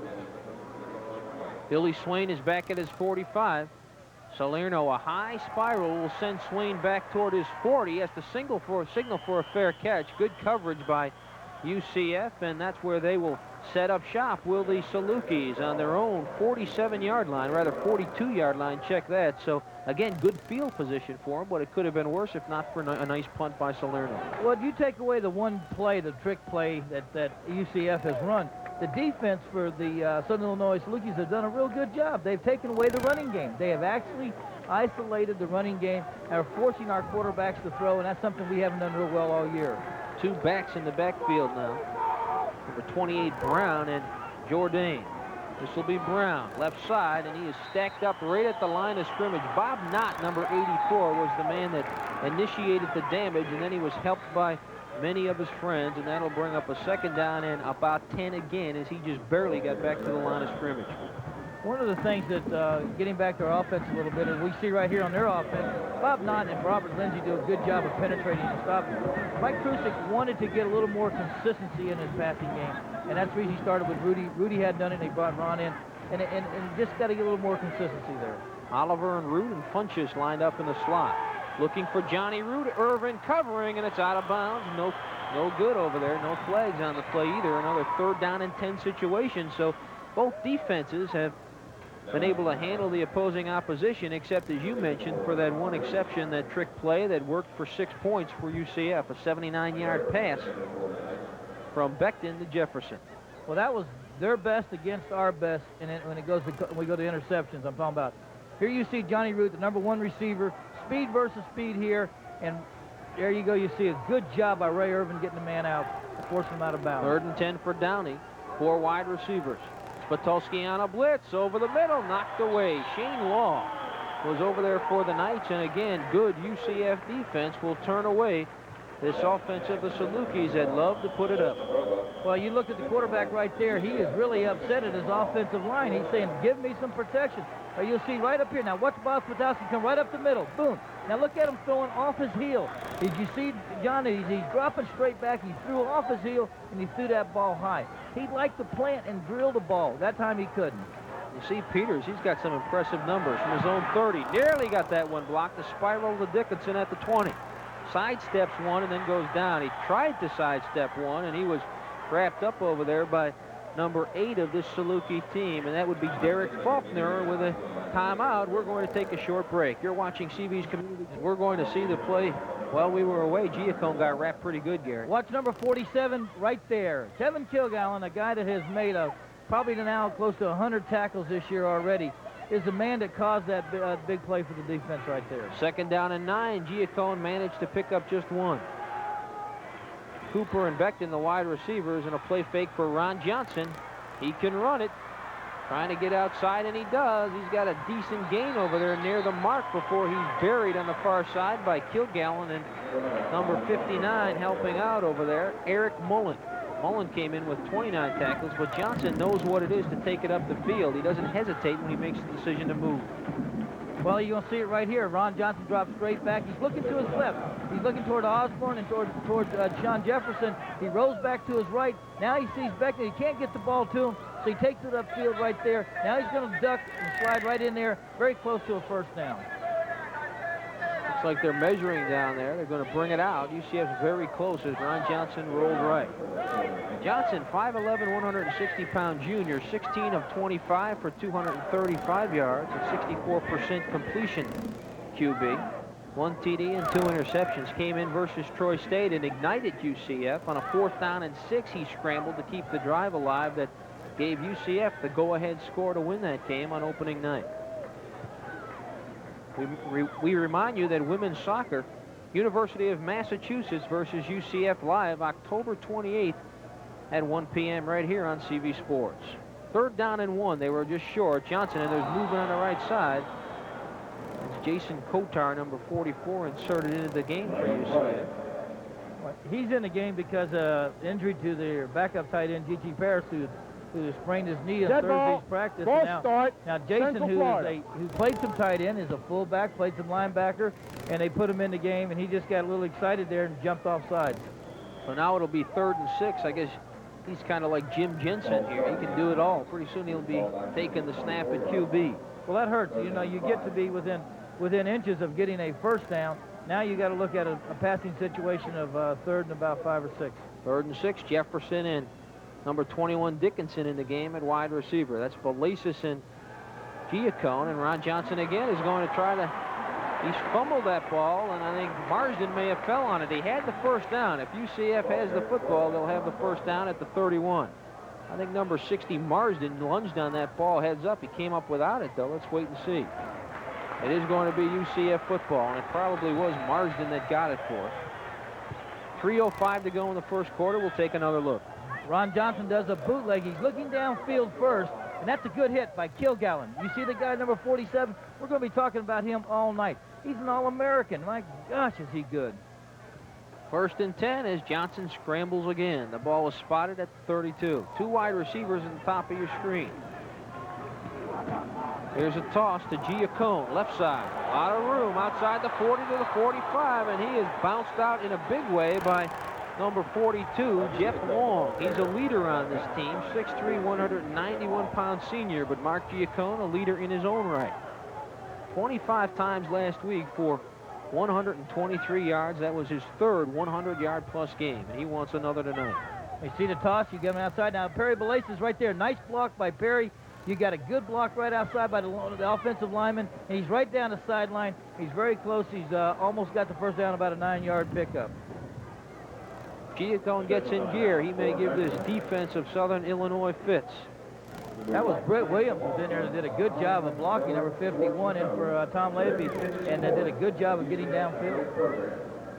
2 minutes and 40 seconds remaining in the first quarter. The Knights lead it 7-0, and now they want to measure. They'll bring the chains all the way across the field.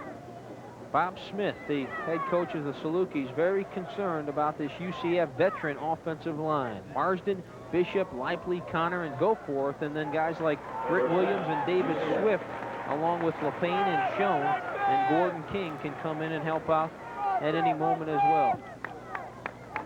Well, he had the first down. Good job. Good job by Giacone. Needed that. He needed a nice run. He needed something to get him excited, and the offensive line needed something, so now they can get fired up. Now they can feel like they can win that in the battle in the trenches. Ball's at the 42-yard line of UCF, and Cooper and Dickinson go wide right. Giacone again, left side. Still on his feet, into Saluki territory, down to the 40, and he's bounced out again by Jeff Long. Into Saluki territory for the first time tonight, legitimately, I guess you could say, or conventional. By conventional means, Giacone brings his troops in. Well, Mark Giacone did an excellent block by John Osborne at tight end. You're going to see the toss here. Now, Osborne and Perry Belasis are going to get after it. There's Perry. Now, you see Osborne's heels in his back of his legs right there. But, folks, he's blocking downfield, number 82. He's the key to that whole toss that time. He hooked his man and allowed him to get in, and Belasis knocked his out. There was a nice seam there. Becton and Jefferson are the wide receivers, both to the right side. Belasis and Giacone. Belasis on a quick hitter. He fooled everybody inside the 40 before he was wrapped up down there by number 47, one of your favorites, Kevin Kilgallen, and that guy could qualify as one of my favorites any day. What's happening right now is you're starting to see that offensive line get into a little bit of a groove. It took them a couple series to find out as we see the handoff right up the middle to Perry. But you see them now. They're starting to take people and create holes for that for that running back. That they couldn't do that early in the game because they didn't get a good feel for that 6-1 front. 2nd and 5, a 5-yard pickup for Belasis, and here come the regulators once again. Giacone hurdling over one before he's tripped up over there. Number 92, really responsible for the tackle, Jim Rung. Giacone had to leap over him and then went to the turf. He's very close to another first down, and he's got it. Again, excellent blocking along that offensive line. They're doing a good job of controlling the battle of the trenches. Now, if you'll see the line, they're really... They've just got a big, there's a hole right there. Everybody's back. Everybody's off the line of scrimmage, and that's allowed for the first down. And there's a timeout on the field as both teams want to talk things over. And you can see UCF faithfuls come out in numbers. And this is a pleasant night. It's cool temperatures, Gary. It's a ball player's dream. You know, I mean, you love to play the game when it's cool like this. It means you're not perspiring as much. You're not going to get as exhausted as you would in a game where the humidity is high and the temperatures are real high. We want to remind you about homecoming. Slippery Rock will be in town versus the University of Central Florida. It all starts at 1:30. We'll bring it to you live on CV Sports, and we'd love to have you aboard if you can't make it out to the Citrus Bowl to see it in person. There's a guy waving at you, Gary. You know, getting back to that offensive line, John, you know, when I played, and we talk about this, a lot of times you see a front. You know, you watch it on film, but you get in the game, and you know you can beat it. It's just having to get confidence in getting and learning the little schemes that they're doing.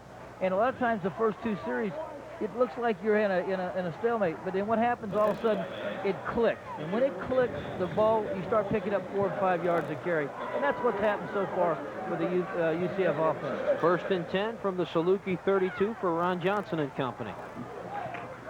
Giacone again. They're going to make him stop it before UCF stops it, and he was roughed up after a gain of about 4 by number 92, Jimmy Rung. Rung getting up slowly down there, as you can see. It's another toss. You got Osborne, you got Bishop, you got those guys on that one side over there working hard.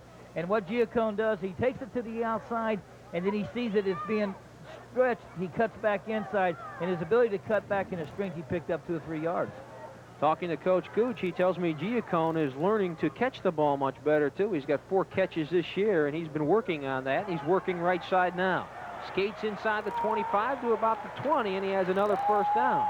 He was tripped up by number 42, Jeff Long, and number 88, John Manley. But Giacone, you get the feeling he's getting his motor in gear again as he looks for a 4th 100-yard day. Mike Krusik is calling a good game now. He's into a groove himself. That time he went to the place we've been going to the strong side. He took that one to the weak side, away from the tight end, and that time the defense was keying it. He made a little pitch and fake to the left, tossed it back to the right. Dickinson and Cooper are wide left with Cooper in the slot. Backs are in an I formation there. Belasis and Willie English. This is Belasis. Bounces forward for just a couple. He got wrapped up by number 90 on this team, Marty Hokerts. Another one of these fellows that is described as a leader. He's 6'5", 245 pounds, a senior with 3 letters. I guarantee you, Craig Marsden has said, look, we're going to get in this thing. He got him on the sideline probably because he's a senior, he's a veteran, and he says, come on, let's get together. Let's play ball like we can. And I tell you what, when he talks, those guys will listen. 2nd and 6, Jefferson and Dickinson. Our split left, Jefferson is in the slot. This is Willie English, his first carry of the night. Down to the 10 to the 9 where he tumbles over, and he was tripped up by Tim Wells, a corner, number 19. Willie English has 7 rushing TDs. The Knights have 19, which equals the mark they set last year, so they have been putting it in the end zone with the regulators more often than not this year, and that will end the first quarter on Willie's tumble. The first quarter comes to an end with UCF nursing a 7-0 lead, but they're looking for more. You're watching CB's Community Cable Channel, Channel 32. We'll be right back with more UCF football. We're back at the Citrus Bowl as we're about ready to start the second quarter action. UCF is moving the ball the old-fashioned way on the ground, and Gary, you mentioned that you like the play calling selection so far here in the early going. The Knights got 1 touchdown on a gadget play, but this time it's by conventional means. Well, Coach Krusek is mixing it up with a toss left, toss right, fake toss to the counter up the middle. A lot of things that makes these backs look real good, and it's created for them. First and goal, Montrell Green and Belasis. Belasis wants to stop and pop. He's got a wide open man. It's John Osborne from Milledgeville, Georgia. And boy, if there was ever a guy who deserved to be on the receiving end of 6, number 82 is he. He came in with 5 catches for 62 yards. He's been a factor in this UCF offense for 3 years, but he never had a TD. He's got one now. That's it. That's the whole thing. You know why everybody's getting excited? Because he's been here and he's a good tight end. He's finally caught his first touchdown. What made that play was all those tosses. All the tosses. All of a sudden, everybody comes biting up. And just boom, Belasis throws a beautiful pass for the touchdown. Grillo will look for the extra point out of the hold of Ron Johnson. Sargent, the long snapper, everything looked good, and it is. With 14:55 remaining in the first half, the Knights now have opened up a 2-touchdown lead, 14-0. And boy, I got a feeling Perry Belasis will probably be a little bit hard to live with if you're John Osborne. Well, John Osborne's a great guy, and I'm glad for him. Let's go downstairs where Tom McCullion is walking the night beat. John, thank you very much. I tell you what, a lot of people associated with sports are looking for future athletes. I have an eye for future cheerleaders, and I'm down here with Kately, and I think she's going to show us her stuff. Kately, let's hear it. Go Knights! There we go, John. John, can I pick them or what? Not bad. She came through for you when the light came on, Tom. Now, you've gone down there a few times, and they've clammed up on you. This time, I'll give you an A. As you look at assistant head coach Paul Lounsbury, he is barking out some congratulatory notes. He's got to feel good about Osborne catching 6. Oh, beautiful, beautiful play. Just great. It was all set up because of all the tosses they ran coming down. Great call by Mike Krusek. Gosh almighty, he's hot now, and he knows it, too. Brown and Swain are the deep men. Franco Grilla has it all teed up. 14:55 to go in the second quarter. UCF 14-0 over Southern Illinois. There's a bouncer out of bounds, and that's one of your favorite kicks as a special teams guy, Gary. Now all you have to do is go back and do it again. You used to love that, didn't you? Oh, Lord, you look at that kicker and you just say, why? You know, you got 50-some-odd yards out there. Can't you kick the ball? All you got to do is come out and kick the ball 2 or 3 times a game. And now I've got to go down and cover again and get hit by 3 or 4 guys. And I'm serious. And the kicker, he kind of quietly says, okay, let's do it again, guys.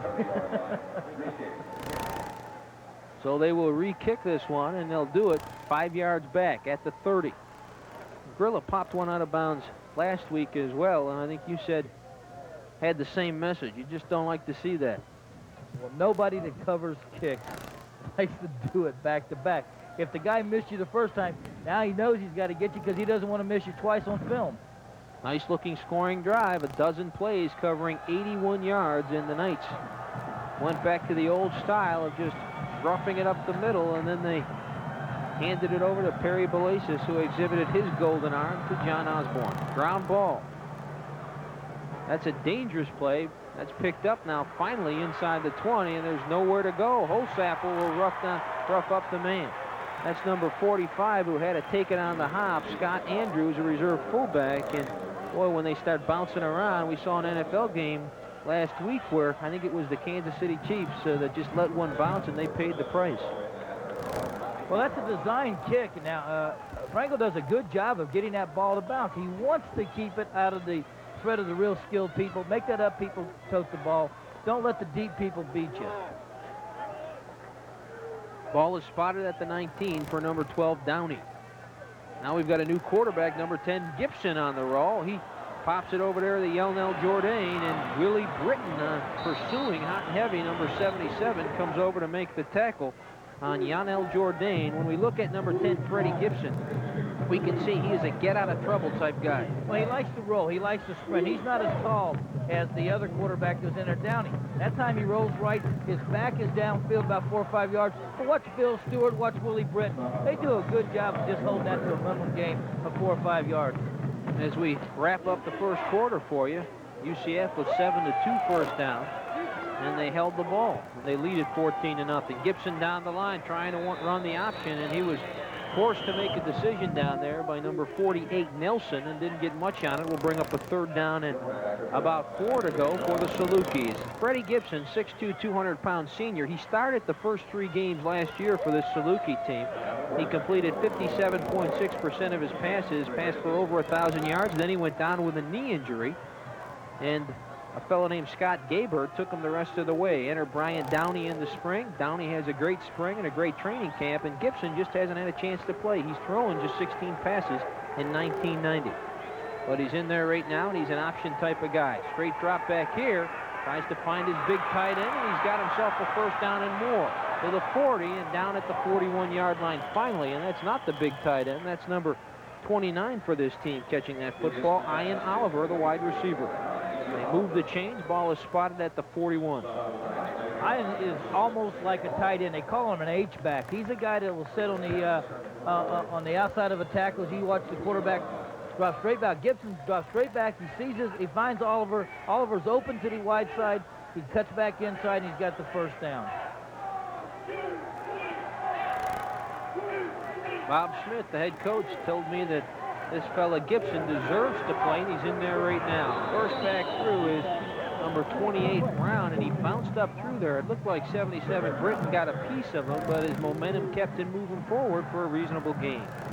Right straight up the middle that time, just a good handoff dive right up the middle. Now, what's happening on this one, John, is that you bring in a new quarterback. He does things a little different from the other quarterbacks. You go from a drop-back type quarterback to a rollout quarterback. Things happen. It's going to take the defense a couple series to get adjusted to the new quarterback. And when they do, they got enough talent, they'll find a way of shutting him down. And the Knights call a timeout on a 2nd down and 5 situation from the Saluki 47-yard line. So Fred Gibson trots toward his sideline, and Spitulski and most of that UCF defense comes over to the sideline. Let's go downstairs where Tom McCullion is standing by. Thank you very much, John. I'm down here at the big man, John Osborne, who took a little pass right up over the corner. Yeah, it was a 48 halfback pass. We've been running the sweep play about 6 or 7 times that drive. So Coach McDowell put it in special for me since I've never scored a touchdown in 5 years of college ball. Kind of makes all those practices worthwhile. Oh, yeah. Well, I knew it would come one day. I tried not to get too excited. That ball was up in the air for a long time. I just want to see if you're going to be able to steal that game ball away from Sean and Sean. I'll try to get it from them. Be hard, though. They're pretty stingy about getting them touchdown balls. If you need some help, give me a call. Yes, sir. Thank you. John, we'll take it back upstairs to you. John Osborne came in a couple years back to keep the seat warm from injured Danny Grayson, and he really turned out to be a factor. And he's been a very pleasant surprise for UCF and has been a steady tight end the last 3 seasons. 2nd down and 5 for Gibson. As you can see, 7 of 16 so far in 1990. 4 wide receivers and a lone setback, and he will hand off to the first back, or the only back through, and not just dragged him down. That was number 28, Greg Brown, and he ran into 3 black shirts, and he had nowhere to go. That'll be a 3rd down and 5 now, as he barely got back to the line of scrimmage. Rick Hamilton did an excellent job of just reading that and really hit him right at the line of scrimmage, and did just a beautiful job of wrapping up and getting help. There you see, come on, now watch Rick Hamilton right there. Rick Hamilton knocks him back, then Bob Knott comes in. Oh, you got Irvin, you got a lot of other guys want to help you out, but it was Rick Hamilton who did a good job of making that tackle from his middle linebacker position.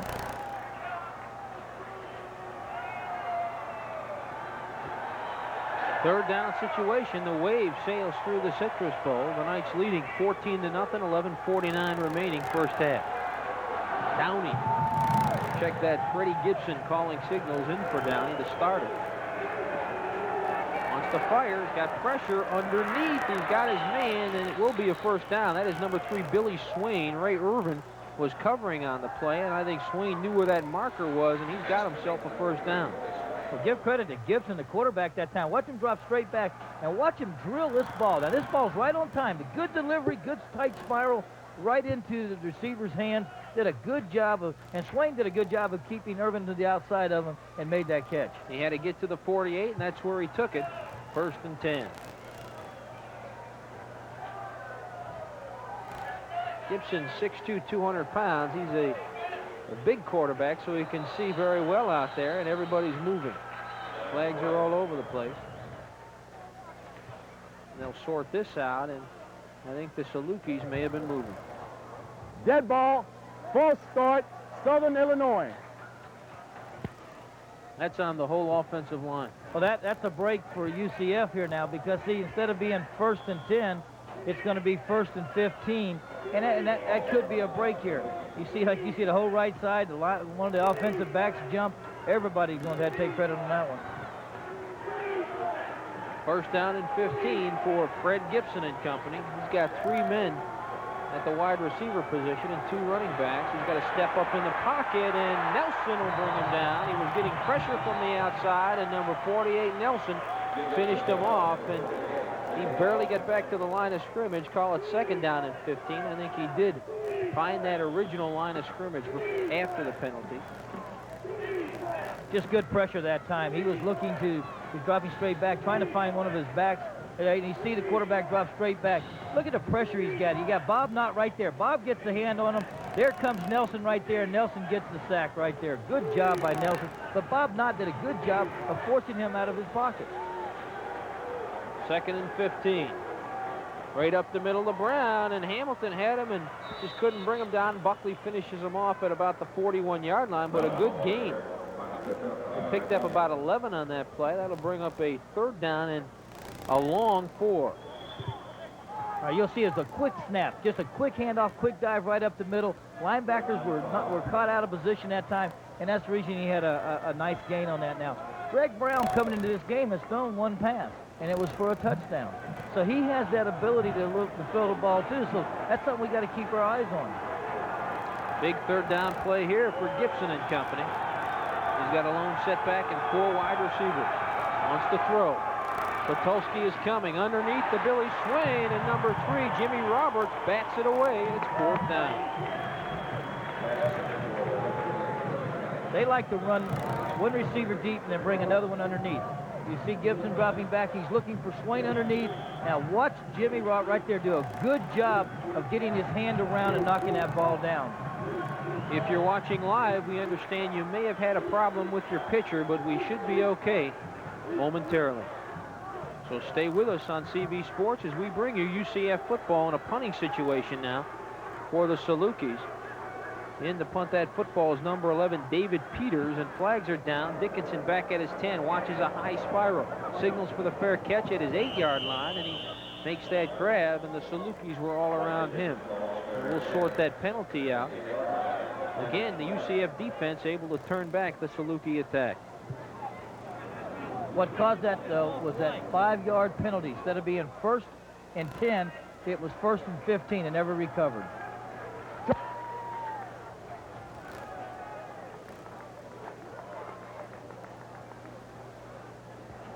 Illegal participation, Central Florida. So what, did they have too many men on the field? Yeah, that's exactly right. They had 12 men on the field. Somebody went out and somebody didn't come off. So that's going to, if I'm not mistaken, it may be an automatic first down. Well, Gibson looks as though he's about ready to come back out. We're going to march this thing down. Illegal participation, Central Florida, first down. And there you have it. So a big penalty. They turned them away, and they have given the Salukis another chance here inside of UCF territory. The Salukis really can get off to a quick start versus the University of Illinois Illini. They led at 21-7. And the way they scored their third touchdown, Kevin Kilgallen stole the ball from Howard Griffith, one of the best running backs in the Big Ten. And what did Griffith do? Well, he got mad and scored 8 touchdowns, broke Red Grange's record, and they went on to beat the Salukis 56-21. So the moral of that story, don't steal the ball from him. Draw play, a lot of room. That is Brown, right side. Law chasing and knocks him out of bounds. Number 28, Greg Brown, just squirted out of there. Nobody saw him but Law and just barely got to him inside the 10, and that's how big that penalty was. Wow, you know, Robert Lindsay had him wrapped up, had a chance to bring him down, ran right into him. Brown's got strong legs.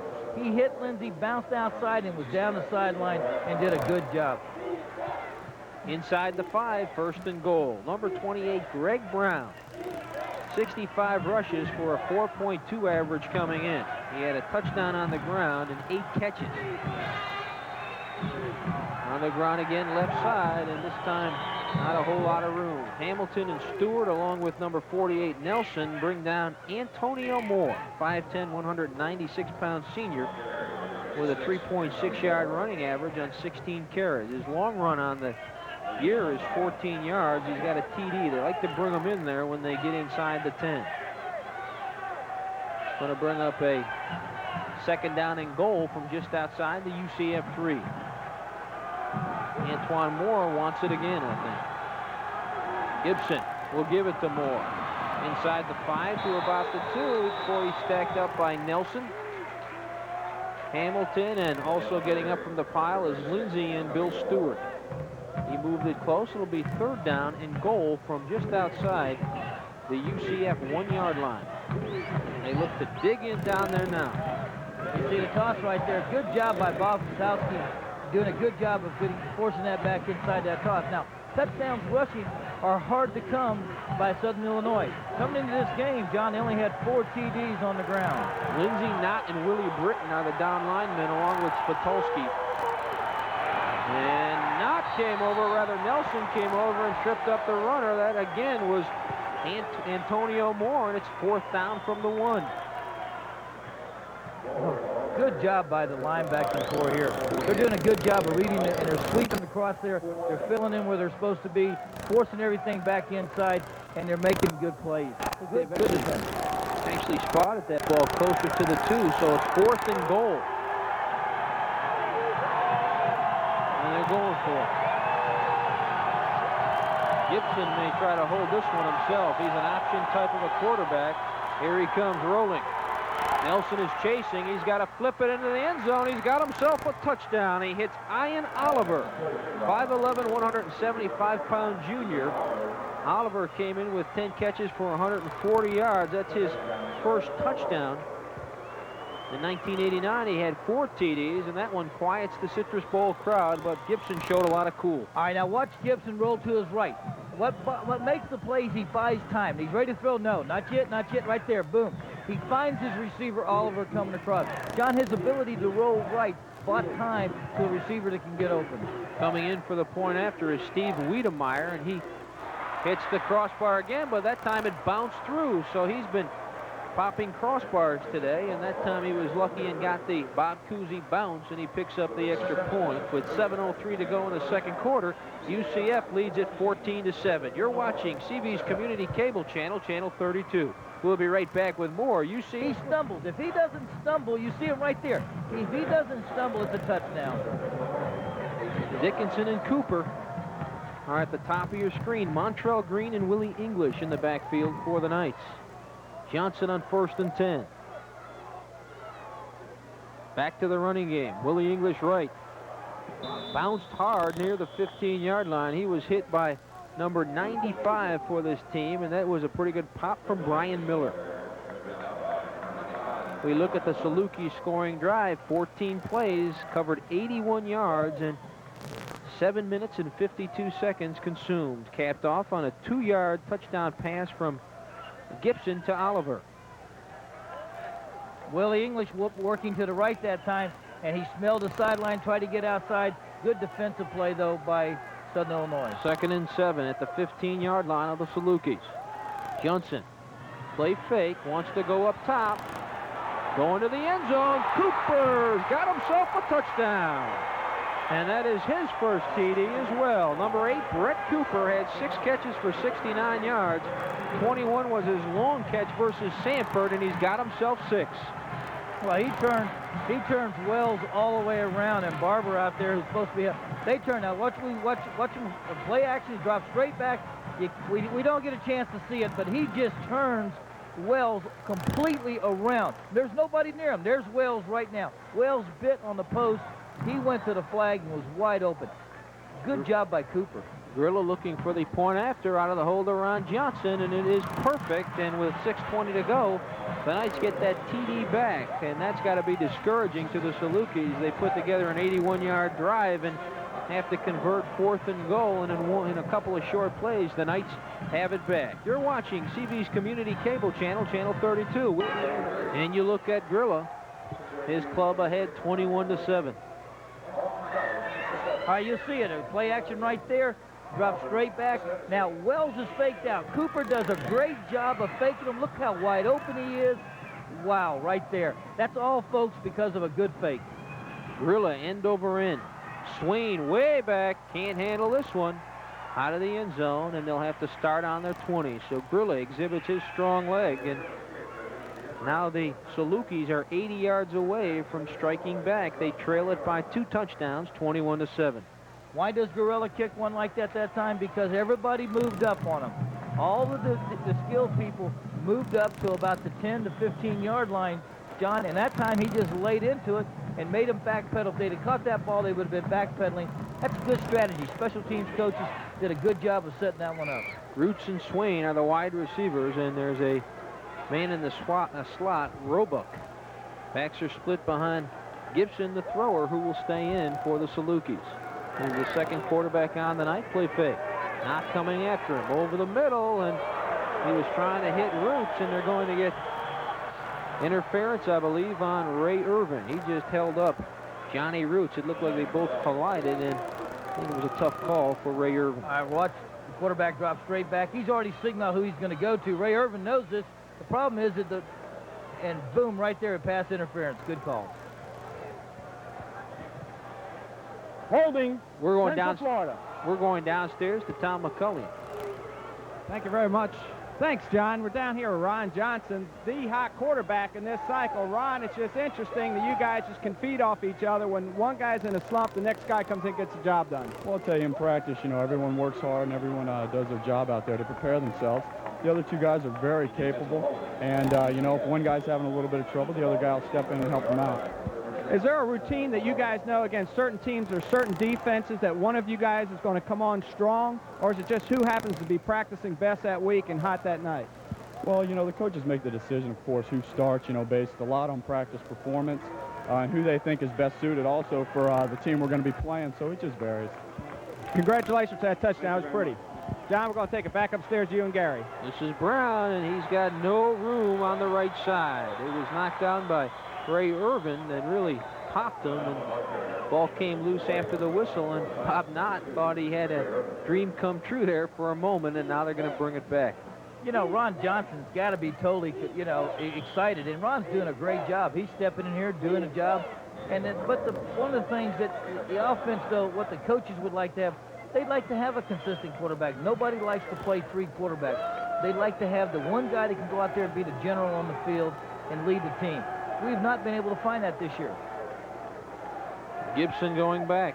Spitulski trips him up, number 56. He got around the block of Brown and just grabbed the leg. Bobby Spitulski, he's been hot, 6'3", 200-pound junior. Came in with 57 total tackles and 3 sacks. He just annihilates Brown. I mean, Brown goes out there, and watch Brown to the right. Boom, he gets knocked down by Bob. Bob then makes the sack. He just took Brown and just stuffed him into the ground. He's strong, he's fast, he's good. He's going to be a great linebacker when the time his career is over, if he's not already a great one. 3rd down and 10. Swain and Roebuck are the wide receivers, with Swain at the bottom of your screen. That's Roebuck up top. Play fake. Coming near side, he's got Billy Swain, and Ray Irvin escorts him out of bounds with a first down hookup all the way to the 42-yard line. So Gibson has exhibited a pretty accurate arm since being inserted into the lineup as the QB for this Saluki attack. Did a good job that time as we look at that for the wide receiver there, Swain. Swain did a good job running a good, nice comeback pass. Good concentration. Good throw, though, by Gibson. Good throw. Well, Swain is from St. Pete Beach. He is one of these Florida players on this team. He's a true freshman. Was one of the top recruits last year. Coming into 1990. 3 wide receivers to one side and 1 to the bottom. And they'll hand off, try to catch UCF, and they didn't fool number 42, Hamilton. He just popped the ball carrier down there. Nobody was fooled on that play. And Hamilton just bounced number 28, Greg Brown, to the turf.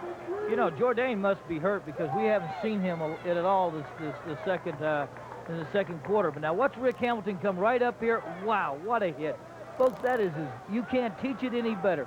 He had everything going right. Momentum, he had his weight underneath him, his head up, and made a great tackle. 2nd and 9, 4 wide receivers once again for Gibson. Brown is his only running back, and off to the right. Spitulski coming hard, tried to hit Roots, and number 13, Gibson, was covering. Johnny Roots wearing number 13, so 13 versus 13, and UCF wins that confrontation, and it's 3rd down and 9. Watch the pressure right here, right up by Bob Spitulski from the outside right there, and right up the middle right there by Lee Wisniewski. Both of those guys sandwiched the quarterback, made Gibson throw the ball off target that time. Good pressure from outside, good pressure from up the middle. That's how you disrupt the passing game. One of the keys to victory, take the passing game away from Southern Illinois. Swain and Roots at the top of your screen, 4 wide receivers in all. On 3rd down for Gibson. He's got pressure. He eludes Spitulski, takes it himself, and Shane Law, along with Hamilton, finish him off near the midfield mark. They'll be short of a 1st down. It'll be about 4th and 3, depending on where they spot this one, and we should see another punt. 3:19 and counting here in the 2nd quarter. Watch the pressure again. Here comes Bob Spitulski right up the middle. Bob has him. Oh, boy, Bob, you had yourself a sack right there, buddy. But they do a good job. Rick Hamilton there knocks him down, and he had a long way to go. But, boy, Bob had a sack. And they will punt the football. You're looking at number 11, David Peters, and Dickinson is back.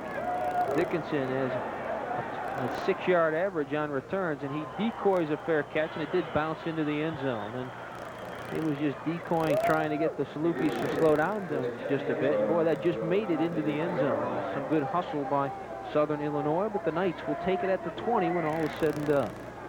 They lead it 21-7 with 2:50 to go here in the 1st half. Peters, excellent. What a nice tight spiral. You know, Russell Arnold hit his best punt last one too. He had a beautiful spiral too. So, you know, you like to see these things happening. And one of the biggest concerns you have on the special teams is the efficiency of your punter and your kickers. Paul Lounsbury, assistant head coach. He was the offensive line coach when he first came to UCF. And here's Ron Johnson in a little bit of trouble and just barely fights his way toward that original line of scrimmage at the 20. He was just crowded down there by the white shirts. You're going to see Ron looking down here for his tight end, John Osborne, who's running a little flag pattern. John is covered real well downfield. Now Ron does the next best thing, and that's try to get back to the line of scrimmage. And Hokert, 6'5", 245-pound senior, a 3-year letterman, finished them off, and it's 2nd and 10 from the 20. Johnson on a play-action pass. Underneath, right through the hands of Belasis. It may have been tipped at the line. Belasis is usually a sure-handed receiver out of that backfield. He has 4 catches for 28 yards coming in, and he's also been running the ball 39 times for a 4.7 average. You'll see the fake right there to Mark Giaccone. Rolls to his left, and he's looking downfield. Osborne again, and he sees Belasis. Now that ball just went right through Belasis' hands. Perry's an excellent receiver. Take a look at what the Knights have done, passing for 160 yards, and the passing-oriented offense stopped so far, 78 yards. On 3rd down and 10, Johnson looking at a big play here. He comes left again, going deep to Jefferson near the midfield mark, and that ball was nearly intercepted by Cager, number 6. Okay, Cager did a good job of defending that, and the ball was just thrown late. Just thrown real late that time, and he had a good chance of getting it. He was wide open. Now what's Ron? Now Ron sets up right there. Now that ball should have already been thrown by now. He has a chance to recover that time, as we saw Cooper that time do a good job of coming back and knocking down almost that interception. And we stand corrected. It was John Cooper, 6'1", 188-pound junior, 2-year letterman that made that breakup. And Swain backs up inside his 40 and makes a fingertip catch as he had people all over him. Brian Sargent was just waiting. The man that serves as the long snapper, if that ball would have went to the grass, he would have been on it. 1st and 10 inside the 40 for the Salukis. They trail it 21-7 with 1:52 remaining in the first half.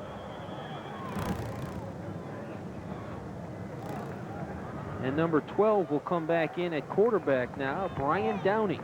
So Gibson had his action, and Downey gets inserted back in, who's described as the classic drop back. Gibson is a get-out-of-trouble type, and they're back to the starter, 6'2", 183-pound junior, as you look at him there.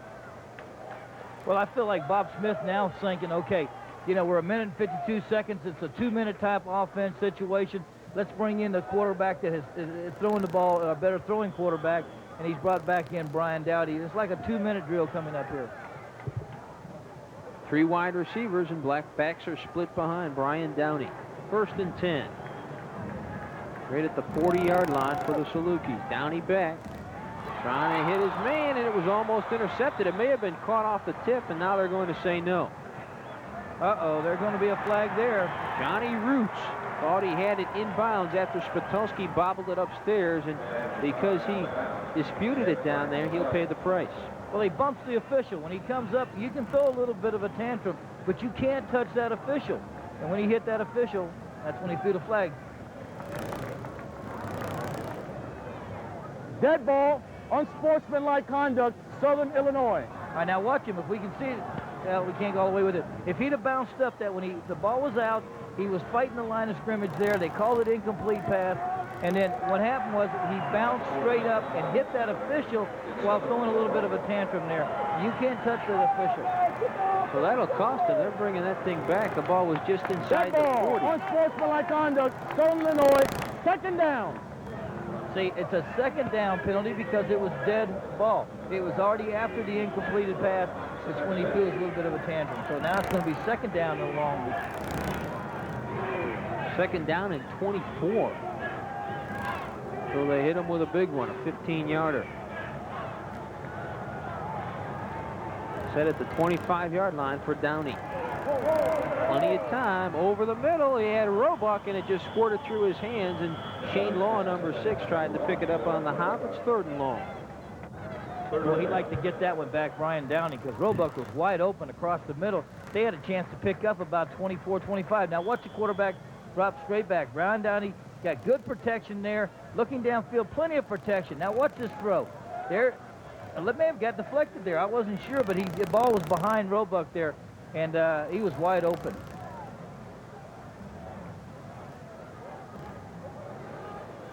It is 3rd down and very long to go. 3rd down and about 24 for Brian Downey, the QB.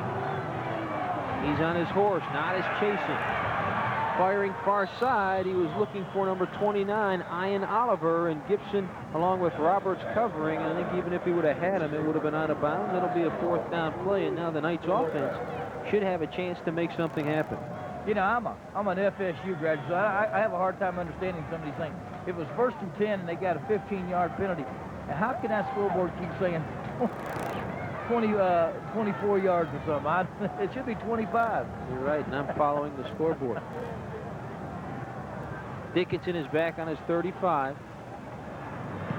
They get it away. The Knights were coming. Dickinson inside the 45. He tried to sidestep one Cager, or rather that is number 8 down there that tripped him up. Derek Faulkner, reserve quarterback, just grabbed him by the leg, and down went Dickinson. But the Knights very good field position inside their 45 at about the 44-yard line. 1st and 10, 1:26 remaining.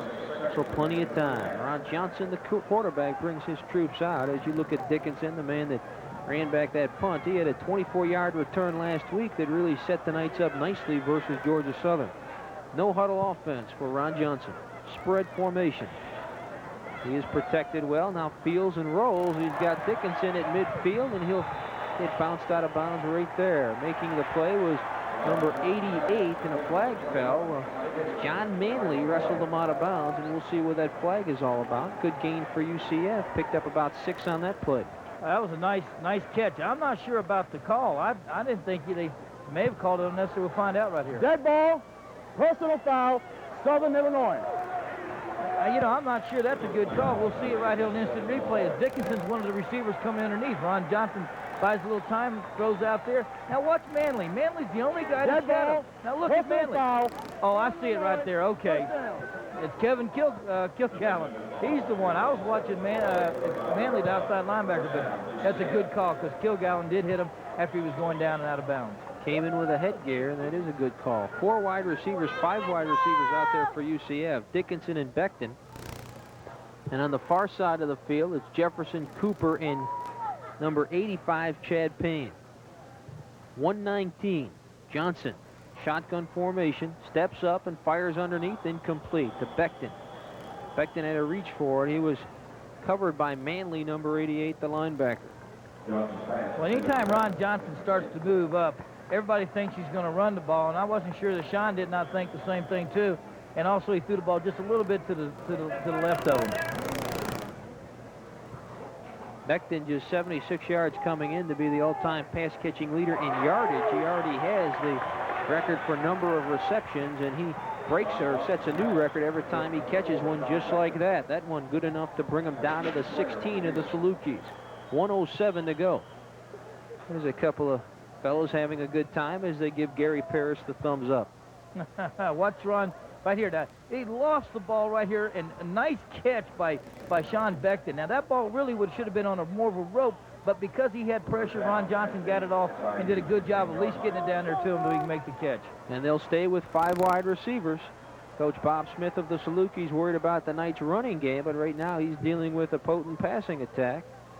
And Ron Johnson is pulling the trigger. Short drop underneath to Jefferson. He's got the ball at the 10, skating in for a touchdown. Sean Jefferson, that is his 3rd touchdown on the night. And he broke a tackle near the 10, and then he just found the lane, and they weren't going to get him. Red offense that time, and what happens is Sean Jefferson makes him go about 5 yards downfield, does a little bit of a slant. Nice pass by Ron Johnson. One of the Salukis was complaining. He said Craig Marsden did a hesitated snap, and they should have called illegal procedure, but the official said no, and that was a touchdown for UCF. Well, he had a pair of touchdowns coming in, and he's added 3 to his total, so he's got 5 touchdowns on the year. And Grilla, perfect on the extra point, and the Knights, with 50 seconds remaining in the first half, have opened up a comfortable 28-7 lead. It was a defensive battle early on. The Knights got on the board with a 7-0 score on a gadget, but they've busted it loose now. You're watching CV's Community Cable Channel. Good catch, good throw. Well, he made that look easier than it was, I'll tell you that. Grilla set to tee it off. Back to receive it is Swain and Brown. They're at their own 3. Trailing 28-7. Southern Illinois has 50 seconds left in the first half, and they'll have to field a bouncer. Brown at the 20. Inside, he hits his own man, still on his feet, and now he goes down. Kotar and number 5, Gore, would not let him get around the corner. If he would have gotten around the corner, it might have been trouble. And you look at number 44, Jason Kotar. Okay, what makes that kick again? They all moved deep, John. Everybody was back on the goal line, and they thought the Gorilla would kick the ball into the end zone or kick it deep. He bounces one, does a good job. Now, what's the coverage there? You see good job by Kotar. You see Gore. You see these guys hustling downfield, doing a good job on special teams. And it will be Downey once again with 4 wide receivers and 1 running back, and he'll hand it off to his running back. Carrying the football down there is number 25 for this club, Mike Dapoud. Dapoud is from Quebec, Canada. He had a chance to play professional hockey with the Canadian Junior League, so he chose football, and he got roughed up on that play after a pickup of 5, 2nd down and 5 just outside the 20. Those guys are talking about another day at the office there. And this is fun. This is the way football should be when you're out ahead. Have some fun. Downey again to Dapoud, and some fancy step and picks up a 1st down, but there's only 5 seconds to go in the first half, and That will be the last play of the first half, and UCF leads it 28-7. Now they'll stop the clock with 3 seconds to go. And they wind it, and I was right the first time. It's 28-7 at the end of the first half. It's been a strange first half, Gary. It started out a little bit slow, and all of a sudden the Knights have been able to light up the scoreboard. Well, I think the key to the thing was that they got the running game in gear. And what happened was it took them a couple series to be able to scope out and get a good feel for that 6-1 defense. When they found that cushion, they found that line that they can control the line of scrimmage, guys like Giacone did a super job. They were able to, DeLaces, English, they were able to get good penetration. They got across the line of scrimmage, and they got some nice gains there. Then all of a sudden, Ron Johnson finds a little bit of the passing game. Ron's had a good half throwing the ball, and it's kind of broke open the game a little bit. But it took them a while to get comfortable. The other factor was the defense has done a superb job. They've shut down both their quarterbacks when they had to. And both teams have used a tandem of quarterbacks. Downey started for this Southern Illinois team, and Fred Gibson came in relief, and Downey's back in there now. And, of course, Rudy Jones got the start, and then Ron Johnson. Let's go downstairs to Tom McCullion. Thank you once again, John. I'm down here, obviously, with Coach Gene McDowell, and that little razzle-dazzle earlier on shows your heritage at Florida State University and Bobby Bowden. I'm not sure that's got anything to do with it. If the play's there, you run it. You know, you see some flaws in a defense, and you figure out what plays will take advantage of those flaws. So that's what Mike Kruzik did, and it worked. Talking with John Osborne, apparently you also had a special play put in tonight just for him for that touchdown play. Well, actually, we hadn't practiced the halfback pass all week, but I insisted that we run it. And of course, everybody's complaining about it, but the sweep had been working so well, it had to work. So that was a chance to get Osborne the touchdown. And just in case I'm not as observant as I think I am, last year I don't believe you had the headphones on as much as you do this year. Is there any kind of change there? Are you and Kruzik? Nothing's changing. All I want to do is make sure that I know what's going on with all the calls, both sides of the ball. So I've got a switch on the headset that switches it from defense to offense when we're on the field with one of those. I make a few calls. Sometimes they listen to me, and sometimes they don't. So he's still commanding it upstairs. Oh, yeah. Well, thank you very much. Runs the defense, Mike runs the offense. Great, Coach. Thank you very much. Good luck in the second half. John, as Coach said, they're still running upstairs. Kruzik has got the ball. He sent it down, and we're going to send it back upstairs to you and Gary. Thank you, Tom. Gary, I have a feeling that Coach Gene McDowell is kind of like E.F. Hutton. When he talks, everybody listens. Yes, you have a lot of respect for that man. We'll be back with our halftime show right after this. And welcome back. The pitcher tells the story. UCF 28-7 after the first half. They are set to move into the third quarter, and we're going downstairs where Tom McCullion is standing by with a UCF friend. Thank you very much again, John. I'm down here with Dr. Carl Croft from the Jewett Orthopedic Clinic, who's the team physician for UCF. And Dr. Croft, I guess really what concerns me this year, and it just may be my perception, is the amount of injuries we've seen. Well, I think maybe you're just perceiving that. We're about average right now. Each year we have, I can count on maybe 4 or 5 serious knee injuries, and we're doing about par for course right now. I hope we're about through with injuries, though. Seems like an awful lot of knee injuries specifically. Well, knees are the most vulnerable part of a football player. We see knees and then shoulders and ankles in that order. How many years have you been down here doing this? Well, I've been doing sports medicine off and on at college level, started at West Point. I've been doing it now for about 22 years, but I've been here at UCF for the last 5 years. And I think Gene McDowell is glad to have you down here. I'm very pleased to be able to work with Gene. He's one of my favorite people. Well, thank you very much. I appreciate your time, and you're always good information about the injuries because we get it out to the fans because they're very concerned about the players. I will do it. Thank you. Thank you very much. He was able to give me an update earlier about Sir Knight.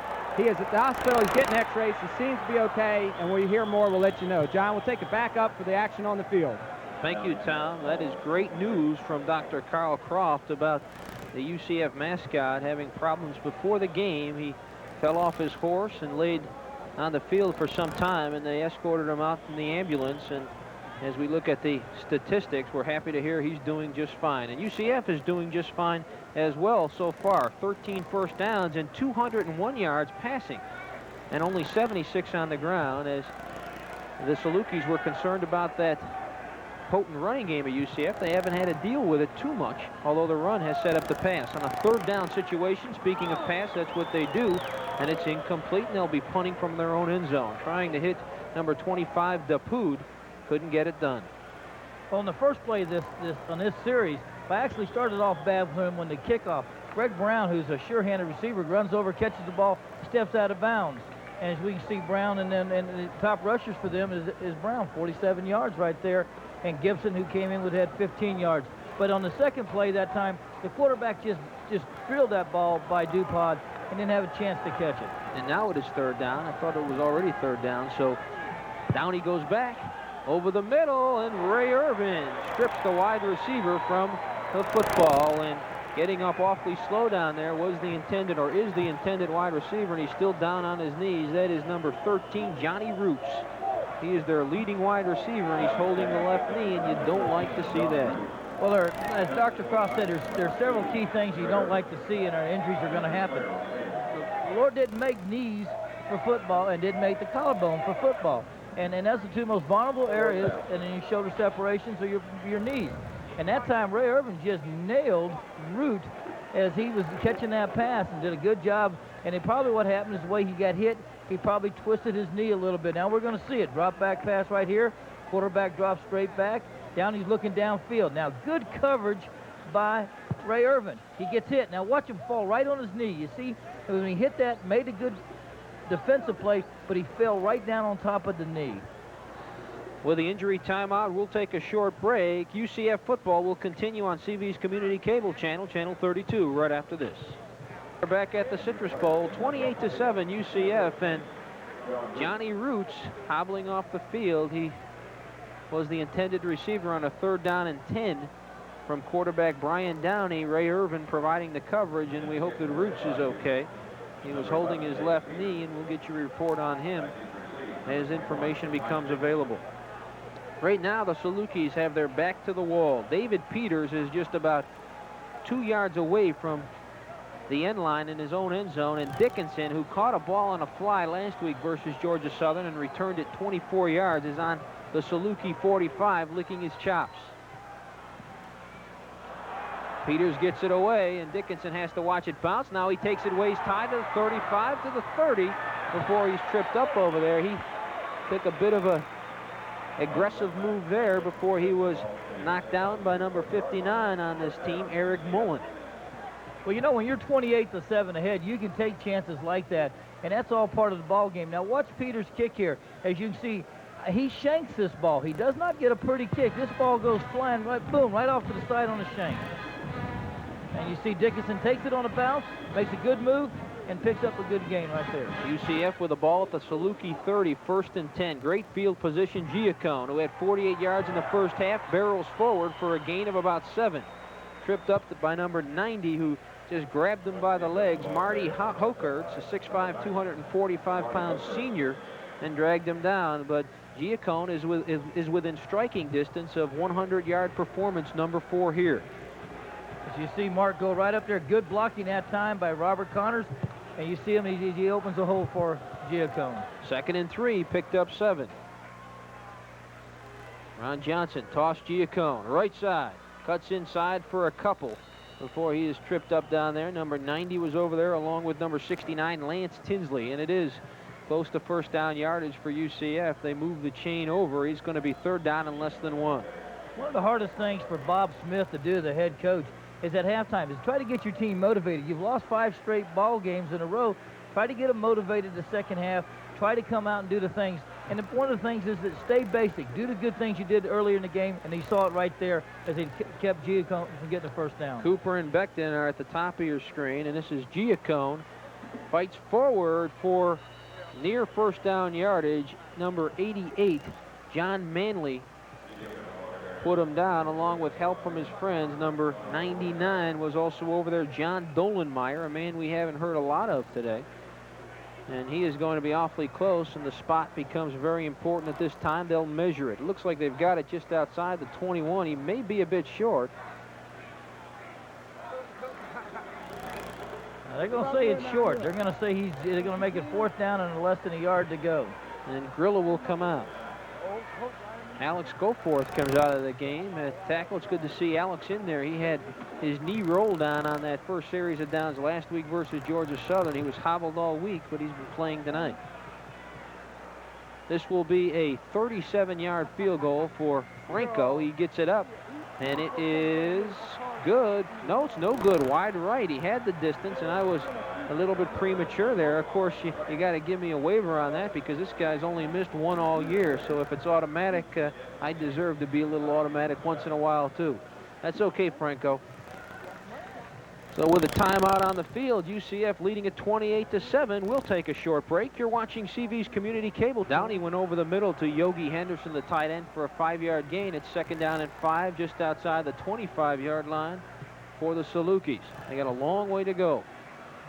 Downey has pressure, gets it away. Yogi Henderson has a first down at the 35, and he was tripped up by Shane Law and also number 3, Jimmy Roberts. Now, Gary, I wasn't sure you got my joke earlier. I didn't mean to imply that tight ends weren't very smart. I was using that Yogi Henderson name when I said he was smarter than the average tight end. I don't want to have to explain that to you when the game's over. Well, watch Yogi here make a good catch. Yogi lines up on the left, the bootleg to the right. It's just a drag pattern across. Does a good job of catching, hanging on. This guy had 20 catches coming in. He's made a couple today. Good catches, good tight end. 1st and 10, Downey. Knott is coming after him, gets it away, and timing pattern, good coverage over there by Roberts. He was trying to hit Roebuck, and it's 2nd and 10. Jimmy Roberts, when you look at that guy, you just want to say steady, don't you? He is always there. He's consistent, and that's important. As you see the quarterback, now he's looking to the right all the way. It's a comeback pattern over there on the side, and Jimmy Roberts does a good job. 2nd and 10 from the 35.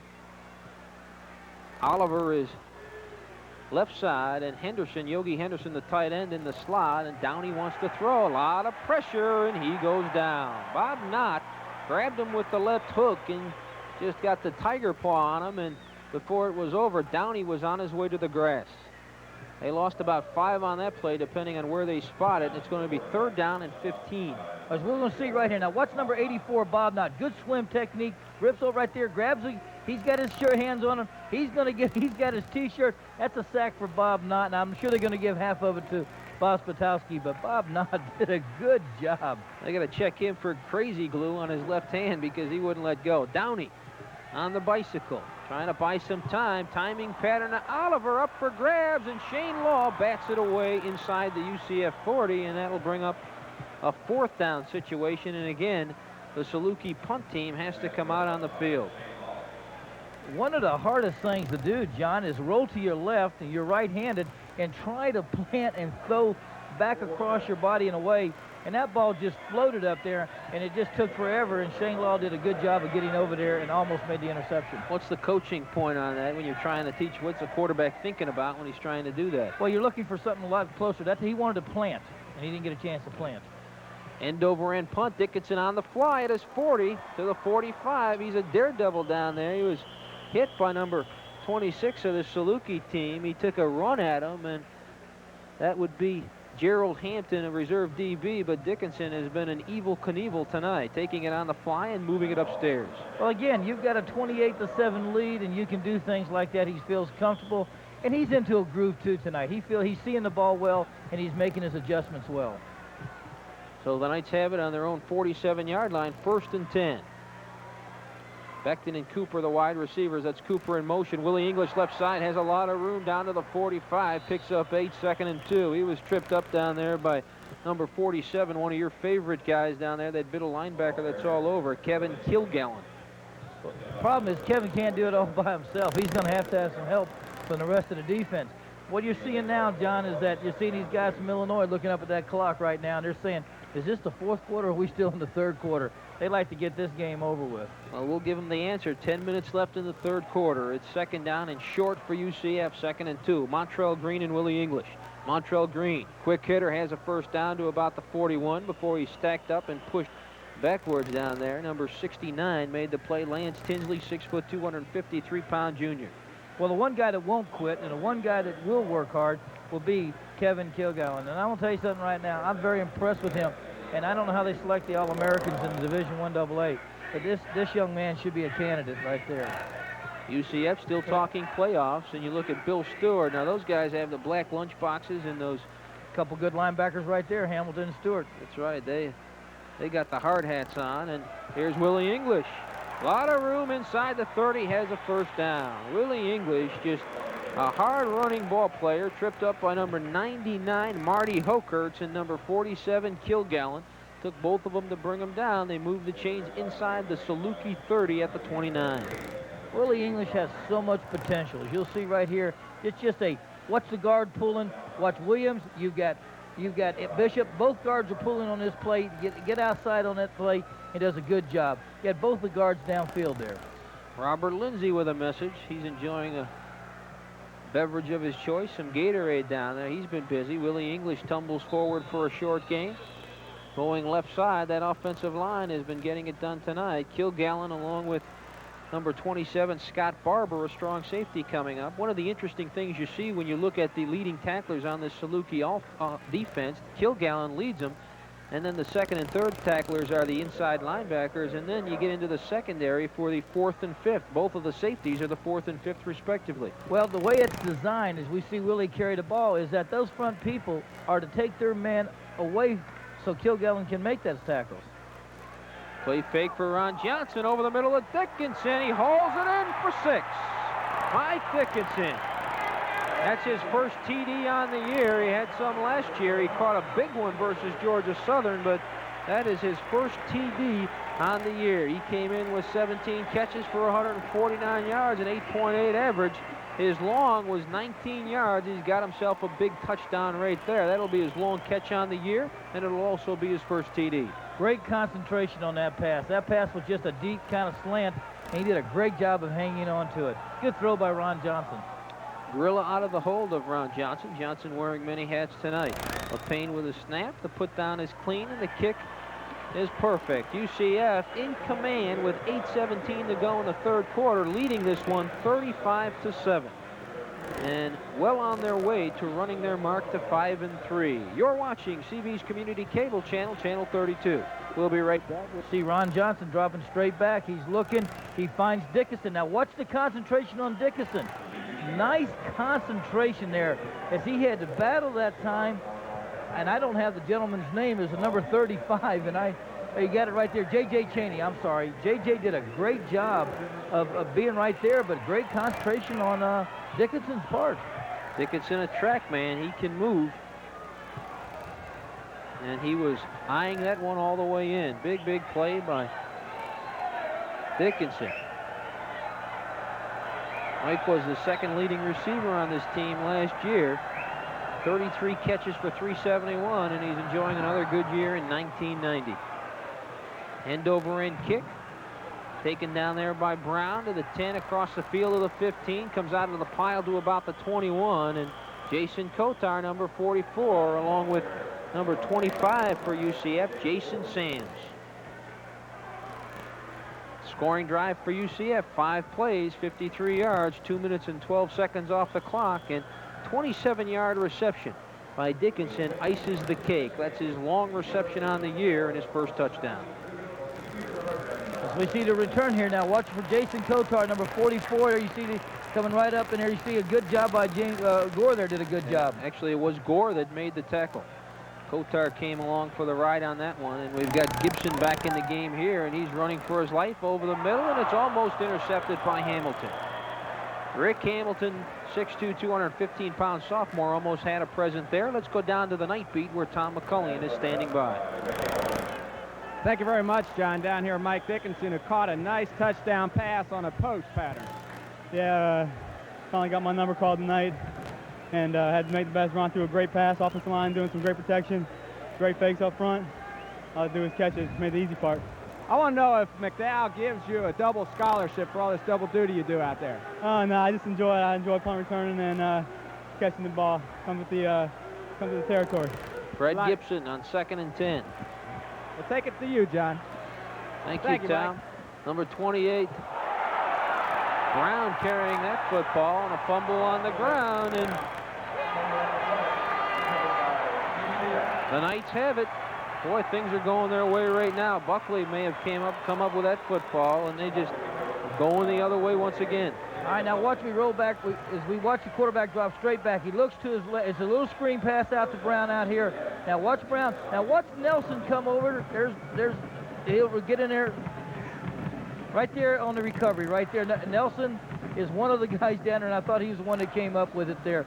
But great hits, good coverage, good job defense. I think it was Nelson that came up with that football, and the Knights again start out on the 30 of the Salukis. Giacone left side, gets around in. 25-20 and down at the 18. He was snowed under, but he picks up 12. Big play down there by number 39. If he didn't catch Giacone, he may have taken that thing for a ride. Making that tackle for the Salukis, number 39, Yanel Jordan. Can't be right because he's an offensive player. Have to clean these eyeglasses. I think it may have been. All right, now you see Williams get out there, Belasis get out there. Belasis does a good job. Osborne's downfield blocking. Everybody held their man up long enough for Mark to get outside. That's number 99, Scott Bursa. Check that. We've got to make another mistake here. That's John Dolenmeyer. We haven't heard from Dolenmeyer a lot. He's a key guy down there, and he made that tackle. Belasis is snowed under there, ran into number 95 for this club. He was coming up and making the stop. Brian Miller, he was all over him, and he had some help from his friends. And you get a look at Nelson down there. He's saying, I had the fumble. He's a fired-up guy making some great plays tonight. Well, getting a chance to play, and that's what, when you get a chance to play, you get the opportunity. You got to take advantage of it, and that's how the coaches recognize it, and that's how you get back in the ballgame. Nelson, 6'3", 215-pound freshman. He's been playing great football when he has gotten his chance in 1990. Ron Johnson on a play fake. He was looking for Becton. Now he's got to duck some pressure. Still on his feet, down at the 20. Fights forward to about the 18-yard line. Pressure just broke down on him early. It looked like he was aiming for Becton over the middle and just didn't have time to let Becton work. Well, they did. They got beat. You'll see right here. Ron sets back. He's looking. Wants to pump. There he got pressure from the outside that time. And when that happened, everything broke down. Marty Horchowitz, I think that's how you pronounce his name, did a good job of getting out to the outside. Did a good job putting pressure on him. Big 3rd down and 10 coming up for the Knights. They've got to get to the 8-yard line of the Salukis. Belasis and Giacone in the backfield, and I think maybe the 25-second clock. No, UCF's going to call a timeout. Ron Johnson saw something he didn't like, and he'll come to the UCF sideline and chat about it. UCF in control, 35-7, 6:01 remaining, 3rd quarter. Well, Gene McDowell would like to right now, and I think Mike Krushik, Paul Lansbury, this bunch, what they'd like to do is they'd like to get another touchdown. They'd like to get a couple more touchdowns in this because they're going to have to impress the poll people. They're going to have to impress the committee that selects that Sweet 16 that gets in the playoffs. And for them to get in there, they've got to come out and they've got to have some impressive victories. They've got a rebound from a loss to Georgia Southern. And I think today I saw coming in, they were winning their game, Georgia Southern. So, you know, they're on a roll. So they played a good football team that beat them last week. So tonight they got to come in. They've got to look impressive. So look for them to score a few more points tonight. And we talked about last week's matchup versus Georgia Southern falling short on the scoreboard, but managed to pick up more first downs than Georgia Southern. They led in time of possession. They certainly moved the ball, but 5 turnovers by UCF was the difference there. And tonight they are really laying it on the Southern Illinois Salukis with 6:01 to go, 35-7. And we look at UCF Night Boosters. There are various levels. We want you to get involved. Ron Johnson is getting involved here as he is trying to find some daylight at the 15. He'll be well short of the first down, hit by J.J. Cheney, number 35, and that will bring up a 4th down play. Also 47, Kilcullen was also over there as we look at Flipping Central Florida. Penalty on the Knights. UCF Night Boosters Incorporated, University of Central Florida, Wayne Dench Sports Center, 32816. Call 275-2086 for more information. Ron Johnson does a lot of things well, but one of the things that Flipping Central Florida, replay 3rd down. If you get yourself in trouble. When you've got 3rd down and you see it right here, you've got a long way to go. Buy some time, slide now. He needs to slide to the right. He had a long way to go. He sees a lot of white jersey. He's nowhere near getting the first down. But if he bought some time by sliding to the right a little bit there, he would have been able to throw the ball, possibly get a first down. 3rd down and 20.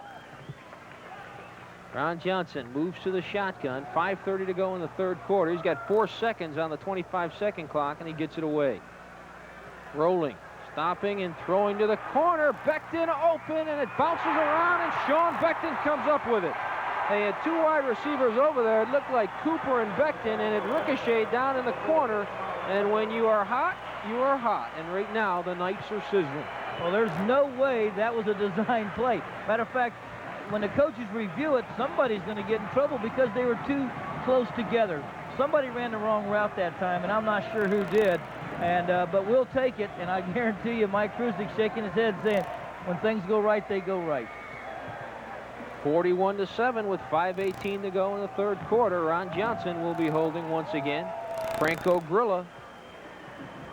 High snap. It gets down nice by Johnson, and it is perfect with 5:18 to go 3rd quarter. The Knights 42-7 over the Salukis. They are in command, and I suppose that could be considered an understatement, as we'll see that pinball play one more time. Shotgun formation, drops straight back. Now, he buys a little time. Look how he's sliding to the left that time. He finds his receiver now. He's throwing this ball to Cooper.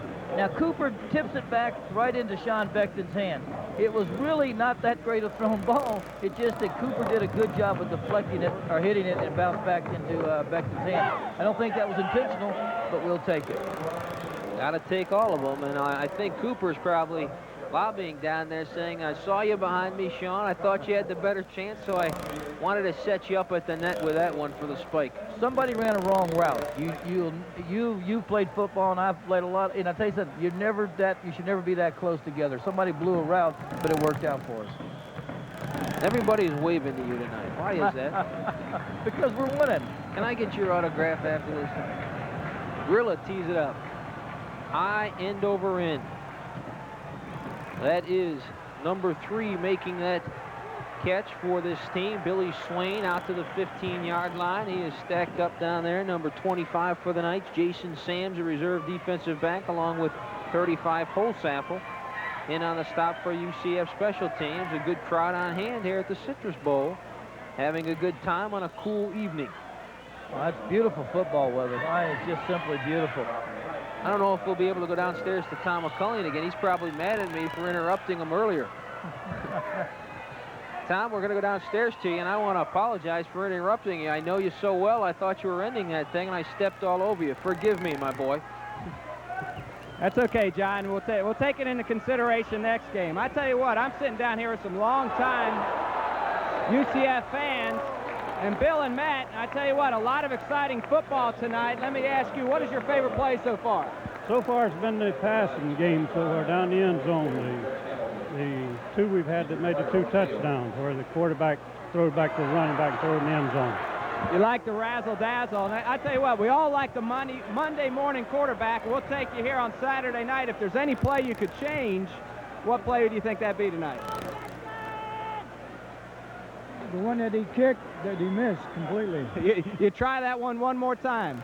Well, that's only the second one he's missed, and we're going to take it back up so we can see the rest of the action on the field. Thank you, gentlemen, very much. John, back upstairs to you. You speak now. Thank you, Tom, but I'm going to let Gary speak. Look at the hit right here by Stewart. Wow, he nails the receiver. And look at the hit by Stewart again. I mean, that was Rick Hamilton, the play before. There's Stewart, 2 linebackers that are fired up.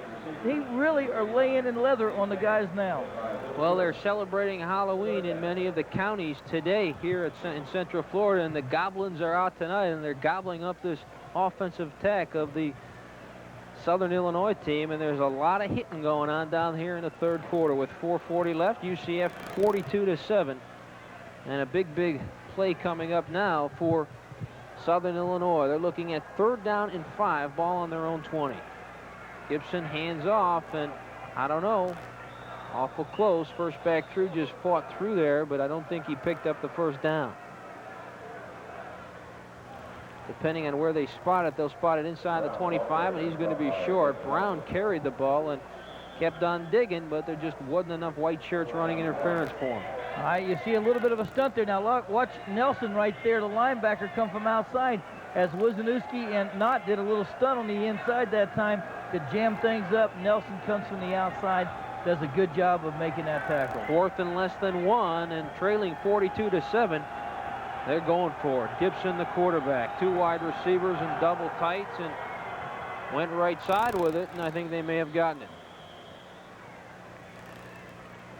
It's going to be close, John. Now that clock went almost right down to 0 when they snapped that, and they had to hurry up, and he got a good surge there, and he got the first down. Got the first down left side, but not by much. That's gutsy. I mean, it's 3 minutes and 50 seconds left in the 3rd quarter. What do you got to lose, I guess? That's the theory behind Bob Smith, to go on 4th down in the 26-yard line. Bob Smith, a very pleasant gentleman to speak with. He told me that he dreamed of coaching an Illinois team, and he knew he wasn't going to coach the Illini anytime soon with John Makovic, the head coach and the athletic director there, and this opportunity came up, and he was happy to come up to Southern Illinois. A tough season last year. He told me he really looks at this season as his first season because he got off to such a late start in 1989, and his club off to a late start tonight, 42-7 trailing. They're in there fighting and they're playing hard, and that's when it's tough because the effort is there, they're just not getting the results, and the ball's bouncing some funny ways tonight as well. As you look at a tandem down there, Dickinson and Becton, and they're both talking about the bounces and the heroics. As we look at the Southern Illinois schedule, they'll play Western Illinois, then they have to travel to South Carolina on November 10th. Well, they play a competitive schedule, and they're having a rough season. And anytime you only win 2 games, and you know things aren't going your way, and Bob Smith has got to be frustrating, but he's the kind of guy that he's inspired. He's coached in big-time college. He'd like to bring this program up a grade. He'd like to get them back-to-back. I think in 1982 or 83. If I'm not mistaken, they were in the national championships in 1AA. And UCF, a friend of yours, going to be in town next. One of your bosses, a former boss, going to be in town roaming the Citrus Bowl next week. We'll talk about that as we have a chance. Gibson on a roll, and Nelson after him. Gets away from Nelson. Some fancy stepping. Shane Law pops him, and then Bob Knott comes over. Ball on the ground at the 25, and I think the Knights are on it. Sean Jefferson says so. Stewart came up with a football. They're going to say he recovered that out of bounds, and that he didn't have how to control it when it was in bounds. But it's going to go back to you to the Southern Illinois. So that'll be a gain of about 4 when all is said and done. 2nd down and 6.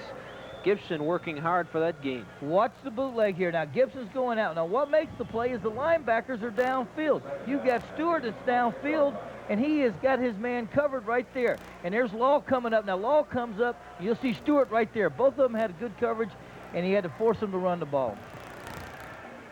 2nd down for Gibson. 3 wide receivers. Back to pass. Over the middle, he's got his man, but that's Buckley and number 42 Hamilton that really pop. Greg Brown, the man out of the backfield, that caught the football. Short gain. Picked up maybe 3. Rather, he got back to the original line of scrimmage, so that pass didn't do him any good. It's going to bring up a 3rd and 6. That's a circle pass. The back just kind of circles out of the backfield, goes right over the middle. Right there was Rick Hamilton and Buckley. The Knights playing stingy defense. 3rd down and 6. Gibson. Back to pass. He's got pressure. Cole after him. Bounces it. The closest man to the ball, number 13 Gibson and number 43 Stewart. They were trying to hit Justin Roebuck, and that'll be a 4th down. Clifford Cole had so much pressure as we see Clifford coming off the sideline there. Clifford was out last week. He had an injured leg. He injured his knee on Wednesday practice, missed last week's game. He's back playing a little bit, put a lot of pressure that time, made the quarterback throw that ball about 5 yards short. David Peters back at his 15 to punt. Dickinson will get another chance at his 35 to return one. He's been aggressive tonight. They play for the return. High spiral. Dickinson makes the center field catch to the 35 down at the 38-yard line before running into number 90, Marty Hokerts, a defensive tackle here for this Saluki team. And you can see Dickinson, 6 returns for a 4.2 average, had that long of 11, and he's also on the receiving end of a 20-plus touchdown pass today for 21 yards. As we see Bob Smith on the sideline there, and you know, Bob's just trying to, hey, he's kind of like looking at the clock too and saying, let's get this one over with. But he understands the situation Central Florida's in. They got to get more points. 1st and 10 from the 37 for Ron Johnson. Giacone left side around the block of Montrell Green. 45, and has a 1st down to about the 49-yard line before he's lassoed on the far sideline over there. Making the play was number 42 for this Saluki team, coming up to lay on a big hit, Jeff Long. Watch this play. He starts inside, that little dip inside, then he bounces outside. That's what made the play. He freezes everybody inside. Everybody jumps to the inside. Mark goes outside, a nice little dip fake, and goes back outside and got a first down. Picked up 12 on the play on their own 49. Ron Johnson and UCF move it forward. And Giacone will just keep barreling forward to the 44 of the Saluki. So he penetrates Southern Illinois territory. Big gain of 7. Call it second down and 3. He was roughed up by number 99, Dolenmeyer. Well, what really keyed that play was that John Osborne, the tight end, did a great job of blocking downfield. Ozzie, you see Ozzie right there has his man. Ozzie's got his. Montrell comes up, knocks his out. But look at Osborne right there. He gets 1, he takes 2, he takes on Williams, his own man. He doesn't care. He's fired up. Also in on that stop was number 95 for this Saluki team, Brian Miller. Toss. Giacone hurdles 1, has a first down across the 40 or inside the 40 to about the 39 of Southern Illinois. So he's just working them right now. Well, that time you'll see it. He starts outside wide. Now look, he sees the hole right there in the middle. He cuts back against the grain. Kilgallen makes the stop. But what makes that play so effective, John, is that he's taking it wide, wide, wide. Then all of a sudden he takes a step wide. He cuts it back in, and he has a first down. And there's a man down for Southern Illinois. Looks like it is number 59 on the play, Eric Mullen, and he's holding his left leg. And he's already looks like he's got a knee brace already. Mullen, 6'2", 225-pound senior with 1 letter coming into 1990. Had 29 tackles coming into this football game, and he's holding that left leg. It's been a tough night for the Salukis. As you look at the UCF partisan crowd, saying hello to Gary Paris once again. That is the Gary Paris fan club. Well, you know something, these fans are excited about one thing. The football game has gone their way. They needed it after a disappointing loss last week. This team needed it. Now what they got to do is they got to play a good, tough Liberty College next week. And that's going to be a battle game. That's going to be a battle because if they go out and they can beat Liberty, then it's going to make people say, hey, you know, that bunch is not really that bad down there. Well, they are still nursing playoff hopes with a 4-3 mark, and they'll run it to 5-3 tonight. And then they do have Liberty next week. That's going to be their key to their season right there. If they have a shot, they have to beat Liberty, and they've got to get some attention. Ron Thau in the game now after a knee injury. He's back in action. He's the up back along with Willie English, the fullback, in that backfield behind Ron Johnson. First down and 10. English inside the 40 to the 35, 30, and out of bounds at about the 28-yard line. He was pushed out of bounds by number 88, John Manley. Ron Thau puts on one heck of a block that time for English and just knocks his man completely. If we can see it, Ron Thau, number 7, comes up there. We didn't get a chance to really makes a great block. Here you see him flying down the field right there. And you just talked about him. He's back from that injury. He loves to hit. This guy's just a great blocking back. Becton and Cooper are the wide receivers. Thau and English and the I-backs behind Ron Johnson. First down and 10, just outside the 25 to the 27. English again to the 20, 15, 10, 5. Drags people down to the 3 before he goes down. Finally, number 35, J.J. Cheney, brought him down by the ankle, and that's the only way to bring this guy down. Well, they got a hanky on this one. They're going to bring this one back. It's going to be holding, most likely against UCF. Holding, Central Florida. Well, Willie English saw a lane, and he just took it straight up. Well, great blocking. Now, watch Ron Thau again right here. Watch, follow Ron, number 7. Boom, right there. He's got Manley, the linebacker, out of place right there. Sean Becton gets in front of his man, and there's a nice seam. But, boy, holding, Central Florida, first down. So this will bring it back just outside the 35, near the 36 of the Salukis, and that'll be a first down and 20 situation for the Knights. They have to get inside the 17 of Southern Illinois for the first down. 37 seconds left in the third quarter. UCF leads at 42-7. John Kirk with Gary Paris and Tom McCulley, and we're delighted to have you aboard our CV Sports telecast of UCF football. Here's a toss. carrying the football. Pat Stewart gets near the 30-yard line to about the 31 before he's knocked down by number 95, Brian Miller. You know, when you put Pat Stewart in the ball game, you're not substituting somebody that doesn't have any talent or anything, or is just a third or fourth team. This young man's got a lot of talent, and they expected some good things out of him in the future.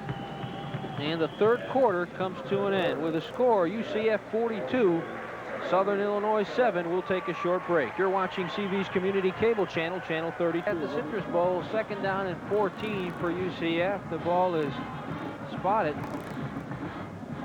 as they now move the football from one side of the field to the other to start this. The final stanza in this one. It's not been enjoyable for the visiting Southern Illinois team. They've been playing it tough, though. They've come to play. They've just had some tough plays, and they've run into a very tough UCF football team. The Knights have had something to do with those tough plays as well. Well, Gene McDowell didn't really want to make this an enjoyable trip for him anyway. Mickey Mouse did that the other day. That made it fun for him. Gene McDowell's made it just a horrifying night, and that's what he meant to do. Disney World was fun. This has been horrifying. This has been, Bob Smith says, I wish we were back at Disney World right now. Well, mission accomplished for Gene McDowell and company. They've got 15 minutes to go. And they're well ahead, 42-7. And Ron Johnson's had an impressive night for UCF. 2nd and 14. Cooper is near side. At the top of your screen is Dickinson. Backs are in an I formation. Montrell Green and Willie English. This is Willie. Cuts it up left side. Tries to turn the corner. And number 95 lassoed him, Brian Miller. Brian did a good job of coming across. Read that well. Saw the toss. I guess you see the toss so many times that sooner or later you're going to get a feel for it. And Brian had a good feel for it because we have run the toss tonight a whole bunch. And as you see it here goes toss to the left side. Now you're going to see Brian Miller come right up right there from his linebacker position and make a nice open field tackle. UCF showing their blocking prowess as well. Both Montrell Green and Ron Thau out of that up back position leading plays for the tailback. And of course the offensive line getting it done as well. 2nd and 13 now, rather 3rd down and 13 for Johnson. Back the other way, Osborne on a tight end screen. A lot of room to the 20. Tripped up at about the 19, short of the first down by just a couple. He was hit by number 2, John Cooper, a 6'1", 188-pound junior with 2 letters. Cooper was beaten out by J.J. Chaney, a true freshman. Cooper was a 2-year starter until Chaney came to town. You know, I once ran a screen by a tight end. It didn't work, John. They ended up calling it a delayed pattern. It took so long for me to get out there. This is just a screen by the tight end. John Osborne does a good job. He's got good protection out there. John, hang on that ball. You're holding it like a loaf of bread there. Mother sent him to the store for a loaf of bread. Came up short. 4th and 3. Giacomo. They give it to the blue-collar man from Westfield, New Jersey, and he gets it done. I think he's got that first down. Tripped up by Jeff Long, number 42. He's a workhorse. Good guy. There's your third quarter stats. UCF 8 first downs to 2, and look at the rushing yards, 90, and Giacomo had a good chunk of that. He had 48 in the first half. We talked about his 3 100-yard plus games. He's looking for 4. I have a feeling he's within striking distance. What's the acceleration right here? Watch how fast he is. He's got some quickness. Now he turns it on right there. Good boom. He lowers his shoulder. No move there, buddy. 1st and 10. Johnson near the 10. They spotted at the 11-yard line. Giacomo right up the middle. Now pops outside to the 5. Touchdown, Mark Giacomo.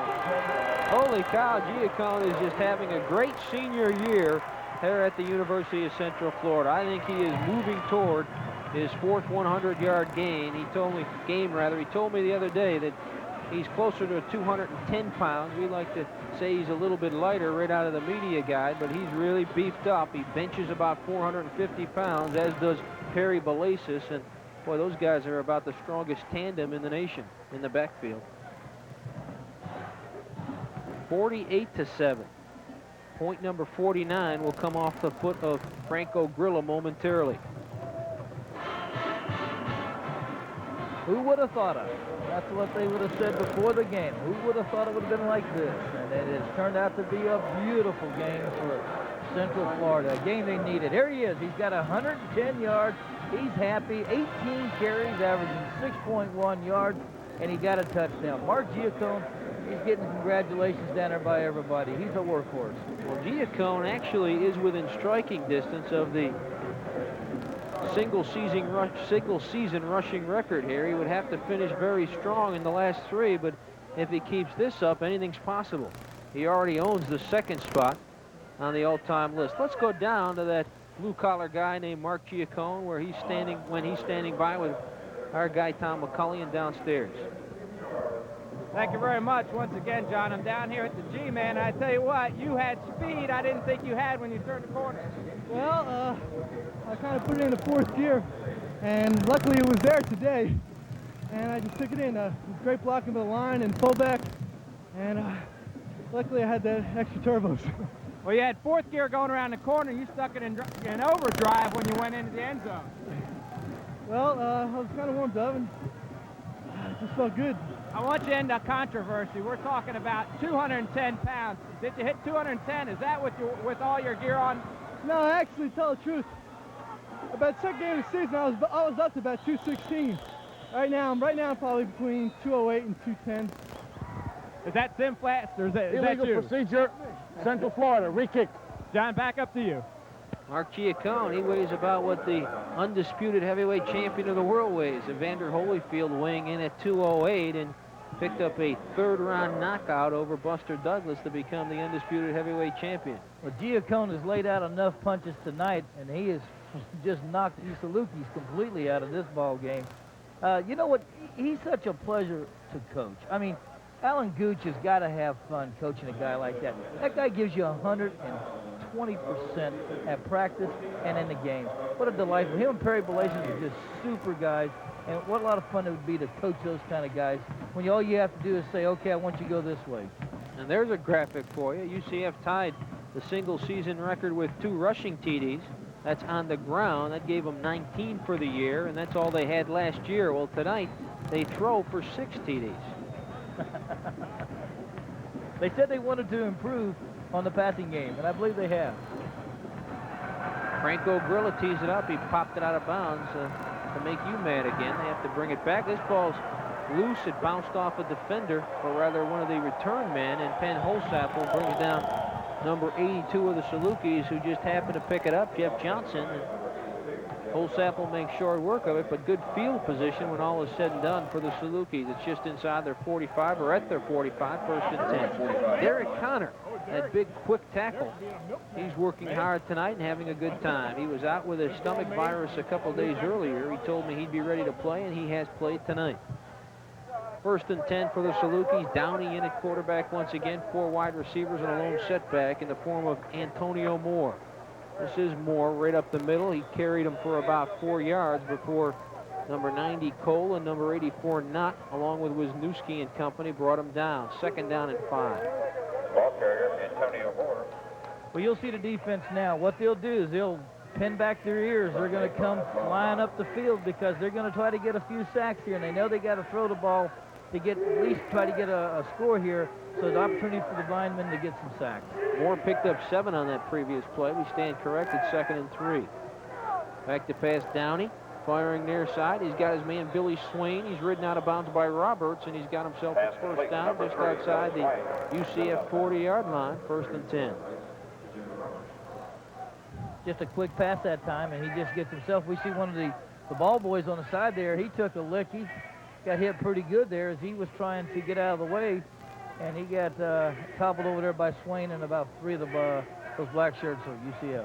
Boy, you hate to see that. He's having a good time down there and gets bumped up. Hopefully he's okay. I'm sure Tom will move over and get us a status there. Downey back to pass.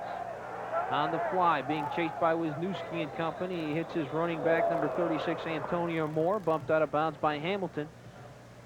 And that's a gain of about 5 on the play, depending on where they spot this ball. There's a look at UCF's scoring drive. 9 plays covering 62 yards. It was capped by an 11-yard gallop by Mark Giacone, and it's just a short gain of about 4, 2nd and 6. All right, now watch Downey here. He's trying to buy some time. One of the things we were talking about Ron Johnson has to learn how to do is slide. There he slides, finds his receiver, does a good job of getting some yardage. Downey, short drop, timing pattern, trying to hit a man far side. He was going after Oliver in the coverage down there, and they dropped the flag, I believe. Coverage was Ray Irvin. He had good position on him, and they just dropped the flag. And Gary, what do you think about that? Well, I think it was on a fly pattern here, or a go pattern, whatever you want to call it. And Ray Irvin may have had his hands and may have pushed, and they're going to call pass interference. Was it catchable? Pass interference, Central Florida, 15 yards, first down. Well, it was close enough to be catchable. As we see it right here as Downey throws the ball, and let's see if we can find contact. Yeah, there he is. Pass interference, Central Florida, 15 yards, automatic first down. He had his left hand that time as he actually was kind of holding up Oliver there. That's a good call by the official. They spotted at the 23. First down and 10. 12:23 to go. UCF in command, 49-7. Downey on a draw. He goes to his only running back inside the 20. Tumbling forward was Antoine Moore. Took the whole herd of UCF Knights to bring him down. Hamilton did most of the damage, and we're going down to Tom McCullion. Hey, thank you very much, John. I'm down here with Clint Tollison, who got in on that tackle, and I think you got in to keep him from scoring, right? Yeah. And you threw everything you had at that guy, didn't you? Uh-huh. And you stopped him. You feeling okay? Yeah. Well, good. I'll let you get back to your job, okay? Thank you very much. He's feeling real good, and I tell you what, he is going to play for these guys because he wants to play ball. John, we'll take it back up to you and Gary. Thank you, Tom. Nice job. That is Swain with it. Nowhere to go. He was wrapped up pretty good over there by number 2, Ray Irvin, and I think Gene McDowell's a little bit upset with that tackle by the little guy because he was playing the red shirt him, and now it's all for naught. Didn't want to have to use him, especially in a 49-7 affair. Now watch Downey. Now he's feeling good. He's relaxed now. The pressure's off him. You're down 49-7. He's into a little bit of a groove and does a good job. He rolled out that time to the left, found his wide receiver open, got the first down. First and 10. Ball is spotted just inside the Knights' 12-yard line. They're going with 4 wide receivers once again, and a lone setback. He'll hand off to his setback to the 5. Hamilton trying to drag him down, and number 13, Gibson, finishes off Antonio Moore, 5'10", 196-pound senior. Moore with a 3.6 average coming in. His long run was 14 yards. He has a TD, and he's been the workhorse lately. And you mentioned earlier in the game that we hadn't seen much of Yanel Jourdain, and I do believe he must have been shaken off because he was their bread and butter man coming into tonight's game. We haven't seen much of him. No, I think he probably got hit or got hurt, got the wind knocked out, sprained ankle, something like that. I don't really know, but he's probably sitting over there thinking, glad he's not in this game. 2nd and 3, Swain in motion. Downey on a roll. He's going to look. Now he'll cock and fire. It was nearly picked off by Jimmy Roberts. He was trying to hit Ian Oliver, 5'11", 175-pound junior, but Jimmy Roberts almost had himself a pick. But Jimmy was he was the closest receiver to that ball that time. Oliver came back to try to break it up. Now watch, we see Downey rolling to his right here. He's looking downfield, try to buy him some time. He throws the ball, and look at there. See, Oliver was going back to take the ball out of the hands of Roberts. 3rd down and just a couple. 3rd and 3. 3 wide receivers come to the bottom of your screen and 1 at the top. That's Moore. Dives forward. He got close to the first down with Newski. And number 42, Hamilton, really laid the hat on him down there. And if he didn't get the first, he'll be awfully close. I think they're going to spot him just short. Well, they'll go for it naturally because when you're down 49-7, 49-10 doesn't look half as good as 49-14. 4th down and less than the length of a football. Nelson comes in and Gibson comes out. The UCF's defense doesn't want to yield a touchdown here, even though they're well in command. 4th and inches. Downey gives it to a big running back. I think he got the first down. Hamilton hit him along with Buckley. That was number 45, Scott Andrews, that they turned to. The elephant backfield picks up the short distance that they needed, I believe. It's got to be. He's on the 1-yard line. He had to get just on the other side of the 2 there. But Andrews did a good job of following his right side of his line and was able to get that first down as we see Andrews there. Big boy. 1st and goal. Andrews is the up back and Moore the tailback. Downey will give it to Moore. Has to stop and then finds the lane into the end zone, and they will give him that touchdown. Hamilton, or he took that touchdown actually. Hamilton made the tackle along with Knott, but it was a bit too late. So the Salukis fight back in the fourth quarter. They trail it now 49-13. And the extra point will give them 2 touchdowns, but it's been a long night for the men from Southern Illinois. Well, that was a good drive. I mean, it was a good, well-designed, balanced drive that time. They mixed the run, they mixed the pass up, did a good job. They are still in there fighting. And the kick is good out of the hold of Gibson. So with 9:19 remaining, UCF in command, 49-14 here at the Citrus Bowl. Great night for college football. It is cool. And next week, you can see kickoff at 7:05. We'll be on the air at 7 o'clock for the matchup with the Liberty Flames. And boy, they've put a pretty good ball player into the NFL this year. Eric Green, that big tight end that is playing for Chuck Noll up in Pittsburgh. San Ritigliano, my old coach, is a fine coach, and he's having a lot of fun coaching in the college ranks. Well, I'm looking forward to talking to Sam because I want to ask him. I'm going to ask him for about a dozen Gary Parrish stories. Jefferson doing a lot of dancing, a flag, trying to get outside, and now he'll just run it out of bounds. He was doing all sorts of dancing down there, and we probably have an illegal block on UCF. We're going downstairs to Tom McCullion. And Tom isn't ready, so we will take that back. Illegal use of the hands. Central Florida on the return. And Sean Jefferson is hobbling. We know he had that ankle problem. He sat out last week's game. He hurt that up in Memphis State originally. As we look at the Saluki scoring drive, 10 plays, 55 yards, 4:02 off the clock. Illegal use of the hands on the return. Central Florida, 1st and 10. You can hear that call, but you're right. That was an impressive drive, especially given what the conditions are. They held it together and picked up a TD.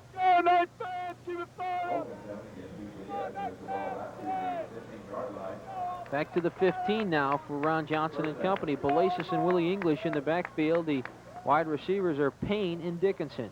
Chad Payne, number 85, is inserted in. As you look into the eyes of Ron Johnson. Having a good night tonight for UCF. Willie English to the 20, to the 25, 30. Willie almost broke it. He was hit from behind by number 42 for the Saluki team, and if he didn't bump him out, that is Jeff Long, the free safety, it could have been a long run for English. Well, Willie showed some good talent there as he was able to pick his hole right. Once you find a hole, the good athletes can accelerate. They'll fire right up in there, and they'll pick up yardage. Willie picks up 18, 1st and 10 from the 33.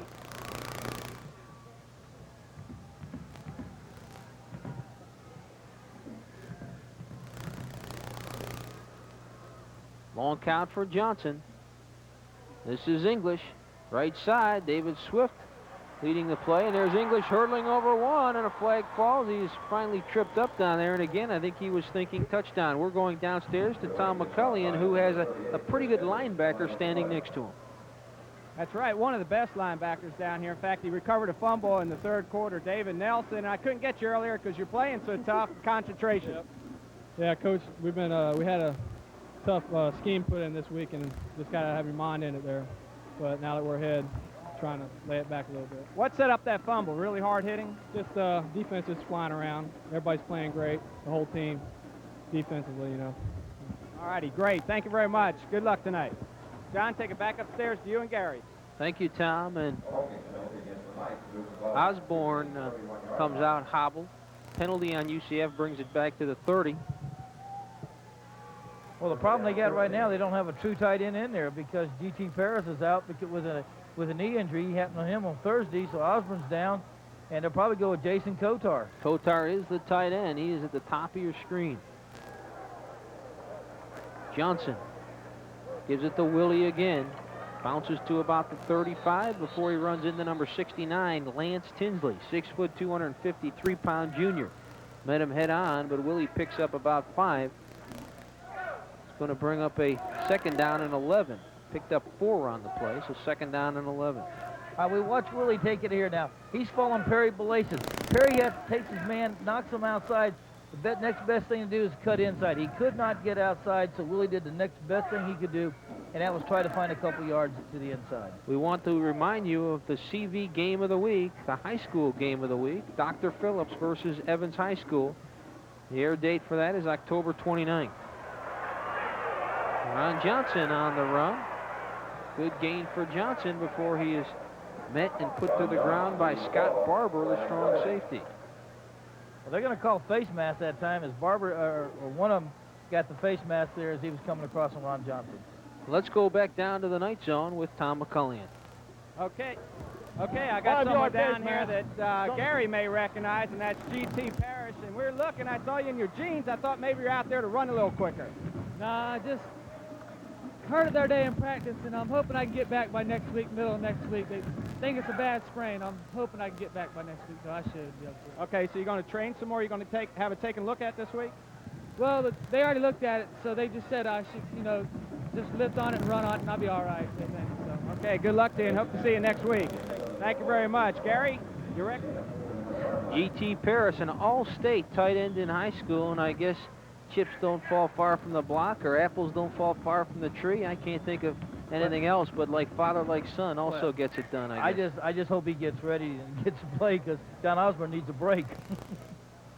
Ron Johnson, after that face mask penalty, is looking at a 2nd and short now, and Willie English looking to pick up that short distance, and he's got it outside to the 46, hit by the Salukis, number 38, leading the charge for the Salukis. That's Chris Edwards, 6'1", 220-pound redshirt freshman. See, Willie English is having some fun now because he's getting his chance to do a little showcase and has a chance to show his athletic ability here. As you see the toss here, now here goes Perry Belaces, the unsung hero, just braces the man right there, grazes him, and English takes it for about to the first down. 1st and 10 at their own 46. The Knights going to work. 7 minutes and counting as you look at the penalty situation. Should have been a flag in their ear. It's a fake toss, and they'll go to Belaces straight up. They had him fooled, but flags were all over. Belaces awfully good on that quick hitter. He was finally brought down by Darrell Cruz, number 37. There was movement on the left side that time by the offensive line, and you could see it. Offside, Southern Illinois. Whoa, we got away with one there. I apologize. I thought I saw movement, and but it must have been when the offensive lineman or defensive lineman jumped offside. See Perry take the ball right up the middle. I was watching our line that time, see how they can control the line of scrimmage, and I saw it moving on the left side. I was not watching the defense. Offside, Southern Illinois declined, 2nd down. Well, in case you are keeping tabs on Mark Giacone, Elgin Davis is the all-time rushing leader at UCF with 2,170. Now, Giacone came into this one with just over 1,700 yards. So he needed about 400-plus yards to eclipse that mark of 2170. It's a long shot, but it's within his potential because he's that good as Pat Stewart hustles inside the 40, or rather the 35-yard line. Pat Stewart is a good back. He's really coming on for UCF. He's a guy, when you look at him, you think of him as a back of the future. They've got Giacone and Belaces, the two veterans back there, and then Montrell Green and Willie English, and Pat Stewart, is going to figure in. He wears that number 32 quite nicely. Well, he's a redshirt freshman, and he's got a lot of talent, a lot of quickness. As you see the toss here. Now he heads outside, cuts back inside against the grain, lowers his head, keeps his balance. He's got good balance, and he runs real hard. You do not lose a lot of speed when you substitute guys like Pat Stewart in. Next week, Liberty University versus the University of Central Florida. We'll bring it to you live on CV Sports beginning at 7 o'clock. Kickoff scheduled at 7:05 when Sam Ratigliano, the former NFL Coach of the Year, the man that had the Cleveland Browns on the brink of a Super Bowl when an interception in Municipal Stadium turned them away. The Raiders went on to beat the Philadelphia Eagles that year and got themselves a ring. But Ratigliano talks about that play. I couldn't help reminding him of it last year rather, and he tells me every time he talks to somebody, they bring that one up. He's enjoying himself at Liberty College now as Belaces goes off right side, and he has little room. A lot of white shirts over there. Belaces stays on his feet. Perry getting a chance to tote the ball. And the way you set that up is you fake that toss and do a reverse handout and just hand it to Perry right up the middle of that, and it gives him a chance. Because, you know, he's called on to be 90%. He fakes that tire, he hands it right there, right up the middle. Perry gets a chance to tote the ball. And that's one of these things, hey, look, let him tote the ball 5 or 6 times because the guy's working his fanny off out there blocking for us. 2nd down and 7. Ball on the 31 of the Salukis. 5:30 and clock ticking here in the 4th quarter. Willie English, right side, cuts it back against the green, and he runs into 2 white shirts. Number 37 for this team, Darryl Cruz, along with help from his friends, bring him down. So Willie went to the well one too many times that time. If he'd stayed outside, I believe he'd have had a nice gain on that one. He saw the little bit of a hole. He tried to cut back inside. But if he'd have stayed outside on that one, Johnny, he would have been much better because he had Perry Belaces out there, and he had Jason Kotar, the tight end, out there working for him. 3rd down and 4. You see the toss? Now, he doesn't even really try outside. He cuts back inside there because he had some success with it a little bit earlier. He's going to try it again. 3rd and 4. Cooper and Dickinson are the wide receivers, but UCF's been staying on the ground lately. Willie English, right at the 30, nowhere to go. He may have dropped the football, and he did, and I know the Salukis are on it. He got hit. He was running up high and got popped, and the ball went to the turf, and the Salukis are on it, and they point in that direction, so they've got a 1st and 10. Well, there was a good contact out there. It was a weak side toss that time. Tight end was lined to the left. You see the tosses to the weak side right there. Belaces is the only man right there, and he gets wrapped up right there by number 90, and that is Horschartz, and he does a good job of getting the ball, causing the fumble. 1st and 10 at their own 33. Well, that's a hard name for me. I don't know why. It's a hard name for anybody. Downey, draw play. A lot of room down there. That's Antonio Moore, and finally he's knocked down at the 45-yard line. Number 13, Gibson, and Shane Law were over there for the Knights, but a big gainer for Antoine Moore, and it's 1st and 10 at the 45. 4:26 and clock is moving. See, just a sprint draw, they call it. Quarterback sprints back. He hands the ball off the draw. And there you see just working downfield. Good play, because you got everybody back. Everybody's deep. You see Paul Lounsbury, assistant head coach, talking to that offensive line. Play over the middle. Swain was the intended receiver, and he ran into a buzzsaw, Gibson and Law. There is a look at a pretty good strong safety, Steve Wright, 6 foot, 190-pound freshman. He was a walk-on, and talk about a pleasant surprise. 12 tackles, and he looks to be a factor as his career progresses. Straight back, looking right down the middle, fires the ball in that cover 2, and those 2 guys converge on him. They sandwich him and knock that ball out.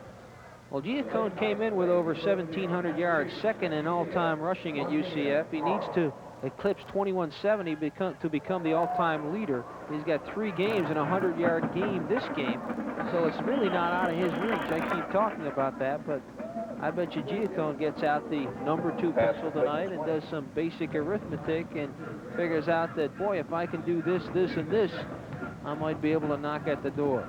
He's had a great season and a great career, and that wouldn't be a bad way to cap it off by becoming number 1 on the all-time leader list, and it is within his grasp. As we look at the fumble situation, one fumble apiece. That's about the only thing that's close tonight about this game. Good point. Downey calling signals just inside UCF territory, 3rd and short, and he gives it to Moore. Big 1st down inside the 40, and Ray Irvin, number 2, brought him down with help. And I'll tell you, if you are on the Saluki side, one bright spot is number 36, Antonio Moore. He's done a pretty good job late in this one. He has come into this thing to spell Yanel Jourdain, who went out hobbled, and Moore's got it done. Well, you see the plays, it's a straight draw. Look, everybody's setting back. There's not a linebacker down here. You're going to see some people right. Everybody's dropping back to take away the pass and the underneath. Well, they want him to run now. They're inviting it. That probably has something to do with a good point. Downey being chased by Wisniewski. There's a flutter pass that was almost picked off by number 6, Law. Law already had himself in the end zone about 75 yards away, and that's why he didn't hold on to the ball. What did they tell you? You got to catch it before you do anything with it. Well, you got to look it all the way into your hands, and that's something that Shane didn't, or Law didn't do that time, as he had an opportunity. Quarterback's Lee Wisniewski does a good job of forcing him out of pocket. He throws off balance. That's just up for grabs. Law should have had that one. Oh, those are the kind you dream about. He'll go back to the dorm tonight and think about that one a little bit. Of course, it was quacking a little bit. That's tough to hold on to. Those ducks, you know, they're tough. Second down. That time it was almost picked off again. It was Ray Irvin who did a belly flop at the 20 and couldn't come up with it. 2:45 to go. It's a 3rd down and 10 situation now for the Salukis. They trail it big, 49-14. They practiced here Thursday, so they came to Central Florida earlier than usual to enjoy some of the sights in Central Florida. And they did enjoy the sights, but it's been a tough night tonight here at the Citrus Bowl versus a very tough 1AA counterpart, the UCF Knights. Downey back. He's got a blitz from Eric Jones, and he tried to hit Moore, and Gibson was covering. He threw it behind him and couldn't get it done. Also into the game for the Knights is Ben Simmons, number 40. He's getting some playing time for UCF. It's good to see some of these other fellows get a chance to get some playing experience, because that's what you need to develop. And a flag is on the play, and what's that all about? Well, I believe they're going to call holding on Jakovich, the... Dead ball, personal foul, Southern Illinois. Well, it was Jakovich, number 55. It's just, I guess he's been thrown out of the ball game, or he's left the game. No, it's a dead ball foul, line scrimmage, right, 15. What had happened was, after the play was over, I saw the official Dead look ball, at him. Personal foul, Southern Illinois, 4th down. And Jakovich was all upset, and the official said to him, pointed to him, it was Clifford Cole and him, and he must have taken some kind of cheap shot after the play. That puts it back at the 46 in Saluki territory. That offensive line was a real concern of the Saluki coaching staff. Their offensive line, they're very young. They're all first-year starters, and 3 redshirt freshmen on there and 1 true freshman. So they're a young group, and they're facing a very tough defense tonight. As Downey goes back, has some time this time over the middle, and that was almost caught by Roebuck. It was deflected by a UCF linebacker, then up for grabs, but Roebuck, number 1, did have a chance of hauling it in. Just couldn't get it done, and you look at Jakovich, number 55. He's trying to explain what happened, and I don't think they're buying it. Well, they took him out of the ball game. Whether they threw him out, I do not know. But you see the quarterback here down, he's having a rough night. He drops straight back, throws the ball. It's deflected, and it's, I don't know if that was Nelson or not. I couldn't tell who did it. I wasn't sure if it was Nelson that deflected it, but it doesn't matter. It's 4th down, and UCF has the ball.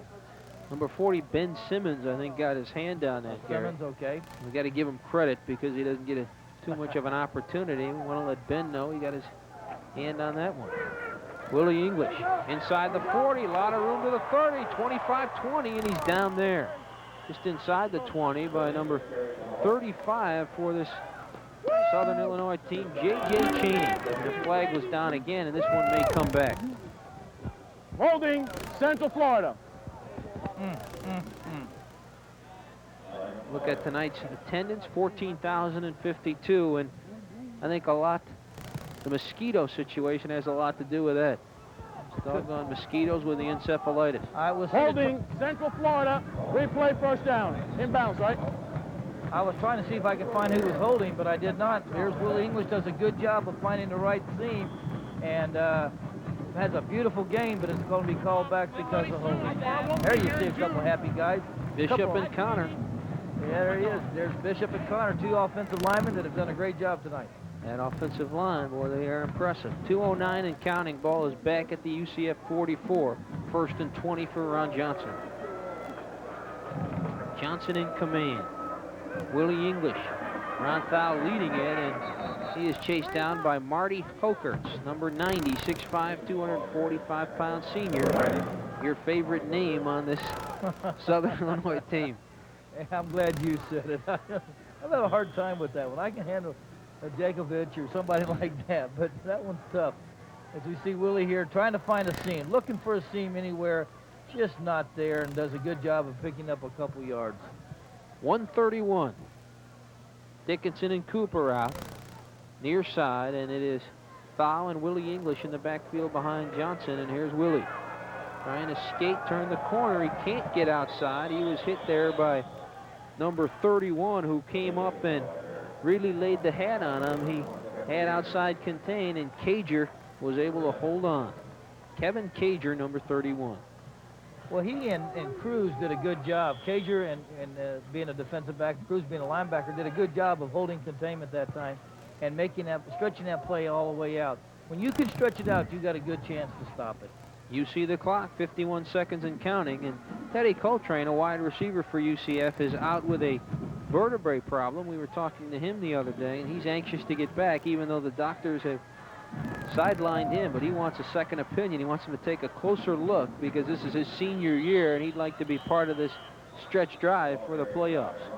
Old number 20, Teddy Coltrane, and all the players have number 20 exhibited or affixed to their helmets in honor of the years that Coltrane has spent here. 5'11", 180-pound senior. He had 5 catches for 53 yards, an 18-yard long, and you can see this clock is just ticking away. It's been a pretty successful night for UCF. We said that they wanted to rebound after a lost opportunity of a week ago, and rebound they did. Well, they've been able to meet their objectives, and the keys to their success tonight was, one, they had to get to the passer, and they did a good job of taking Downing and Gabbard out of the ball game. 2, they had to improve their offense. That meant they had to improve on the passing game. They did a good job of improving on that, but it wasn't with Rudy Jones, it was with Ron Johnson. And I think the question that they're going to have to answer is, again, who's going to be my quarterback next week? Will it be Ron Johnson? Will it be Rudy Jones, or will it be Travis Peoples? That's something that, again, only Gene McDowell and Mike Kruschik can do. Well, according to Ron Johnson, a lot will have to do with how they practice this week. That's a big factor, but right now, I think if you were a betting man, and you and I are not, we'd probably be on number 15. Well, you know, it's a very important ball game, and it's just trying to find the right combination. And Rudy Jones earned a shot at being a starter tonight. Travis People had had his opportunity and had let it slide and get away from him. Ron Johnson comes in. Now, I have not had a chance to see what kind of defense Sam has. I don't know what he has to offer or put up against it. Maybe Ron Johnson will be our quarterback next week. Well, standing next to Tom McCullion is that running back coach, Alan Gooch. And boy, he's a guy that has some delightful young men to coach. Let's take it down to Tom. Thank you very much, John. Like I said, I'm down here with Coach Gooch, and I tell you what, your job's got to be one of the easiest one with the talent that you have. Well, I wouldn't quite say that, because all those guys want to run the ball. I mean, it's like trying to hold back wild horses back there. They all want to run it, and but yeah, we got a stable of backs, and anybody that carry the ball, so they can do the job. So it's a great situation to be in.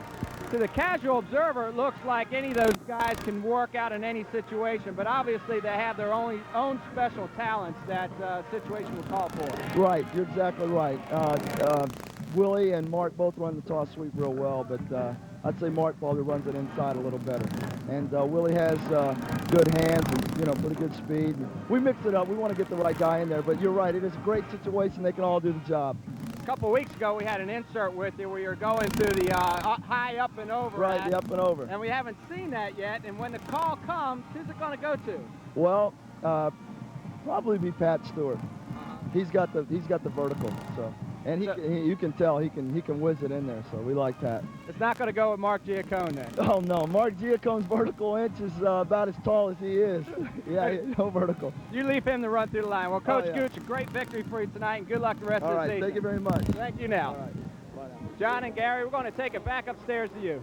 Thank you, Tom, and thank you, Coach Gooch. So Mark Giacone rushes for his 4th 100-yard performance, and he still takes a shot on his lack of ability to jump. So that doesn't work out very good. We're going to take a short break. You're watching CB's Community Cable Channel, Channel 32. We'll be right back with more